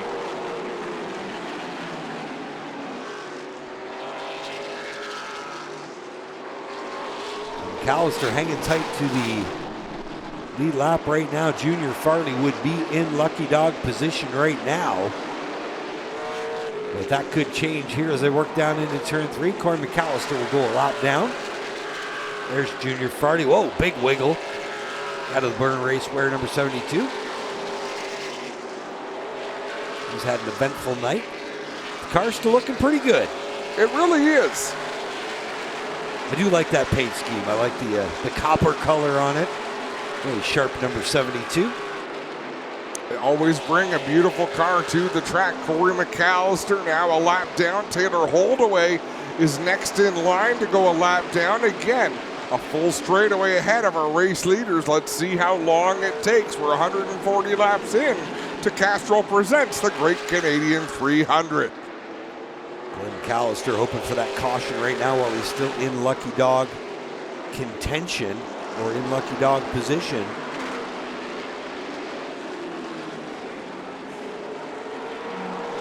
That could change here any second.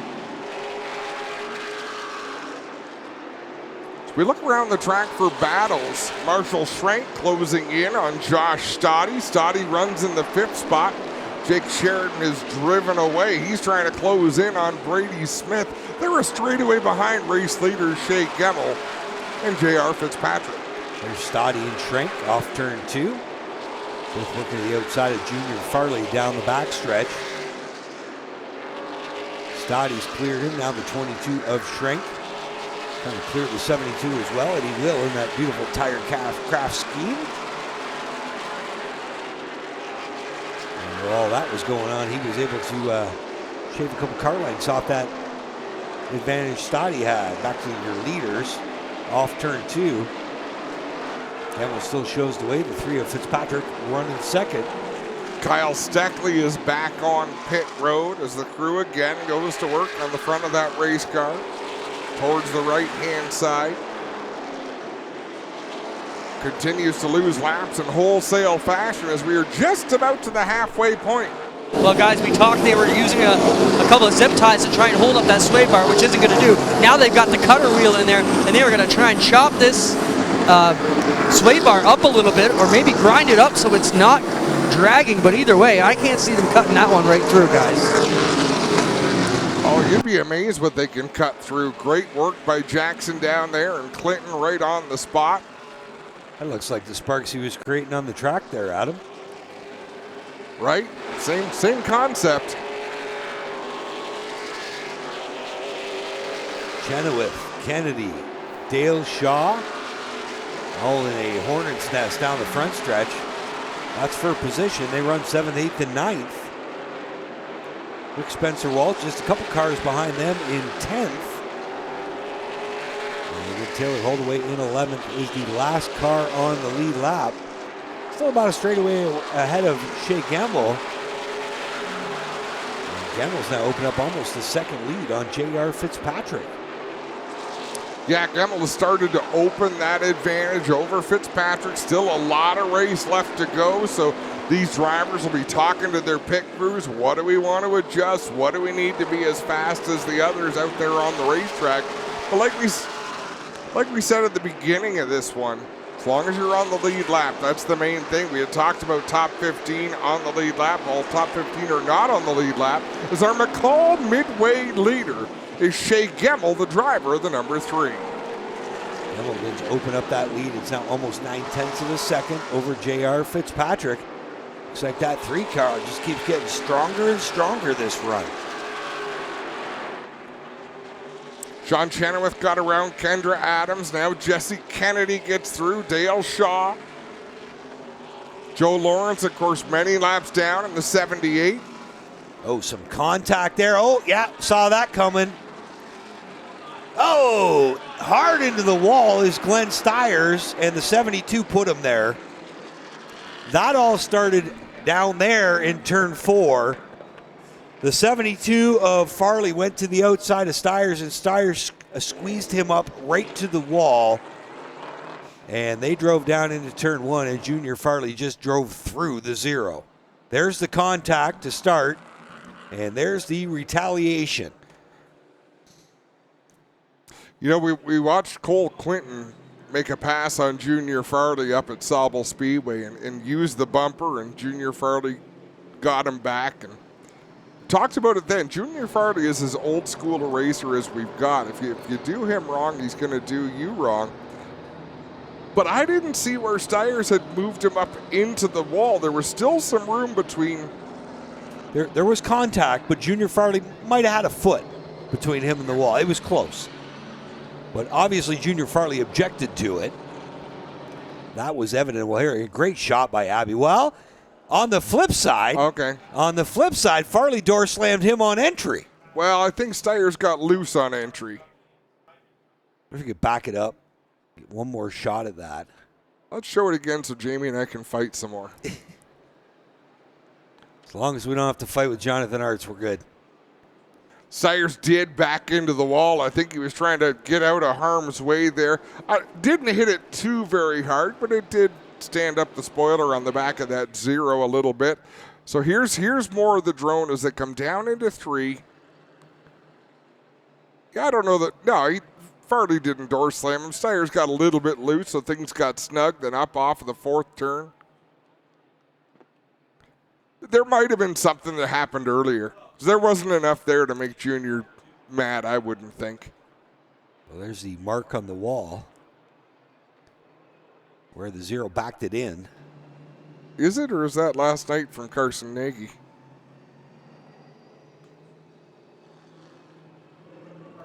I think Stiers' marks are about 20 feet farther into turn 1. See, the pace car's there right now. There's 2 sets of tire tracks. One's Carson Nagy's from last night, and one's Glenn's from tonight. Did they paint Carson Nagy's faux pas overnight? Okay, so there's Stiers' mark. I think they might have painted the wall. I think that's Carson. I don't know. I think that's Carson's mark and the one further into turn 1. But I can't quite. Spencer says that's Steyer's mark. It's got to be Steyer's mark because Spencer's actually never been wrong. I'd like to claim that title, but I do not own that title. Bunch of cars taking advantage, coming to pit road. Jake Sheridan coming your way, Clint. Yeah, I was just going to say, pits are open. You can see by the green light facing you there. Brady Smith stopped as well down at the start of pit road. Here comes Dale Shaw, Rick Spencer Walt, Taylor Holdaway, another lead lap car into the pits. Steyers, Farley, and the 19 Connor Pritigo coming to pit road as well. Now, Kendra Adams, that's the way to go racing. The Jackman also had to carry the right rear tire, set it down. We'll go, and this is why the rule is set up the way it is, because they don't want people to have to bring in a huge amount of pit crew. So the Jackman brought the right rear out. He'll jack the right side of the car up. One person is going to change both right side tires. All kinds of stuff going down here. They've got the hood off to Dale Shaw, 83 guys, not sure what they're doing there. Looks like it may be an adjustment, but they got pliers in hand, which is not what you'd be using for an adjustment. We'll make our way down to the Sheridan 52, who's also got a lot of work going on. Connor Pritigo, they got the right rear off the 19 car as well. And they're working on the right front here of the 52 of Jake Sheridan. Kyle Steckley still here on pit road, as you can imagine, trying to figure out what they're going to do with that one. But Sheridan here working on the body. Steckley pulls away. Tricky Nicky over here trying to see what to do with the 52. They're going to fire it up and send him on. And they nearly got together with Rick Spencer Walt here exiting pit road. And again, they will get their spots back to where they were running in comparison to all the other cars that pitted as well. Jack stands up here for Connor Pritigo. They got problems under the right rear of the car. Going to work on what looks like a shock there. Yeah, right rear shock problem here for Connor Pritigo on the 19. They're going to work on that one. Back here in the 72, Junior Farley's got the left rear. They're working on that one. They got the left side jacked up, ready to tighten him up and drop his jack and send him on the way. We'll keep working our way down pit road and see what else we can find here. A lot of these jobs, Clinton, will be predetermined. So the Connor Pritigo crew, you got 3 caution laps to do what you need to do. So some of them will plan, perhaps, hey, we could change a shock in that amount of time. Hey, we can make this adjustment. So it might look like a major work, and it might be something they planned on doing. Maybe not, Jamie. Well, you would think that at some point you would have a meeting and go, if this goes wrong, this is what everybody's doing. I mean, emergency preparedness would be definitely valuable on your race team for sure. And while they are working in a hurry down in that 19, it looks like they're working towards a goal. Jack stands have come out. And the 2 crew, they had a plan. The Jack guy's going to jack it up, carry the right rear, and watch the guy change the other 2 tires.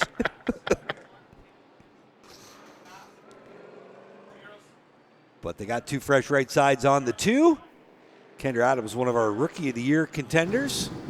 Jeff, you got to look at the back of the 0 for Steyers. Anything wrong other than cosmetic?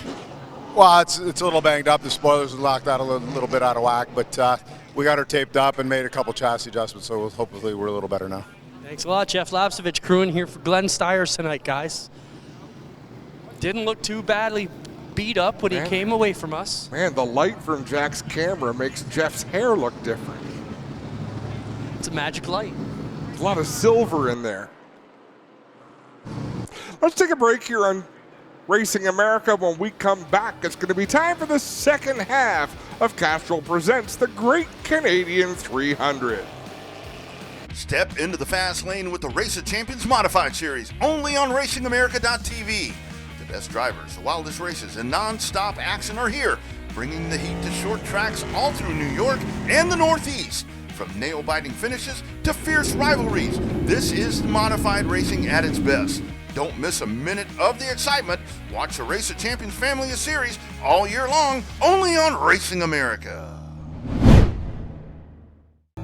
Every racer dreams of that one moment, the race where skill, heart, and history collide.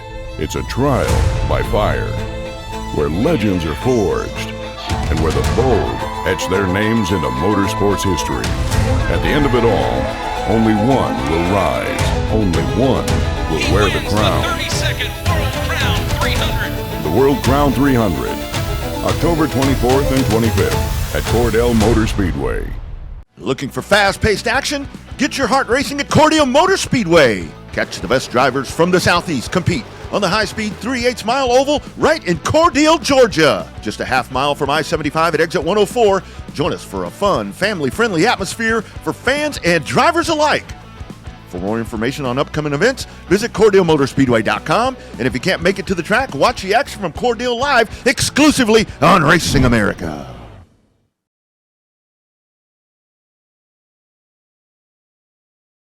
Looking to start a new career path in motorsports or searching for something new in your racing journey? Racer Jobs is your destination for providing the most current job openings from top racing teams, manufacturers, sanctioning bodies, and suppliers. Whether you're a budding race engineer, a seasoned mechanic, or a marketing ace, we consistently refresh our listings with new roles that could meet your ambitions. Looking for a great candidate as an employer? Then tap into our Racer Jobs audience and database to find that perfect candidate. Go to racerjobs.com. Welcome back to Delaware Speedway, where Castrol presents the Great Canadian 300. I'm Adam Ross with Jamie Maudsley. Clinton Jeffrey has been running pit road on trackside. And we're about to go back to green flag racing, just getting into the second half of this Great Canadian 300. Got to take a chance to wish a happy birthday to Matthew Bristow, celebrating his 41st birthday here at Delaware Speedway. Also celebrating her 41st birthday is Bonnie Gutler. Bonnie, happy birthday.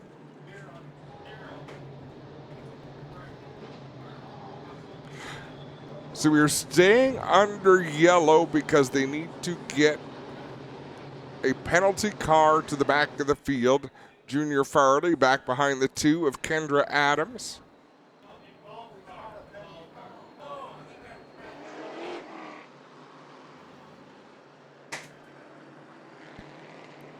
I love it when the scorers and the officials fight in the background. They're passionate, Jamie. Steel cage match going on behind us, every yellow.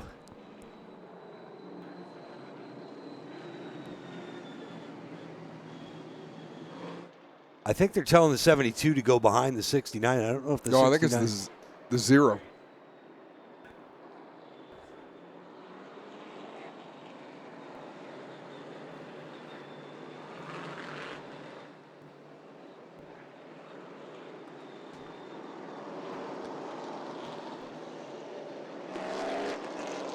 So Glenn Steiner's in the 0. I believe the message is getting delivered, but I'm not sure. Well, if you don't cooperate, they'll just drop the green and throw the black, and you can serve it under caution or under green, and that becomes worse.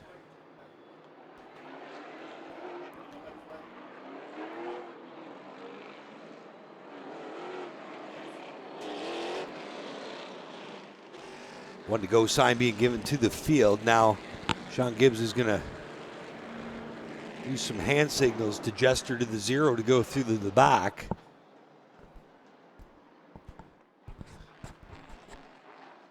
But he is not going there. Well, guys, I just caught up with DJ Kingsley on pit road. He's out of the car now. Said the exhaust was coming in. He had to call it a night because the fumes were just getting too bad inside the 28. He's done.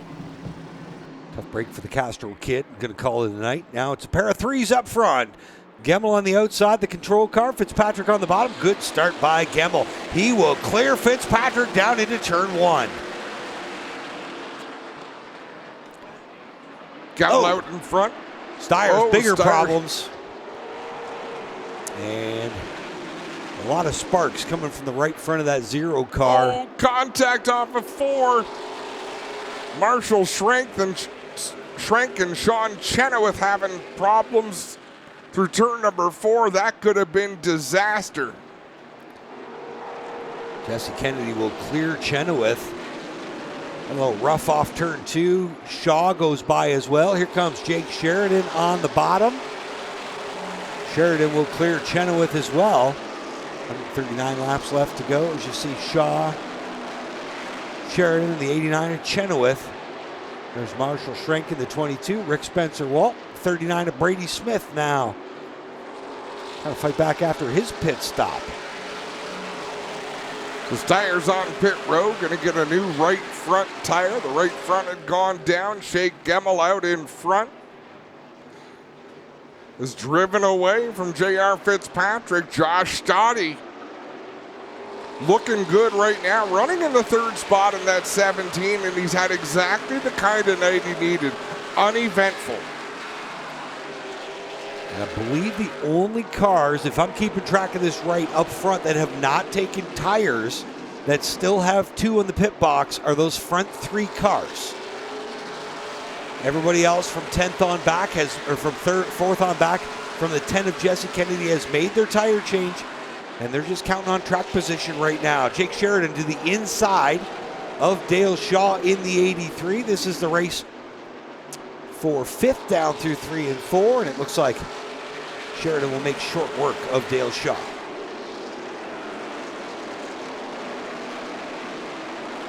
Once again with Gemmel out in front. Let's see if J.R. Fitzpatrick starts to close that gap. That's what's happened the last couple of restarts. Gemmel jumps out by a bunch of car lengths, and then J.R. Fitzpatrick slowly reels him in. Fitzpatrick was a little bit faster that lap than the race leader. As Jesse Kennedy closing in on Josh Stoddy, he'll drive to the inside of the 17. That's a battle for the 3rd spot. And again, keep in mind that 10 has taken fresh tires. I believe the 52 of Sheridan has taken his 2 fresh ones as well. As they work underneath primetime Josh Stoddy. Again, Stoddy, big picture racing right now. If you could have told him we'd be 170 laps into this one, he wouldn't have a mark on his car. I'm sure he would be absolutely thrilled with that. And that's the kind of night that Stoddy has had. Again, 2 fresh tires still sitting in that pit box. So he will find some more speed in that car later when they decide to go to tires. But doing what he has to do to try to lock up this championship in that 17 machine. That's what it's all about for them this weekend. Everybody wants to win the Great Canadian, but Josh Stoddy's been chasing this championship.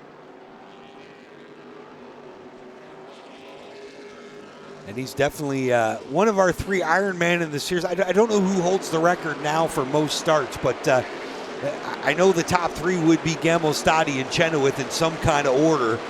They have not missed too many races between them since this series got going 12 years ago. No, that's for sure. And it's good to see the fruits of that labor finally coming to fruition for Josh Stoddy here in that 17 machine. Well, we talked about Fitzpatrick closing in on Shea Gemmel. That is not happening right now. Gemmel a little bit quicker. Dale Shaw just turned his fastest lap of the race. It is getting a little chillier outside, so the lap time's getting a little quicker. That would make sense. Cold air, cool track, makes grip and horsepower. It's true. What you say is true. Kyle Steckley back on track, not making any sparks anymore from that 22. They cut off the incriminating part of the sway bar.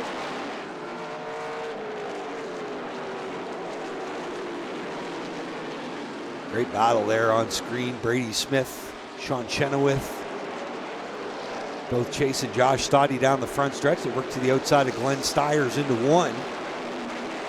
Stoddy in the 17, posted 6 right now. Chenoweth 7th, Brady Smith 8th. Corey McAllister in 12th, your last car on the lead lap. The other driver having a good run tonight that we really haven't talked about much, and that probably suits him just fine, is Rick Spencer Walt out there in the top 10.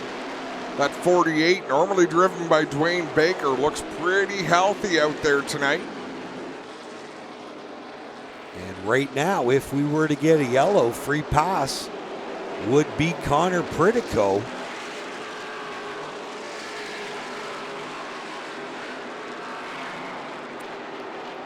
So that's what he needs to get back on the lead lap and back into contention in this one if he wants to defend this Great Canadian 300.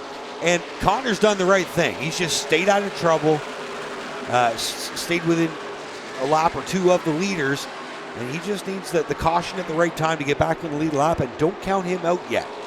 He needs the caution to fly before The race leader, Shea Gemmel, catches Corey McAllister. Now the good news for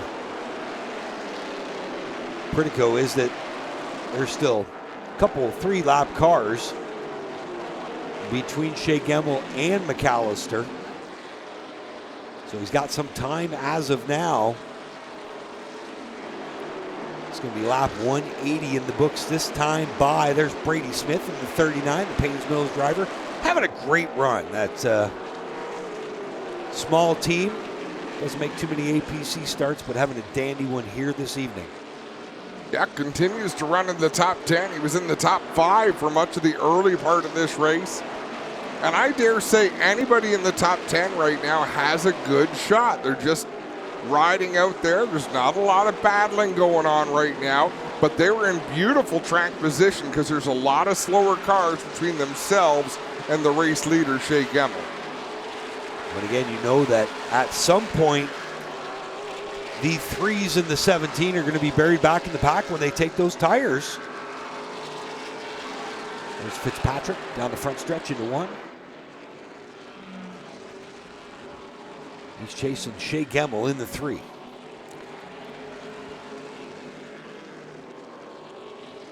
Gemmel, Fitzpatrick run 1-2, 0.8 of a second apart.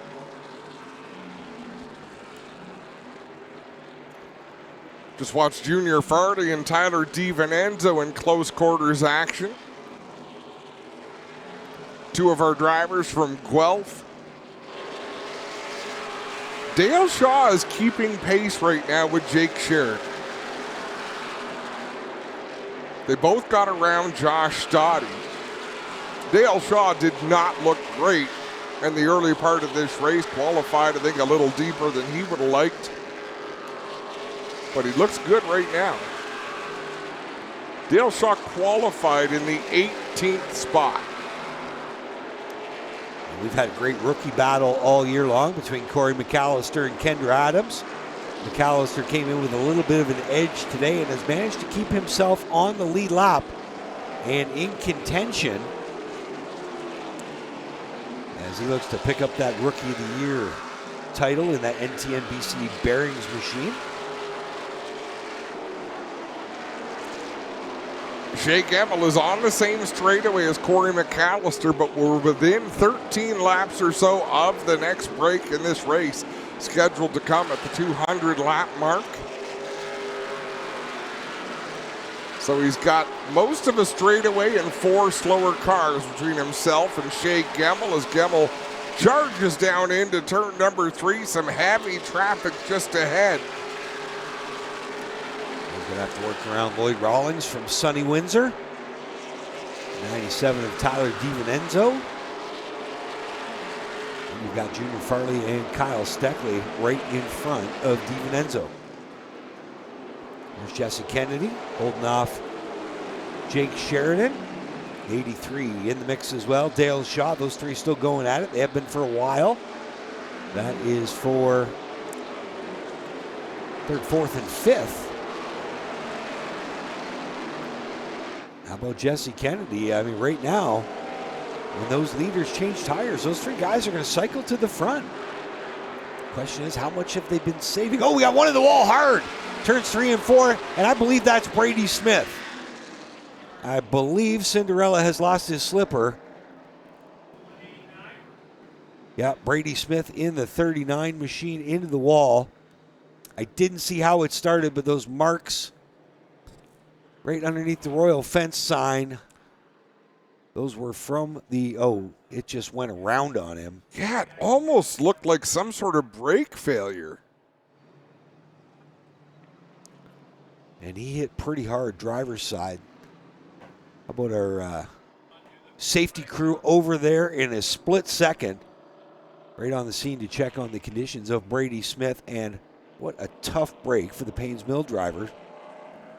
He closed in on Sean Chenoweth at an alarming rate down into 3 and 4. Let's have another look at this. Yeah, definitely. It looked like he might have lost brakes there. And what a tough break for the 39 machine. Having such a great run this afternoon and tonight. Was fast in practice. Only the second time they've had that race car out.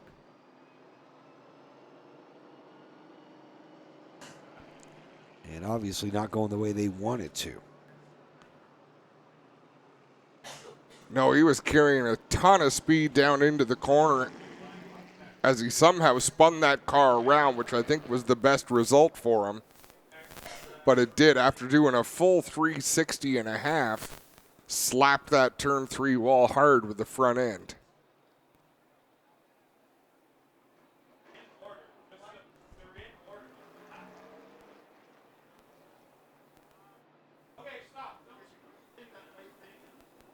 Wilder's tow truck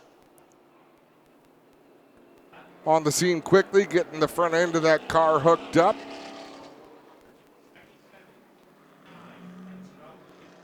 And look at that.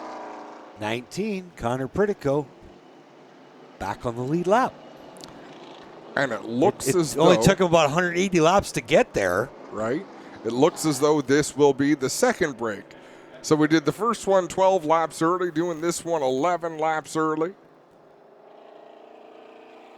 But Connor Pritico back on the lead lap. If you recall early in this race, it was the window net came down. In what, the first 5 laps? Yep. Had to make a green flag stop, lost a lap while that was going on.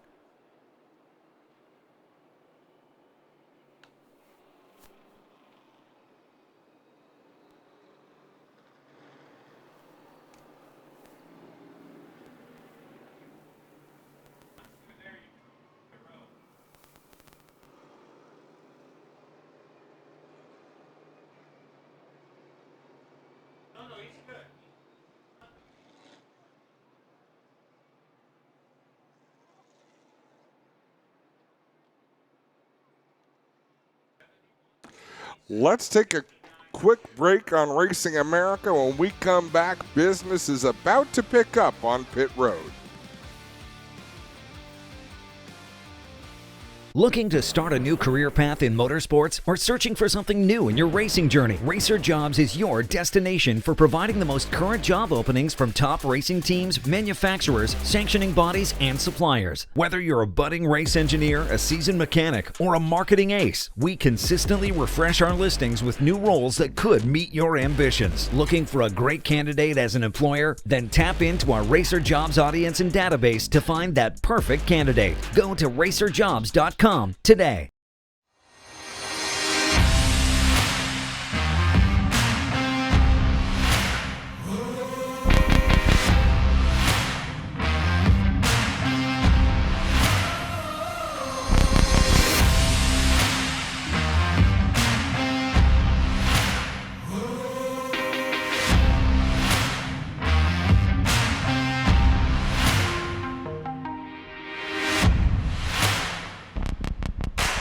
Calling all race fans. We have launched a new travel site where the race fans can enjoy free savings and upgrades on all of their travel needs. RacerTravel.com is free to join and unlocks unpublished bookings and rates for our racing community. Up to 50% off on more than 1 million rooms across the U.S. and Canada with unpublished discounts on hotel bookings. Unlock a hidden selection of hotels and rates that cater to your travel preferences. Whether you're heading out to the track as a competitor, fan, or anything in between, use Racer Travel for all your race, business, and vacation travel needs. Welcome to the home of all race fans, Racing America, live short track racing. Looking for the green flag, and the Snowball Derby is underway. Exclusive NASCAR Cup team content. Enjoy competing with your teammates. We already know. Behind the scenes access. Great car, puts on a great show. I'm excited for that. Claim your front row seat to watch the excitement. Mission accomplished. And drama. Car lifts up in the air. From grassroots to NASCAR. Join us at the home for race fans everywhere. You're watching Racing America right here on Racing America.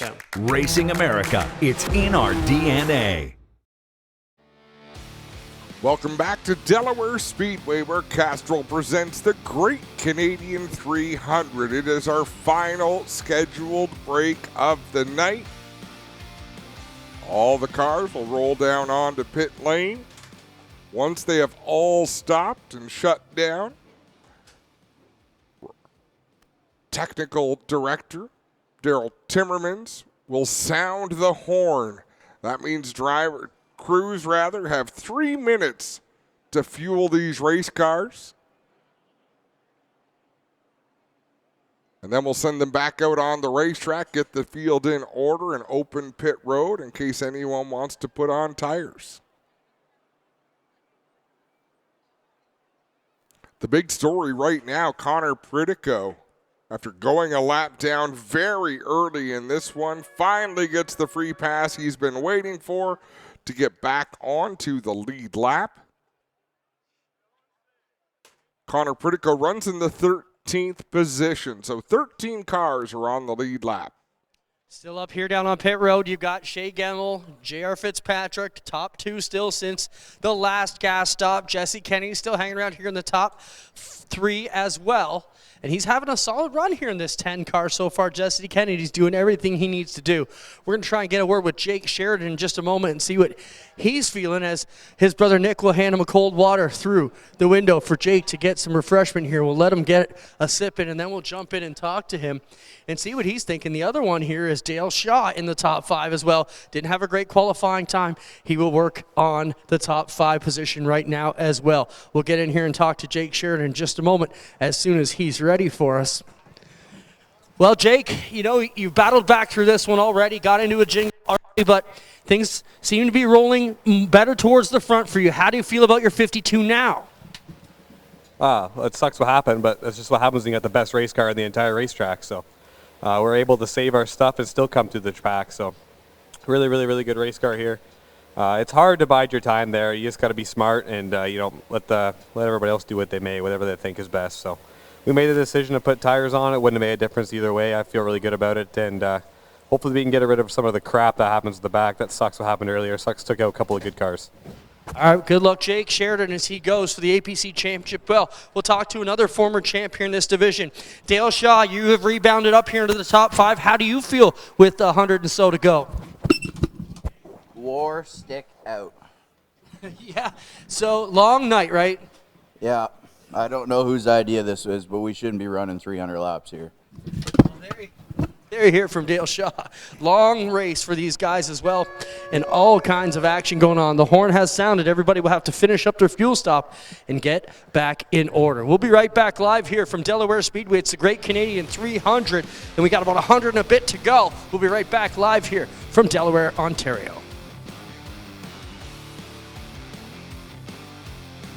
In the fast-paced world of racing, communication is everything. When it comes to at-track communication, Racing Electronics is the leading provider of professional race communications. From driver and crew communications, two-way radios, headsets, scanners, custom hearing protection, and more. Racing Electronics is your go-to destination for all things motorsports. Before the green flag waves, ensure your team is equipped with communication gear from Racing Electronics. Visit a Racing Electronics representative at the track, stop by their showroom in Concord, North Carolina, or shop online at racingelectronics.com. The MyRacePass app is your motorsports headquarters on race night. With over 800 organizations across multiple forms of motorsports, you'll always have the information you need in the palm of your hand. Race day information with official entries, lineups, live timing and drag racing timing slips, official results, point standings, announcer audio, fantasy racing, and so much more. Don't be left in the dark on race night. Download the MyRacePass app today in Google Play and the App Store. MyRacePass, the ultimate racing resource. 5-star bodies, the most advanced bodies on the market. Aerodynamically engineered, manufactured from the highest grade and lightest weight materials. Tested tough for optimum performance. The highest quality and most durable products you'll find anywhere. Our products help racers around the world reach victory lane. Winning never looked so good. Faster, lighter, stronger, better. 5-star.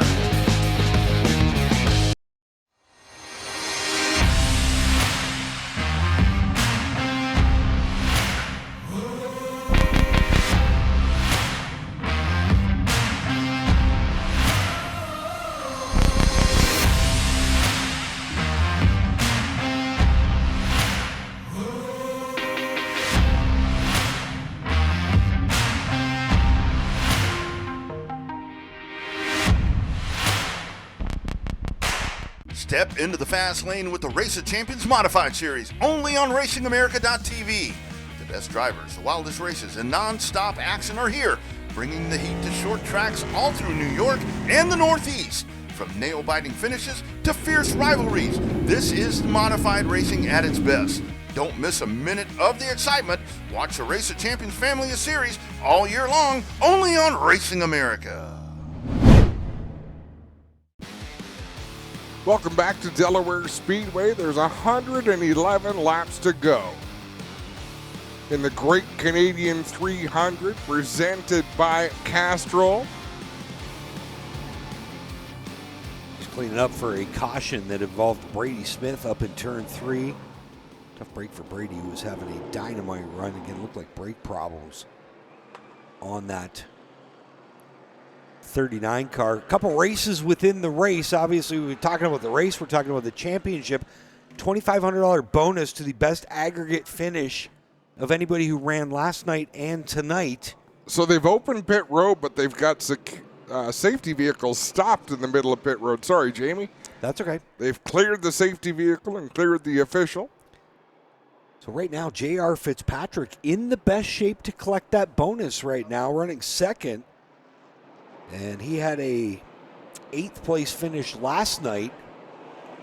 All the cars that were in front of him last night, Joe Lawrence, Ray Morneau, both many laps down. Sean Chenoweth still in contention as well for that $2,500. Looks like it's going to come down to the two of them here as we make our way towards the end of this one. Tyler DiVincenzo with some significant damage on the right rear corner of that 97D. Clinton, where are you spending this yellow flag? We just ran down here. Josh Stoddy came in there. We're changing the right front here on the 17 car and the right rear. The first time we've seen Stoddy in here for other than fuel here tonight. Seems fairly calm here. Crew just taking their marks and should be fairly uneventful. Behind them, Steckley crew still going on. They got Jack stands up on all 4 corners trying to make some major changes. And maybe you guys want to talk about that, why Steckley is still beating it up. Because with a long race, even if they were 20 laps down, if one of the contenders gets in a wreck with 25 to go, they can still be the champ. Yeah, I mean, that's what makes champions. You don't quit. You don't ever give up, and they certainly are not going to. Behind them, Shea Gemmel also taking tires on the number 3 car. Looks like both right sides for the Gemmel number 3 as well. Chenoweth behind them in the 89C also working on that car. And they're clearing the window here for Shea Gemmel and trying to give him a good line of sight, so hopefully he can chase after the checkers here. Does he still have the dark visor, Clinton, or did they somehow get that changed? Nah, he's got the dark visor. But it's been up every time we've been around the car, so not sure if he needs it in the car or not. We'll see how that one goes. McAllister on his way behind us. Chenoweth backing up so he can get clear on out of here. And we'll wrap things up on pit road, guys. Going to be back at it shortly. Again, lots of stuff to follow the $2,500 bonus for whoever does the best out of the last night's Super Series or Super Stock race. And tonight we've got, it's coming down to 2 cars there for that $2,500. J.R. Fitzpatrick and Sean Chenoweth. We've also got the NTN BCA Triple Crown standings, which we're watching. Kyle Steckley came in as the NTN Triple Crown leader by 1 point over Jake Sheridan. So obviously Sheridan's going to pass Steckley based on where they're running now, but here's where it gets interesting. Shea Gemmel sat 3rd, just 5 points back of Sheridan. So that NTN Bearings crown still definitely up for grabs here tonight. And the payout that goes with it looks like it's going to come down to Sheridan or Shea Gemmel. Josh Stoddy sits 4th in points. Sean Chenoweth 5th, but unless something really changes and Stoddy finds some speed here late, I think he's probably more interested in the big championship than the NTN one, as much as the NTN one would be nice to get the cash payout on. No, for sure. There's just a lot to race for here tonight, and it's been a hard summer for these teams, a challenging time. Shouldn't say it's been hard. That's what they do it for, but it is hard work. Shows a lot of dedication to keep those cars showing up every week. So Shea Gemmel's going to line up 5th. Fitzpatrick will go 6th and Stoddy 7th, and 8th is Chenoweth. Again, keep your eyes on the 3 of Fitzpatrick and the 89 on Chenoweth. They're racing for a $2,500 bonus put up by Delaware Speedway. They put up 10 grand if you could have won last night in the Super Stock and tonight in the late models. That obviously has gone by the wayside, but a minimum of $2,500. So Marshall Schrank just spent a lot of time on pit road. He got out there still on the lead lap, I believe. Yeah, he should be on the lead lap. We'll know as soon as he comes by our spot here. Yeah, he runs in the 12th spot. Junior Farley is the top running car right now, 1 lap down. He scored in the 13th position, so let's give you a rundown now. The timing and scoring is reset. It's Jesse Kennedy leading the way in the 10K. Jake Sheridan second in the 52. The 83, Dale Shaw, is third, but he's tuckered out. 41, Taylor Holdaway is fourth. The 3, Shea Gemmel, is fifth. 6 is J.R. Fitzpatrick in the 3. 17, Josh Dottie is seventh. 89C of Sean Chenoweth is eighth. 48 of Rick Spencer Walt is ninth. And Corey McAllister in the 71 rounds out the top 10. 11th is Connor Pritico in the 19. 12th is the 22 of Marshall Schrank. They are on the lead lap. Junior Farley is 13th in the 72. He is 1 lap down. Brady Smith right now has scored 14th, but he is out of this race, so he will slide down through the rankings. It's Tyler DiVincenzo in the 97D, Kendra Adams in the 2, Lloyd Rawlings in the 69, Glenn Steyers in the 0, Paul Major in the 14, Joe Lawrence in the 78, and then is Kyle Steckley in the 22, running 21st. Is Lane Zardo still on the track? Because then you get to some cars that have called it a night, I believe. Lane Zardo, DJ Kennington, Ray Morneau, Jacob Mercer, Carson Nagy, and Jonathan Arts. So both Gemmel and Fitzpatrick picked the bottom lane. They will line up 5th and 7th, allowing Stoddy to get the 6th spot on the outside. Again, the NTN Triple Crown bonus program here tonight, NTN.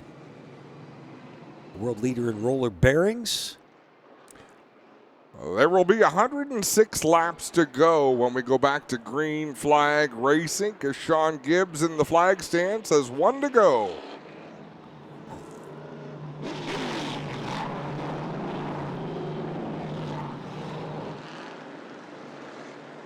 There's Gibber. He refers to be known as, it used to be the Gibberpotamus, but he's lost 100 pounds, so we got to think of something that's skinny that starts I don't with think he ever preferred to be known as the Gibberpotamus. How about this? The big game hunter, Jesse Kennedy. He's won many a Friday nights here at Delaware. 2-time Great Canadian champ, multi-time Canada Day winner here at Delaware Speedway, and he is on the pin for this restart with Sheridan alongside him. They are door handle to door handle down to 1. You've got Sean Holdaway in row 2. Jesse Kennedy drives it deep down into turn number 1, slides up just a little bit, but Jake Sheridan still with enough bite on the high side to roll around the outside of that number 10. Well, he slides up the speedway off turn 4, allows Kennedy the chance to get back to the bottom, but Sheridan strong on the gas pedal down through the front stretch. We'll see if he can clear Kennedy off too, and he will shoot the 52 out front. Taylor Holdaway up to the 3rd spot in that 41 with Dale Shaw and Josh Dottie battling side by side for the 4th position. How about that? Holdaway started 20th tonight with that new sponsor, Kingpin Bowl Lounge. Good to see them get involved, and he's got that 41 up at a podium spot right now. Dale Shaw got a little loose off too. The 3s are going to go after him. So Fitzpatrick on the outside. How about Josh Dottie up into 4th now? He's got ahead of both of the 3s of Fitzpatrick and Gemmel. Now, this is where Stoddy has to be a little bit careful to not be too careful. He's got to get up on the wheel and race. A couple of Chargers right behind him. And again, those guys got places to go on those fresh tires. The pair of 3s doing battle down into 1 and 2. It's Gemmel on the bottom. Fitzpatrick up top. They are right behind the 17 of Josh Primetime Stoddy. Now Gemmel's going to pile it in here on the bottom down into 3 and 4. J.R. Fitzpatrick backed well out of that battle. Shea Gemmel to the inside. He'll pick up that 4th position. Fitzpatrick still really leaving his entry open going into the turns, taking a big arc down into the corner and carving through the center of these turns. Chenoweth 2 spots behind J.R. Fitzpatrick. Again, that $2,500 bonus on the line. Looks like those 2 drivers the favorites right now. Stoddy now up the Speedway. The 3 of Fitzpatrick to the bottom. Down the backstretch will work. Here comes Fitzpatrick. He'll wheel it in on the inside. Stoddy gives him plenty of room. It looks like Fitzpatrick's going to mosey on by. Well, Stoddy's not done. He's fighting back on the high side. Into the final 100 laps of this great Canadian 300. Jake Sheridan out in front, pulling away ever so slightly from Jesse Kennedy in the 10. Taylor Holdaway, all sorts of loose. I don't know if that was courtesy of Shea Gemmel through 3 and 4, but he had to chase that car up the hill. I don't think the 3 got into him there. I was watching it, but here comes the 3 of Fitzpatrick now going to try to pounce on Holdaway. And again, you're racing guys who got tires that are probably 100 laps newer. It's got to be tough for the 41 just holding on out there. Holdaway doing a good job. Still in the mix out there in the top 5 as J.R. Fitzpatrick trying to inch his way up along the inside. He'll get a good run into turn 3. Trying to get back to the power, but Taylor Holdaway going to maintain that spot at the line. And out front, Jake Sheridan trying to get gone. He's already opened up almost a second over the big game hunter, Jesse Kennedy, as you watch Fitzpatrick on the inside trying to fight his way by Taylor Holdaway. He's going to, now contact there as Stoddy tried to fill that gap, and Holdaway closed the door on him. Opportunity knocked, and then very quickly it was taken away. There's Josh Stoddy right up on the back end of Taylor Holdaway. He'll swing to the inside. Taylor Holdaway making that car as wide as he can to keep the 17 at bay. And again, Josh Stoddy has to know what's going on in the point standings, and as much as he wants to get to the front, he also has to think it might just be time to ride. We'll find out. Right behind Taylor Holdaway, just ahead of the 83 Dale Shaw, the 89 Sean Chenoweth, and the 48 Rick Spencer-Walt. Kennedy's now got company right underneath that rear spoiler. It's Shea Gemmel. Gemmel looks to the inside. Kennedy's going to give him that bottom groove. We'll see if Shea can capitalize on it off turn 4. Kennedy not going quietly, but got to leave the bottom open for Gemmel down here into turn 1. Gemmel in the 3. Jesse Kennedy up top in the 10. Oh, contact! Gemmel just turned him, and he didn't quite get stopped before he hit the abutment. Boy, that could have been a whole lot worse, though. My goodness. We saw Lloyd Rawlings park his car on top of that block a few years ago. And you got to be betting that Jesse Kennedy is not too pleased right now. The other shot from down the backstretch, it'd be interesting to see if Jesse got loose or not and caused him to come down the speedway. The shot from turn 3 kind of showed it while it was going on live. So the good news is if they can get Jesse's car pulled off of the wall within 3 laps, he's still on the lead lap. Junior Farley going to pick up the free pass, and he got a little bit loose off it too. The shot from turn 3 was this one right here. Little loose. A little, not much, but a little bit loose. Yeah, it was a racing deal. Could Gemmel have given him a bit more room? Probably. I'd like to see that about 5 more times. So the newbies towing service machine on the scene. Yeah, I got to say that's a bit more on Shea Gemmel there. Kennedy, when we watch, and we're watching in slow motion too. These things happen at full speed. I'm sure Gemmel didn't want to spin out Jesse Kennedy and the crew running over. to offer some assistance to the safety team.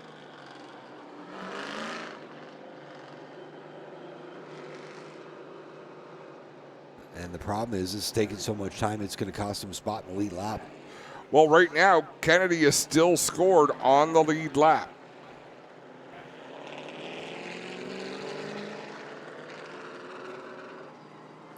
We're stuck at 93 laps to go right now.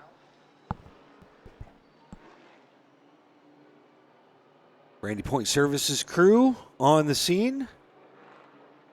Your number one tow choice for the Mitchell to Kirkton corridor, north of London. And if you are in London, there's our other tow truck, Newbies Towing, down there giving a hand.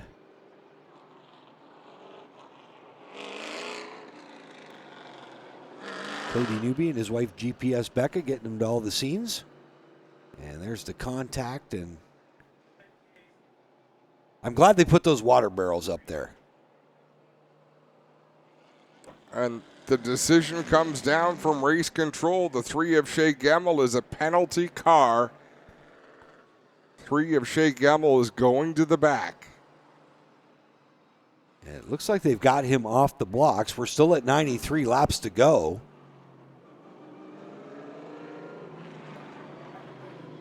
Yeah, guys, we're back here. It was rested up on the fuel cell, so they shoved us back a little bit to make sure it wasn't punctured or anything. Jesse still sits patiently in the number 10. All the corners look good. We'll get a look at the back when he rolls off here. But you can see those streaks, man. Streaked right in here onto the wall. And we'll get a look at the 10 when they get him rolling here. He was real lucky to get that stopped or way slowed down before he hit. That could have been ugly for sure. You see the right rear folded under, but yeah, they're going to need to push. If you recall, they had to push him on the last fuel stop. Yeah, that's right, too. And it looks like the rear end is skewing the car, unless it's just they got nowhere to push that fender pushed out. I can't tell if the rear end is out of the car or not, guys. We'll find out here shortly. Well, he's going to push it through the pits. And Shea Gemmel now filtering his way back through the field. From up here, Clinton, it looks like the rear end is mostly where it should be. Yeah, it could have been just the way the body was folded in out of it that kind of skewed the view of the way it looked in the wheel well. Yeah, exactly. But no, as we watched him come through the pits, get back on the track without losing a lap, you could see the rear end was still located firmly where it belonged. Now he's got that rear end, though, jacked up in the air. That's downforce, baby. Well, yeah, but that doesn't help you going down the straightaway. That's where the drag kicks in. There's Connor Pritico. They're going to work on the 19 machine again. He's fought his way back onto the lead lap. To get a text message from former champ and Connor's cousin, Matt Pritico, watching the race here this evening. So good to hear from Matt, one of our former champs. I believe 2019 was his championship year. So where this is going to be a bad penalty for Shea Gemmel is he has to start all the way at the back behind the lap down cars. Still a lot of laps left to go. You know, there'll be just under 90 laps to go for the restart, but it definitely puts him at a disadvantage.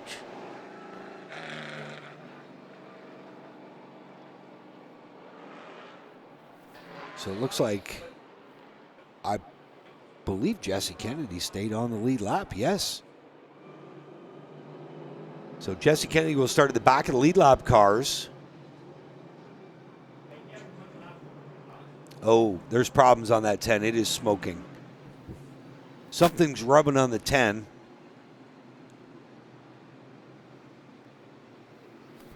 You can see a faint wisp of smoke out of the back end of that car.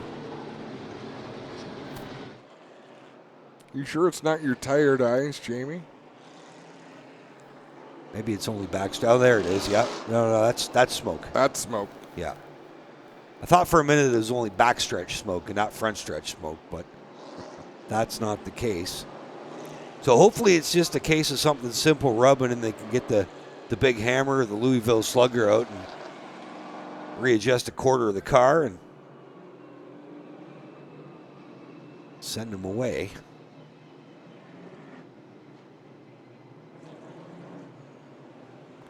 So that is a good deal of smoke coming out from behind it, but not all the time. Wampum Fuels Discount Auto Part Depot and Supply, Kennedy Corner Stores. On the side of that car, there's Jay Getz. I was going to say, it's pretty nimble with the jack there, wasn't he? He's done that before. Yeah, so they are checking out. They've told a rub here on the possibly the right side. Jack stands going under here. And I got to wonder, guys, is it more than just that problem that we saw with the body? Everybody just kind of stopped here when they got a good look under there. There's Crew Chief Jamie Hartley. So the Panhard bar has been crushed is what they're saying over here. So we'll see how that one goes. And when they send Jenny, yeah, they're just telling Jesse behind the wall. Tough break for the big game hunter, Jesse Kennedy. Had a great run going here tonight as he chased down his third great Canadian 300. Going to come up about 88 laps short here tonight. Yeah, he was having a great drive in that number 10. Take it back to the trailer, park it right behind a 93, a Carson Nagy. Not the way they wanted to end this one. There'll be 87 laps to go when we go back to green. Jake Sheridan, the race leader, over J.R. Fitzpatrick. We've got 10 cars on the lead lap still. And Sheridan gets a great jump on the high side now. Fitzpatrick's falling into a battle with Taylor Holdaway. Here comes Stoddy on the bottom. Stoddy underneath Holdaway going down into 3 and 4. Fitzpatrick was able to clear those cars so we can give chase to Jake Sheridan. Side by side for the third spot. It's Stoddy down low, Taylor Holdaway up high. And 10 cars left on the lead lap. The final one of them is Shea Gemmel, who has to restart from tail end. Charlie, he's already got by 4 lap cars, but he's got to go to the wick if he wants to win here tonight. Now Stoddy side by side with Holdaway again off turn 4, and look who has circled the 19, Connor Pritico, now up to 6th. Defending winner of the race. Now here comes Chenoweth, looking to make it 3 wide. He thinks better of it. Tucks back in line behind Shaw into 3 and 4. Pritico up high, working his way into the top 5 in that number 19 as he noses ahead of Dale Shaw at the straight. Shaw on the bottom of the 83. The Dumas Development 19 up top. That is Connor Pritico. Side by side still down into 3 and 4. Pritico up top. Shaw on the bottom. Sean Chenoweth trying to figure out who follows. He's going to now dip to the high side. Now back to the low side. Well, remember a couple laps ago, Chenoweth looked like he wanted to make it 3 wide, and he noses down to the inside of Shaw again as Rick Spencer-Walt heads to the outside of Chenoweth in 3 and 4. Again, Chenoweth's got that $2,500 bonus to race for, but he's got to catch J.R. Fitzpatrick and get by him if he wants to have any shot at claiming it. He's got to go to the whip here now with 82 laps left to go. Still trying to figure out whether it's going to be Shaw or Pritico who's going to come out ahead on this battle. So far, they're still door handle to door handle into 1. Marshall Schrank in that Tire Craft number 22 down on pit road. He had a great night out there. Things not ending the way he would have liked. And finally, Pritico now by 3/4 of a car length over Shaw. Shaw fighting back on the inside. Dale Shaw, your inaugural APC champ on the bottom. The 19 of Pritico up top. Shaw a winner earlier this year at Sauble Speedway. Pritico a winner here at Delaware back in July or June. J.R. Fitzpatrick is closing the gap on Jake Sheridan out in front in that 52. They've got quite a distance back to the 17 of Josh Stoddy, but look at this battle. Dale Shaw and Connor Pritico. I think Pritico finally got the best of the 83. And now Shaw's going to have his hands full. Another driver who cut his teeth at Flamborough like Shaw, the 89C, Sean Chenoweth. Going to work on the 83, but they're single file right now, and look who's behind them, already caught up. The 3 car of Shea Gemmel. That car is a rocket. He's still got a lot of work to do, but he still has a little over 75 laps left to get it done. Lots of time. Look to the outside. Slipped up the speedway just a bit. Rick Spencer Walt looked to the inside of the 3 as you see Pritico holding now 5th spot over Dale Shaw. Back up front to the lead, the 52 Sheridan, the 3 of J.R. Fitzpatrick. They seem to be the class of the field right now. Probably the only other one who's had that kind of speed tonight is the 3. Gemmell, we'll see if he can make his way through the field. He's just got by Chenoweth on the outside. So Shea Gemmell from the back of the pack now up into 7th. Rick Spencer Walt working the outside of Sean Chenoweth. Dale Shaw not letting Connor Pritico get away. The 83 of Shaw is keeping the pressure on in that battle for the 5th spot. Now Shaw to the inside of Pritico, up to the door. Trails by just half a car length now. They're even off turn 2 down the Delaware Hill. Shaw still on the bottom, the 19 of Pritico up top. Shaw will give him the old slide job through the middle of 3 and 4. Pritico can't keep it on the bottom, and the 3 will waltz on by as well. Here comes Shea Gemmell. Shea Gemmell is on the march towards the front of the field. He is more than a full straightaway back from the race leaders, but still 72 laps to go. A couple passes and a couple well-timed cautions would be enough to get the 3 back in the mix here. And now Pritico falling under fire from the 89 of Chenoweth. How about this? That London Recreational Racing Machine coming to life here with Sean Chenoweth at the keyboard. Meanwhile, the other 3 is doing all right. Jake Sheridan leading the way, but J.R. Fitzpatrick really able to pin that car to the bottom of the racetrack through turn number 4, get drive down the front stretch. He's less than a car length behind our race leader as he chases him down the back stretch. 70 laps to go. Jake the Snake Sheridan, your leader, down into 3 and 4. J.R. Fitzpatrick follows in his tire tracks now on exit. Fitzpatrick will dip to the bottom, trying to get the clean air on the nose of that 3 car. Nothing doing. He'll have to tuck back in line. Going to take another run at Sheridan down the backstretch. And there's Chenoweth, who's finally got by the 19 of Pritico. Pritico now falling into the clutches of Rick Spencer Walt. Clinton Steyer's still out there doing a good job in that 0 car. He got into that mix-up, backed into the wall earlier on. He's laps down, but still turning some fast laps, running in the 14th spot. Corey McAllister, your last car on the lead lap, in 10th right now. He is a couple cars behind Rick Spencer Walt.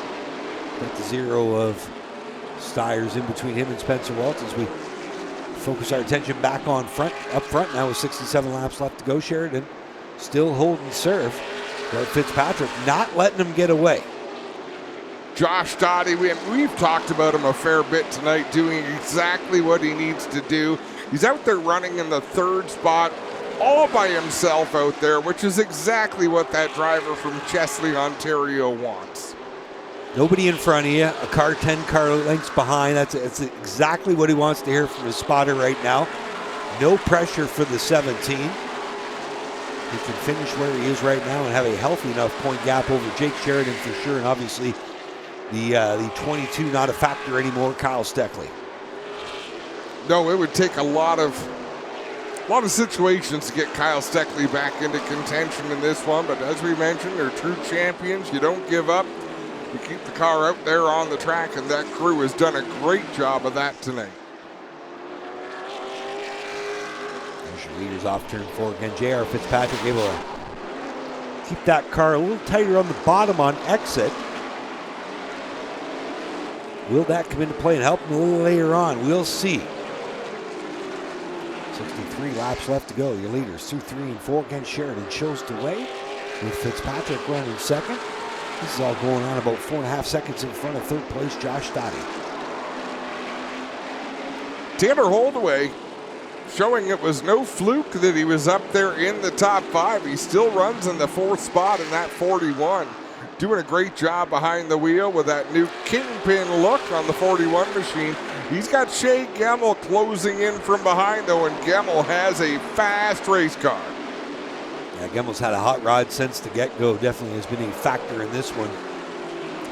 I wouldn't be surprised if Gemmel has locked up the most laps led award. We'll see. And again, points on the line for Gemmel as well. He came into the night 5th in points, only 3 points back of Dale Shaw. And he's got that point for leading a lap for sure. Just saw Rick Spencer-Walt come off of turn number 4. The back end of that car really wiggling out there on him.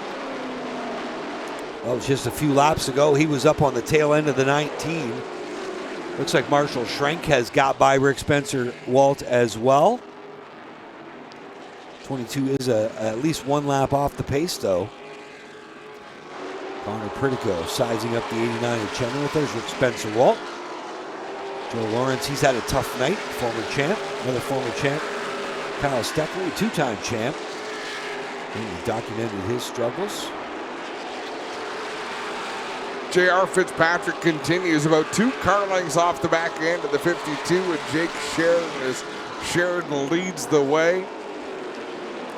There are battles all over the racetrack, though. Not always are the cars on the same lap as each other, but they definitely have to deal with each other out there.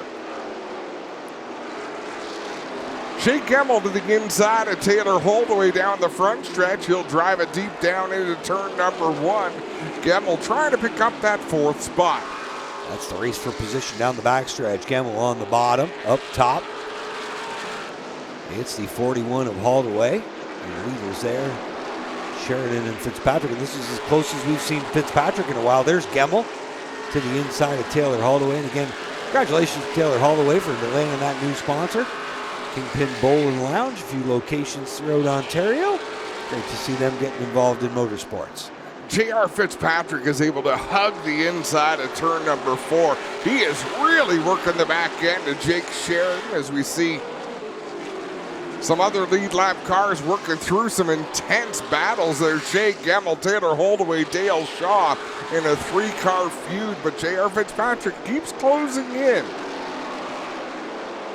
on Jake Sheridan. The right front brake rotor glowing red.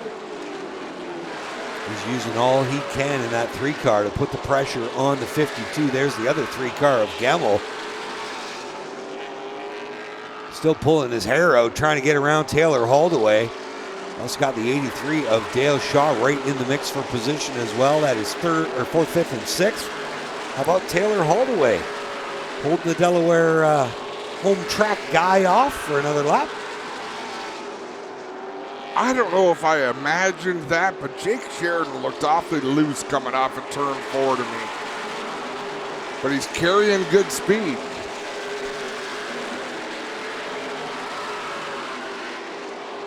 Taking lessons from brother Nick, maybe. That's possible.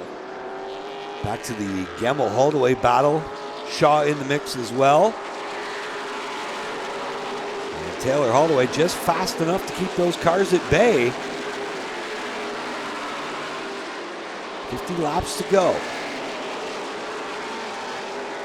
Dual screen showing a good view of the battle up front, as well as that Holdaway Gemmel Shaw battle we've been talking about for a while. Corey McAllister's in the 11th spot right now. Race leader starting to close in. Less than half a straightaway behind that number 71. Still a great 3-car battle. Taylor Holdaway holding off Shea Gemmel and Dale Shaw. But Gemmel will look to the inside through turn number 4.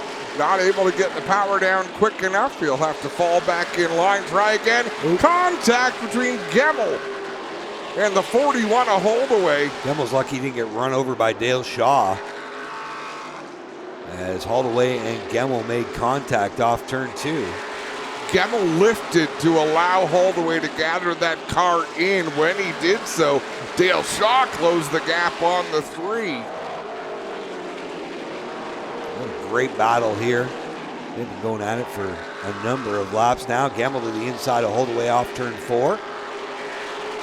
We're almost to the point where that's a 5-car battle from 4th all the way back to 8th.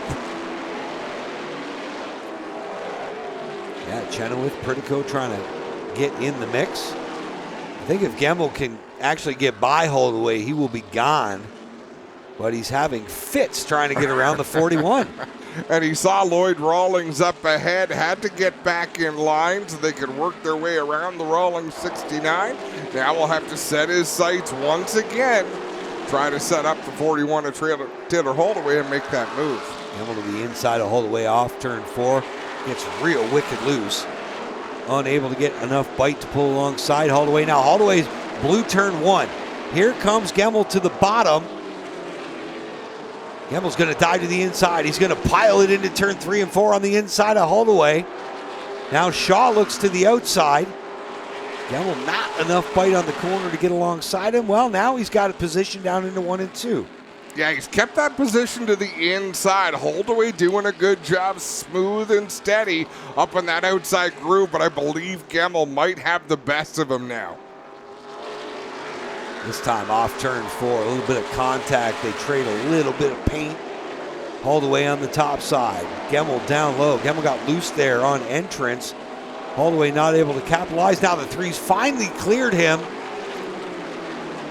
First they were even, now he's going to be leaving. The 3's going to check out, and here comes the 83 by Shaw. I think Holdaway just might have used his stuff up right there trying to keep these guys at bay. It's quite possible. Holdaway's starting to slide backwards a little bit. Connor Pritico, after falling back on that restart, seems to be back up to speed now, making some moves. Chenoweth able to get by Holdaway as well. Pritico now goes to work on the 41 down into 1 and 2. Tough break for Holdaway. He's lost 3 spots in the last couple laps. We're making time now. 261 laps complete of the scheduled 300 laps distance. There's Shea Gemmel already with a couple car lengths over Shaw, who's got a couple car lengths over Chenoweth. A couple car lengths back to Holdaway, who's got Connor Pritico filling up his rear view mirror into 3. Jake Sheridan struggling a little bit to make a move on Marshall Schrank. That's allowing J.R. Fitzpatrick to close the gap from the second position. Now Sheridan will get around Schrank. J.R. Fitzpatrick will look to the outside to do the same. Holloway just threw a pretty good block off on Pritico off of turn 4 last time by. Pritico's going to race him hard off turn 4 this time by. They're door handle to door handle down into 1. Pritico on the inside, Holdaway up top.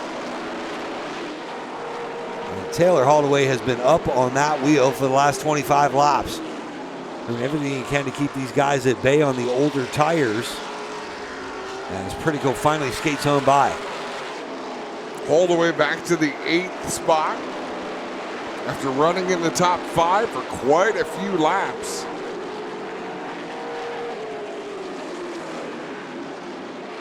Jake Sheridan out in front of J.R. Fitzpatrick by about 20 car lengths as he closes in on Junior Farley. Farley, the last car on the lead lap, running in the 10th spot.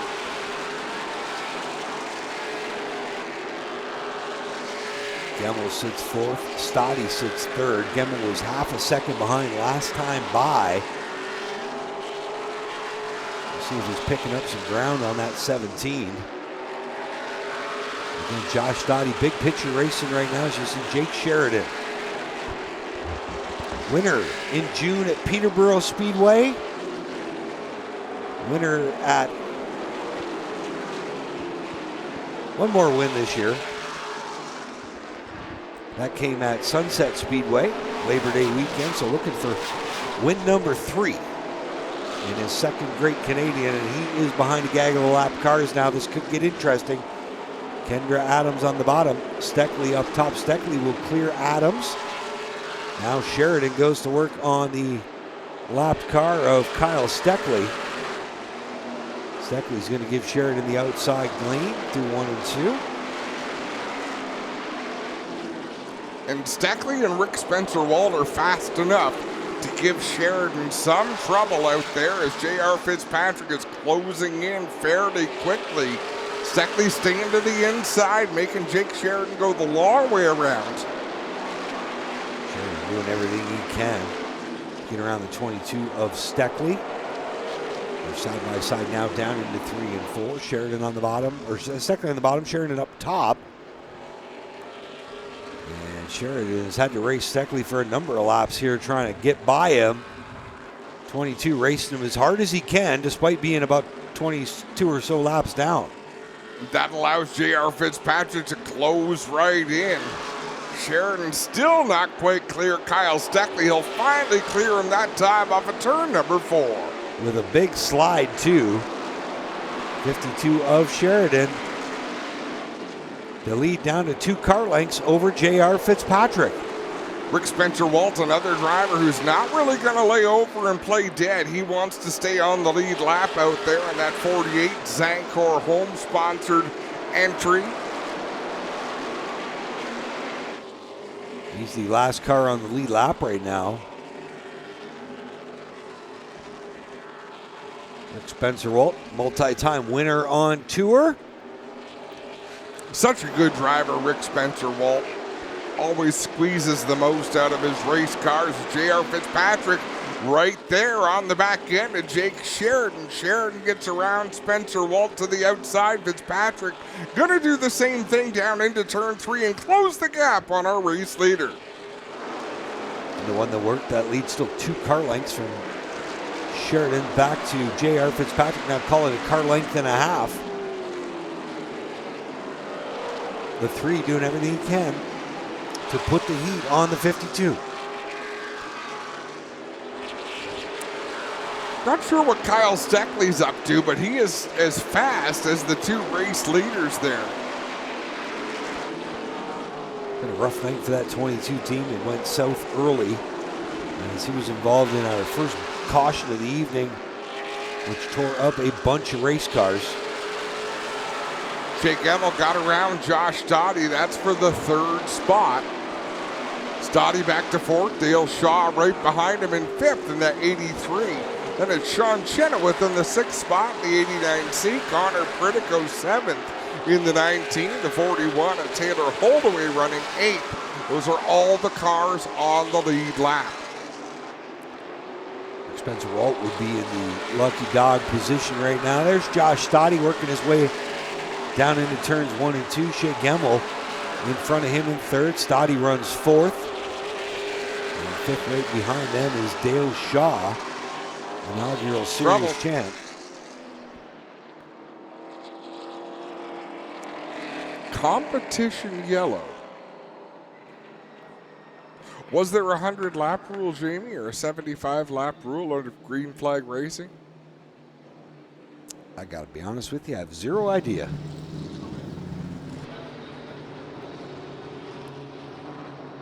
Oh, we just heard it from the boss, Alex Nagy. 65, says Daryl. Is that what you heard from the other boss? Yep, 65 laps of green flag racing leads to a competition caution, so that's going to bunch up the field. Now, who's going to come in? That's the question with 22 laps to go. Well, I don't think anybody inside the top 8 or 10 are going to be in, do you think? Well, I would say those guys at the tail end of the lead lap, like Taylor Holdaway running 8th. What's he got to lose at this point? Yeah, I could certainly see Connor Pritico coming to pit road to try to throw some sort of adjustment at the car. I think if you're in the top 5, you've got what you've got.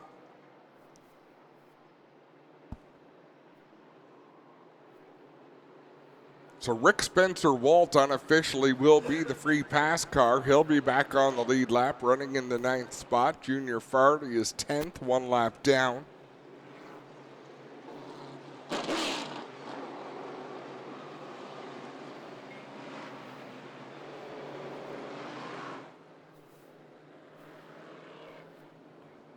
Danny Benedict has indicated to me the 19 will be here on pit road, guys, so we'll watch for Connor Pritico. Got a few other teams lining up to get ready to make some adjustments down there. Pit road remains closed.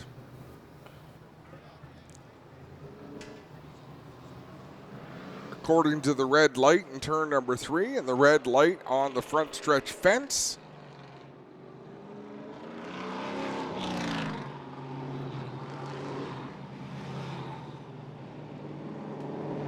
Rick Spencer-Walt in the 48, I believe they'll send him to the back. Score him on the lead lap.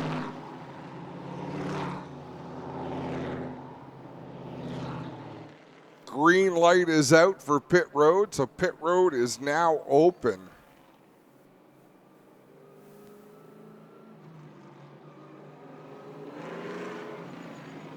I believe Connor Pritico is the first car out there that's going to want to come down pit lane. It's on the lead lap. Taylor Holdaway as well in that 41. Holdaway scored in the 8th spot. Pritico scored in the 7th spot. Yeah, I don't see any tires on the wall. I don't see them out here ready to go. They do have a jack and the tire pressure gauge. So we'll see if they try to add or take air out. They've got an air pig and the gauge here. We'll see where they go to work on the 19 of Connor Pritico here, guys. It's going to be the left side and the right rear. Here, they're taking some air out of the left rear on the 19 here. And the right rear. So letting a little bit of air out of both rear tires, guys. And you got the hood's up. So then Connor revving the car. Let's go, guys. And you got to wonder, for the guys that took tires at the 100 lap mark, those tires have 180 laps on it. Do you go back to the first set of tires that you had, which only had 100 laps, as opposed to the ones that now have about 180 on them? Yeah, it's not a bad thought. I'm doing the math so you don't have to, Adam. I appreciate that. Crew Chief 101. Pritico down and away, guys. It's just an air pressure adjustment here. Let me try and get a word with one of the guys here. They're having a little meeting here post pit stop, and we'll get in with them in just a second as soon as we can find out what they know. Of course, Danny Benedict, stand out in this series many years. Now here working with the Pritico team. It was helped them get the win here in July. Still talking to Connor. We'll try and get in here with Danny. Danny, how's Connor feeling? You guys maybe have a shot here with this pit adjustment. What do you think? Yeah, we're pretty good. I mean, we were behind the 8 ball there right from the drop of the green with that window net malfunction, but you know, we just slowly scratch and clawed our way back into it, and Connor feels pretty good about the car. He just needs a little bit more, so hopefully this last adjustment will is what he needs to get him to the front. 20 laps enough? I think so. I mean, it's Connor Pritico at Delaware Speedway, so I can't get much more confident than that. And a big smile from Danny Benedict. Thanks, Danny. Yeah, 20 laps is going to be a sprint to the finish, but it's also a fair bit of time. 20 laps gives you 40 sets of corners to get out there and try to make some magic. Connor Pritico has been as good at Delaware Speedway as anybody. Again, when we decided our local V8 Stock Series championship last night, the guy that was running third on the last lap ended up winning. Anything can happen. Yeah, that's the truth. Like we could be 5 cautions away from the end of this one easily. Jamie Maudsley. No, I'll say the stuff that you won't. That's okay. Don't tell me you weren't thinking it. No, it's true. It's true. And interesting, last night when I left the racetrack and walked out to my car, the grass was soaking wet. Like the dew sets in right about now. There's so many things going on that will change the conditions on the racetrack for these drivers and crews. But the crew's work is done. Yeah, you got to be happy for running in the top 8. You've survived it this long. You are 278 laps into a 300-lap race with a shot. But all you can hope for? It's as much as you can ask for. Josh Dottie out there, he might have a thought in the back of his mind of winning the Great Canadian, but what he's really thinking is, I am this close to a championship. 22 clean laps is all I need. Don't hit anything.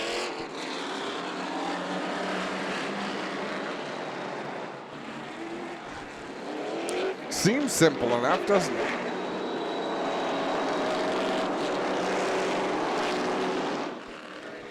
So the field doubled up. Jake Sheridan is the race leader. He's going to restart from the inside. Shea Gemmel, after being penalized a little bit earlier for his contact with Jesse Kennedy, is all the way back up to the 3rd spot.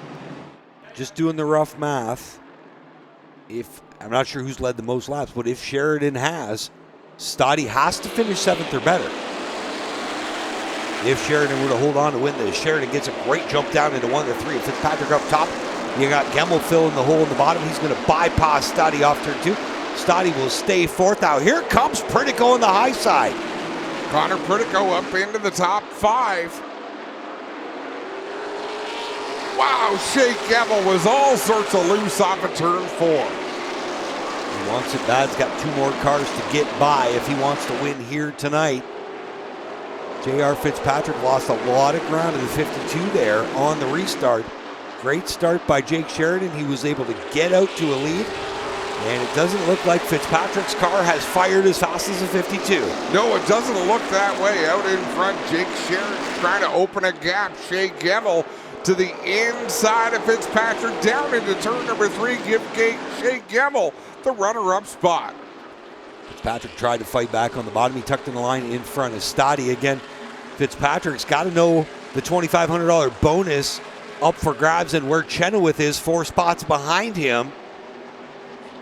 And how about Jake Sheridan? He has a 4-car length lead over Shea Gemmel. 0.76 seconds. We'll see what it is this time by. Gemmel gains a bit. Shea Gemmel's a little bit faster than Jake Sheridan. Maybe half a tenth of a second a lap. And he is almost 7/10 of a second back. At this pace, it would put him on the back bumper of Jake Sheridan with about 2 laps to go. Shea Gemmel just turned his fastest lap of the race. Wow, quick lap by Shea Gemmel. 2nd fastest lap of the race overall. He is coming. It's went from seconds to car lengths. Just 4 back of your leader, Jake Sheridan. Now call it 3 back as they head into 1. One thing you know for sure, Jake Sheridan's going to make sure Shea Gemmel passes him clean. Because if he doesn't, there will be hell to pay. Shea Gemmel is closed in on the race leader. There's 12 laps to go. It was 3 car lengths last time. We'll call it 2 car lengths now as they work their way down into 1. It's the Raptor Filters Pride Seeds 52 out front. Looking for his 3rd win of the year. Shea Gemmel in that APC Canusa car. Looking for his 2nd Great Canadian of his career. Off turn 4 they come. It's Sheridan at the line by a car length and a half. Down into 1 and 2. Gemmel able to hug the bottom of the racetrack. Sheridan drifting up the track just about a half a car width. Sheridan is just not able to wrap the bottom of the racetrack as well as Shea Gemmel in that number 3. We're into the final 10 laps of the Great Canadian 300. Contact there. Now Gemmel's having the same problem he was having when trying to get around Taylor Holloway. He's been able to get to the bottom, but just not able to find a lot of bite off of turn 4. That's where the car gets a little loose, and he will tuck in the line behind Sheridan. Oh! Smokes the front brakes to Shea Gemmel down into the corner. And J.R. Fitzpatrick, don't count him out. He was faster than both of them last lap. To the stripe, Sheridan now 8 laps to go. He's got a full spoiler of Shea Gemmel trying to be the spoiler. They both led a lot of laps here today. We'll see what the 3 can do. He's going to dive it in on the bottom. Sheridan will hold serve up top. Here's where Gemmel's having a tough time getting that car to turn and get the power down off turn 4. This is where Gemmel's better, is through 1 and 2. As soon as the top 2 battle side by side, J.R. Fitzpatrick's going to get sucked right up into that melee, and we'll have a 3-car battle for the lead. Gemmel again pumps to the inside of Jake Sheridan off of turn 4. Made a little contact there with Sheridan. Sheridan's going to try to cross him over. We'll see if Gemmel can get away. Down into 3 and 4. Gemmel leads the way. Sheridan right there. Fitzpatrick behind him. But Sheridan not able to capitalize. 5 to go at the line. The new leader, Shea Gemmel. 5 laps left. Does Jake Sheridan have anything left in the tank? Gemmel looks awfully loose out there, back onto the throttle. 4 laps to go this time, and they cross the line. Off the turn 4, they work. They got 1 lap car to contend with, the 69 of Lloyd Rawlings out of sunny Windsor. It's Gemmel, it's Sheridan, it's Fitzpatrick right on Sheridan's back doorstep. But Shea Gemmel, a comfortable lead of 3 car lengths here. 3 laps to go at the line, this time by. Lloyd Rawlings did a great job getting well out of the way of the race leaders. Shea Gemmel leading the way, a 1/10 of a second faster than Jake Sheridan. Sheridan now has to look in the rearview mirror and see J.R. Fitzpatrick right there in the 3rd spot. Going to be 2 laps to go this time by Shea Gemmel, trying to win his second Great Canadian 300. And Josh Dottie in 4th, trying to win a championship. Gemmel down into 3 and 4. White flag set to fly. One more time around as Shea Gemmel leads the way, opening a gap. It's 8 car lengths over the 52 of Jake Sheridan.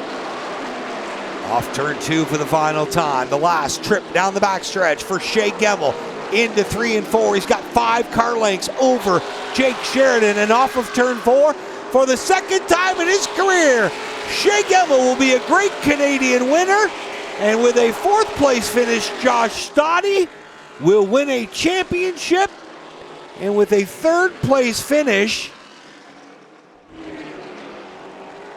the 3 of J.R. Fitzpatrick will claim the $2,500 bonus for the best weekend of Superstock and late model action. And real quick, before we go down to Victory Lane, a very important announcement. If your name is Nicholas Wilton, please report to the souvenir booth. Nicholas Wilton, please report to the souvenir booth. We have something of yours. So all of the prizes and accolades on the line. Shea Gemmel wins the Great Canadian 300 presented by Castrol. J.R. Fitzpatrick gets the bonus for the top finisher who ran both the Superstock and the late model race. I believe the NTN championship should wind up going to Jake Sheridan in the 52, if I'm not mistaken. I did have the point standings up just a second ago. Give me a sec. I would say Jake Sheridan's going to be your NTN Bearings Triple Crown winner. So a lot of wealth being shared around here tonight as Shea Gemmel rolls down the front straightaway to take his place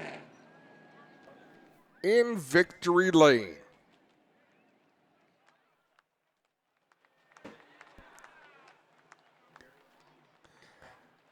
He was involved in a mishap late in the race with Jesse Kennedy. He was put to the back for that involvement as Josh Dottie doing donuts down in turn number 4. I just saw the drone fly through the tire smoke. There he is. Good job by Abby. Shea Gemmel gets the helmet off here in Victory Lane. Everybody will get him out in just a moment's time. He takes the Hans device off. What an up and down day for this 3 team with Shea Gemmel. He'll get a nice cold Gatorade and get ready to jump out here into Fuel Factory Victory Lane. And I'm sure he's going to have a lot to say about what his night was like. And we'll see what he's got to say. He's going to chug almost that whole bottle here, guys. Getting a long drink. That 300 laps is, of course, taxing. He'll get the APC winner's hat. He'll get a smile for starter Sean Gibbs and work on getting him out of there. And I'll tell you, Shea Gemmel has been in the middle of a lot of moments this season, whether it was Sauble Speedway, wherever it was, Clinton. Nobody is as unaffected by what happens on the racetrack as Shea Gemmel. You talk to him after race, yep, whatever, what good, bad, or indifferent. I think he's going to enjoy this one, but he had a whole season's worth of excitement in that 300 laps. And that's not just Shea tonight or Shea this season. That's Shea his entire career. Waiting for the 3 to get out. Put those hands together. Here he comes, ladies and gentlemen. How about a big round of applause for your Great Canadian 300 winner, again, Shea Gemmel.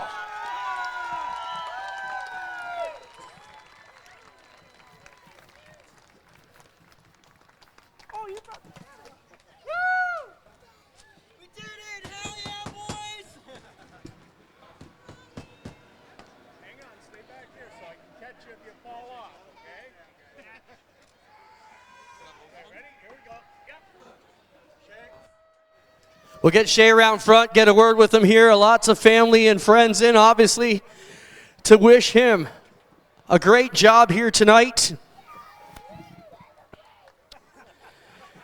Shay, what an up and down night. You know, I can only imagine what your emotions were after you got sent to the back there. Did you think that was the end of your chances tonight? No, McCall Enterprises gives you the best stuff when you're supporting him. He gave me one hell of a card today, and I did not want to let him down. He came up to me, said, Shay, 300 lap race, and we played it out to like that. Then we had to come from the back there, and we just kind of took my time. I knew I had the car. We've worked really hard on this thing the last 2 weeks, getting this thing dialed in. Every little turn, every single nick that we didn't feel like was right, we made that change, and we knew what to do because of the guys behind me that do such a hell of a job. All in all, I have to thank APC Canusa, Miami Muscle, Castrol for supporting this series, supporting this event. Thank you guys so much for being part of this program. We couldn't do it without you guys. I got to thank Delaware Speedway, all the safety staff that keep follow us all throughout the year. Congratulations to my buddy Josh Dottie. They've had a hell of a run in this APC series, and I am so happy to see them finally get the ship. Awesome, Jay. What does it mean to keep picking up these great 300s? I mean, we saw the legends down here. You're part of that group. Pretty amazing. I woke up this morning, I woke up to a text from one of the local boys from Dorchester, Steve Robley. I grew up watching him. I grew up working on his car. I grew up following him for years and years and years. And now to have my name, to be in the same picture of him, there's the same category. It's just amazing to me. And I'm just so thankful for all the supporters that I have, that everyone's been backing me up. And everything that we did this Thursday at the hospital, that was right to my heart, everybody. You don't know how much that meant to me. And being there for those kids and just making them smile, just a day like this, just to make them smile, just makes everybody so much happier. Everything that they're going through doesn't matter for that split second that we're there. And that's why I did this all for those kids, everybody that supports me. We got 2, and I just can't believe it. We're going to go drink a damn lot of beer tonight. Congrats, Shay. Enjoy this one. Thanks a lot. Shay Gemmell, everybody, wins the Great Canadian 300. Don't go away. We will be talking to the champ, but we're going to get in here and talk to Jake Sheridan and J.R. Fitzpatrick as well. Jake, this has got to be tough. You almost did everything you needed to do. Stoddy still had a decent enough day to be the champ. You know, how frustrating, rewarding? Tell me your emotions now. I'm just mad. We didn't win the race.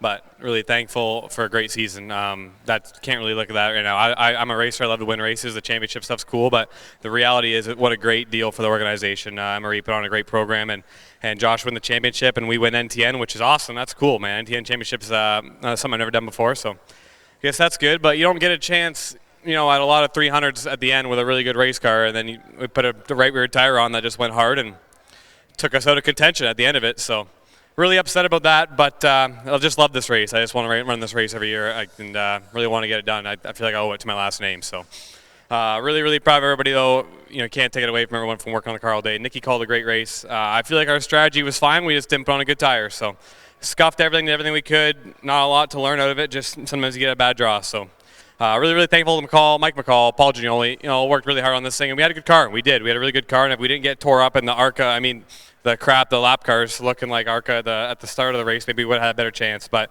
really, really thankful to Pride Seeds, Rapid Farms, Raptor Filters. They've been huge this year. Really can't thank all those guys enough for coming on board. And Collins Construction, Reynolds Trucking's been a long-time partner of mine, just like Pride Seeds. And with all these guys, my crew, my dad, man, he's done so much for me. This my buddy right there, Raptor, Corey. And my dad's done so much for me over the years. My family, my mom, man, she works so hard for us behind the scenes. And so thankful to Nikki, my whole crew, Mike Verboom, Aiden Giles, Liam O'Shea. Everybody works really hard. So, this is pretty cool. Yeah, we get in the NTN belt. What does it mean to be the NTN champ? I feel a little bit better now. This is pretty cool. Now you got a reason to drink beer. Yeah, no doubt.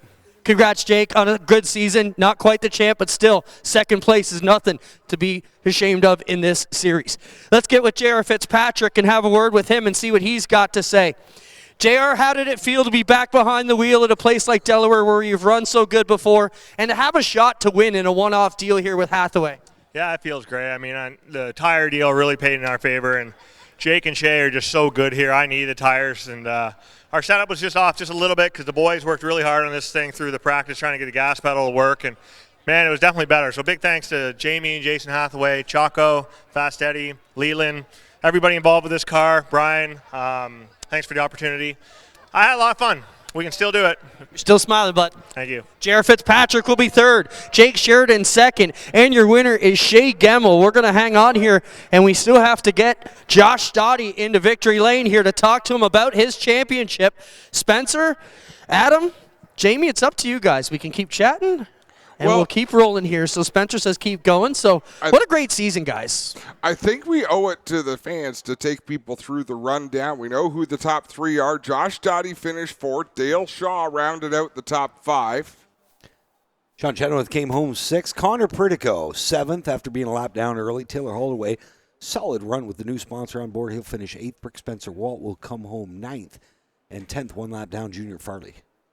Corey McAllister did a good job, finishes one lap down in the 11th spot. Then it's Tyler DiVincenzo 12th, Glenn Stiers 13th, Joe Lawrence 14th, with Kendra Adams finishing 15th.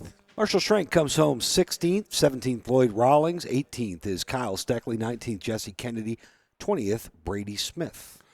21st, Paul Major. 22nd, Lane Zardo, DJ Kennington, Ray Morneau, Jacob Mercer, Carson Nagy, and Jonathan Arts. Once we get down to the end, those are drivers that did not make it to the end of 300 laps, but what a grind, what a show. There was action all throughout. Hey, I got Paul Meal here. Paul, let's talk about this NTN Triple Crown Series. You support this APC series so well. Why do you get behind it?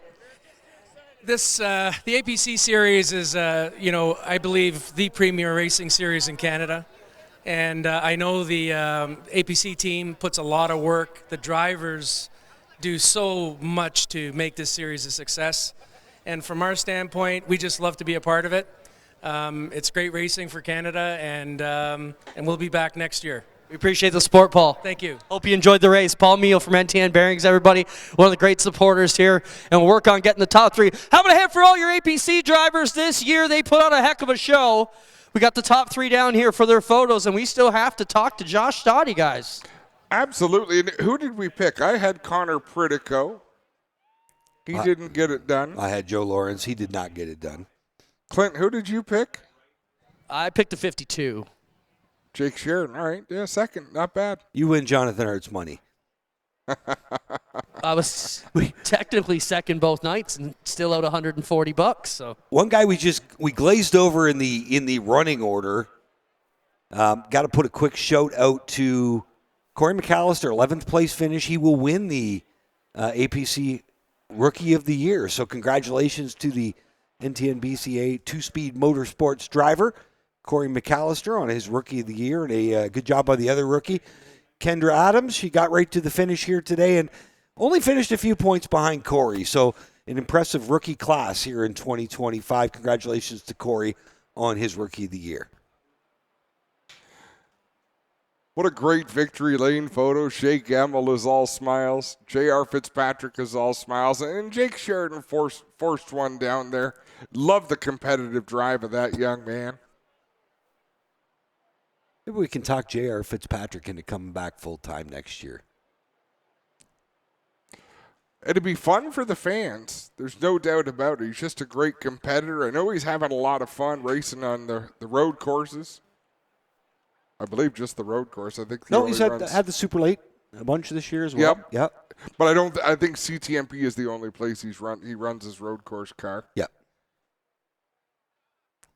So good to see J.R. Fitzpatrick again. He wins the $2,500 bonus from Delaware Speedway this weekend for his performance last night in the Super Stock and tonight in the late model.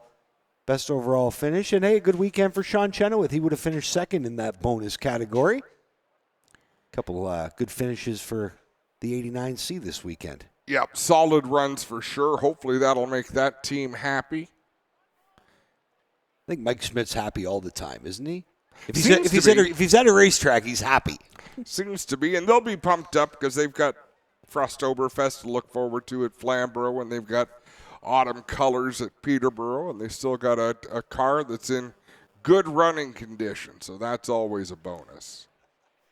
And, of course, quick reminder, if you don't have plans for next Saturday night and you are in the southwestern Ontario area, the 13th annual Pumpkin Smasher will close out the season at Delaware Speedway.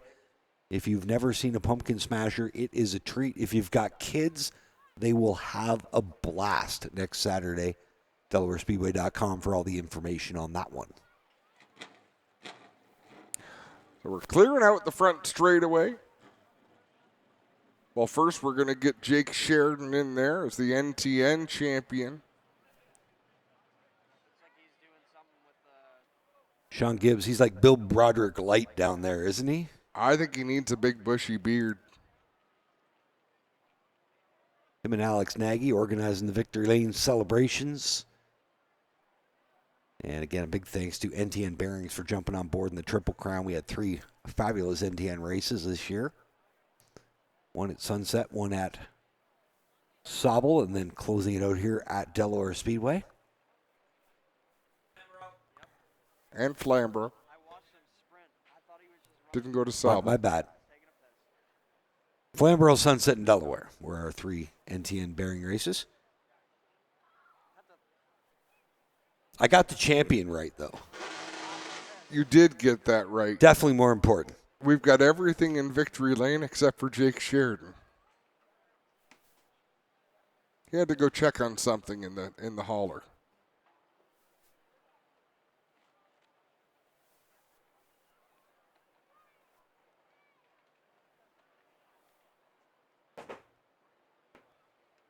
Closing off a great weekend of racing here at Delaware Speedway, the 44th annual Great Canadian Weekend. A Delaware Speedway tradition since 1980. Pretty cool tradition as Sheridan comes around. Alex Nagy is down there with him. Paul Mio, of course, with NTN. I feel if you're putting a belt on him, somebody should get body slammed down there. 100%. Where's Jonathan Arts?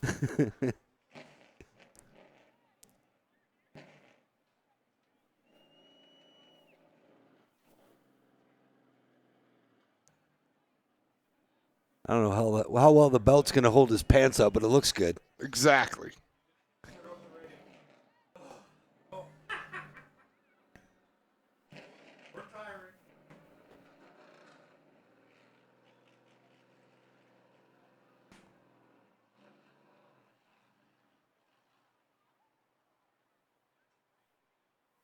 So Jake Sheridan, that's a pretty nice consolation prize, a championship title. His dad, Ron Sheridan, coming in to have a word with his driver. Ron Sheridan has a couple of kids to be proud of. They work hard on their racing programs.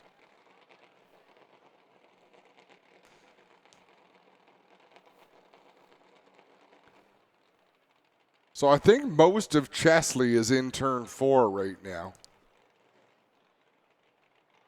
What is the population of Chesley? About that many. Okay. I wish there was a machine or a computer thing that we could... Go to the Googler.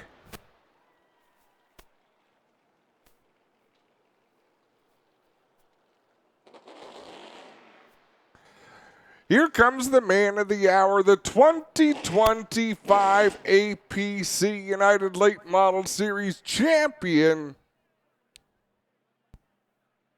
Josh Stoddy from Chesley, Ontario.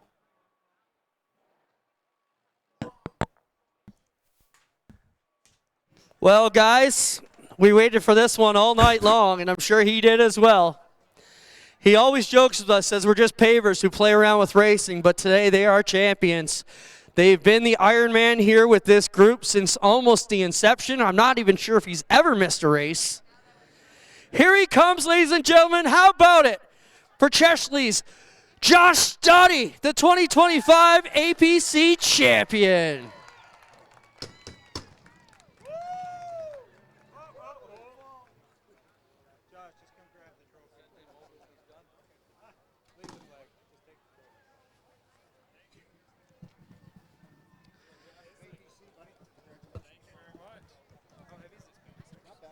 Could I talk to him before we get the photos? Well, Josh will pick up the trophy and he'll hoist it up nice and high. All the photographers will get a quick shot in there and then we'll jump in with them. What a season it's been for this team. Led from almost the get-go, right, Josh? Give her a hold your trophy there so we don't break it. Josh, what does it mean? You've been racing this series since its inception. You've been trying hard to get this. We've seen you had terrible luck. We've seen you have great wins. What does this mean tonight? This is huge. It's been a great year, and to cap it off on a high is absolutely amazing. I mean, look at all the Stoddy shirts. I got countless sponsors here. We brought 14 camp trailers, and that doesn't include the people that came to support us, and just unbelievable. I can't thank everyone around the car enough. Like I said, small town paving boys that do this as a hobby, and we got it done. You know, long race, 300 laps. Were you just riding there knowing where you had to be, or were you giving it all you had tonight? I didn't have the greatest car. I was good when I needed to be, and these extended long races seem to work in my favor. I like to think I'm pretty good at saving tire, and I ran it when I needed to, and unbelievable. Congrats, Josh, from all of us. Great job. Thank you. Josh Stoddy, the 2025 APC champion, everybody. Make some noise.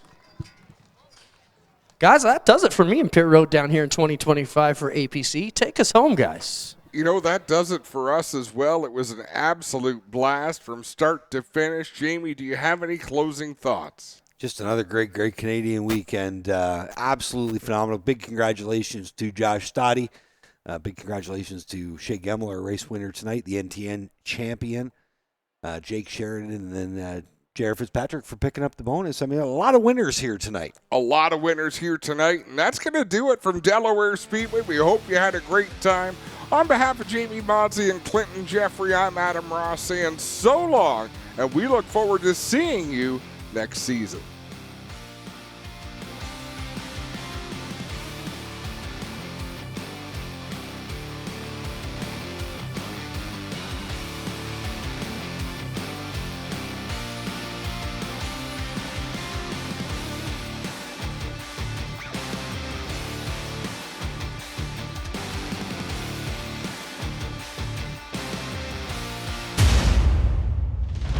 This copyrighted broadcast may not be reproduced, retransmitted, or used in any form without the authorized written consent of GeForce TV. GeForce TV would like to thank you for your support and for watching today's broadcast.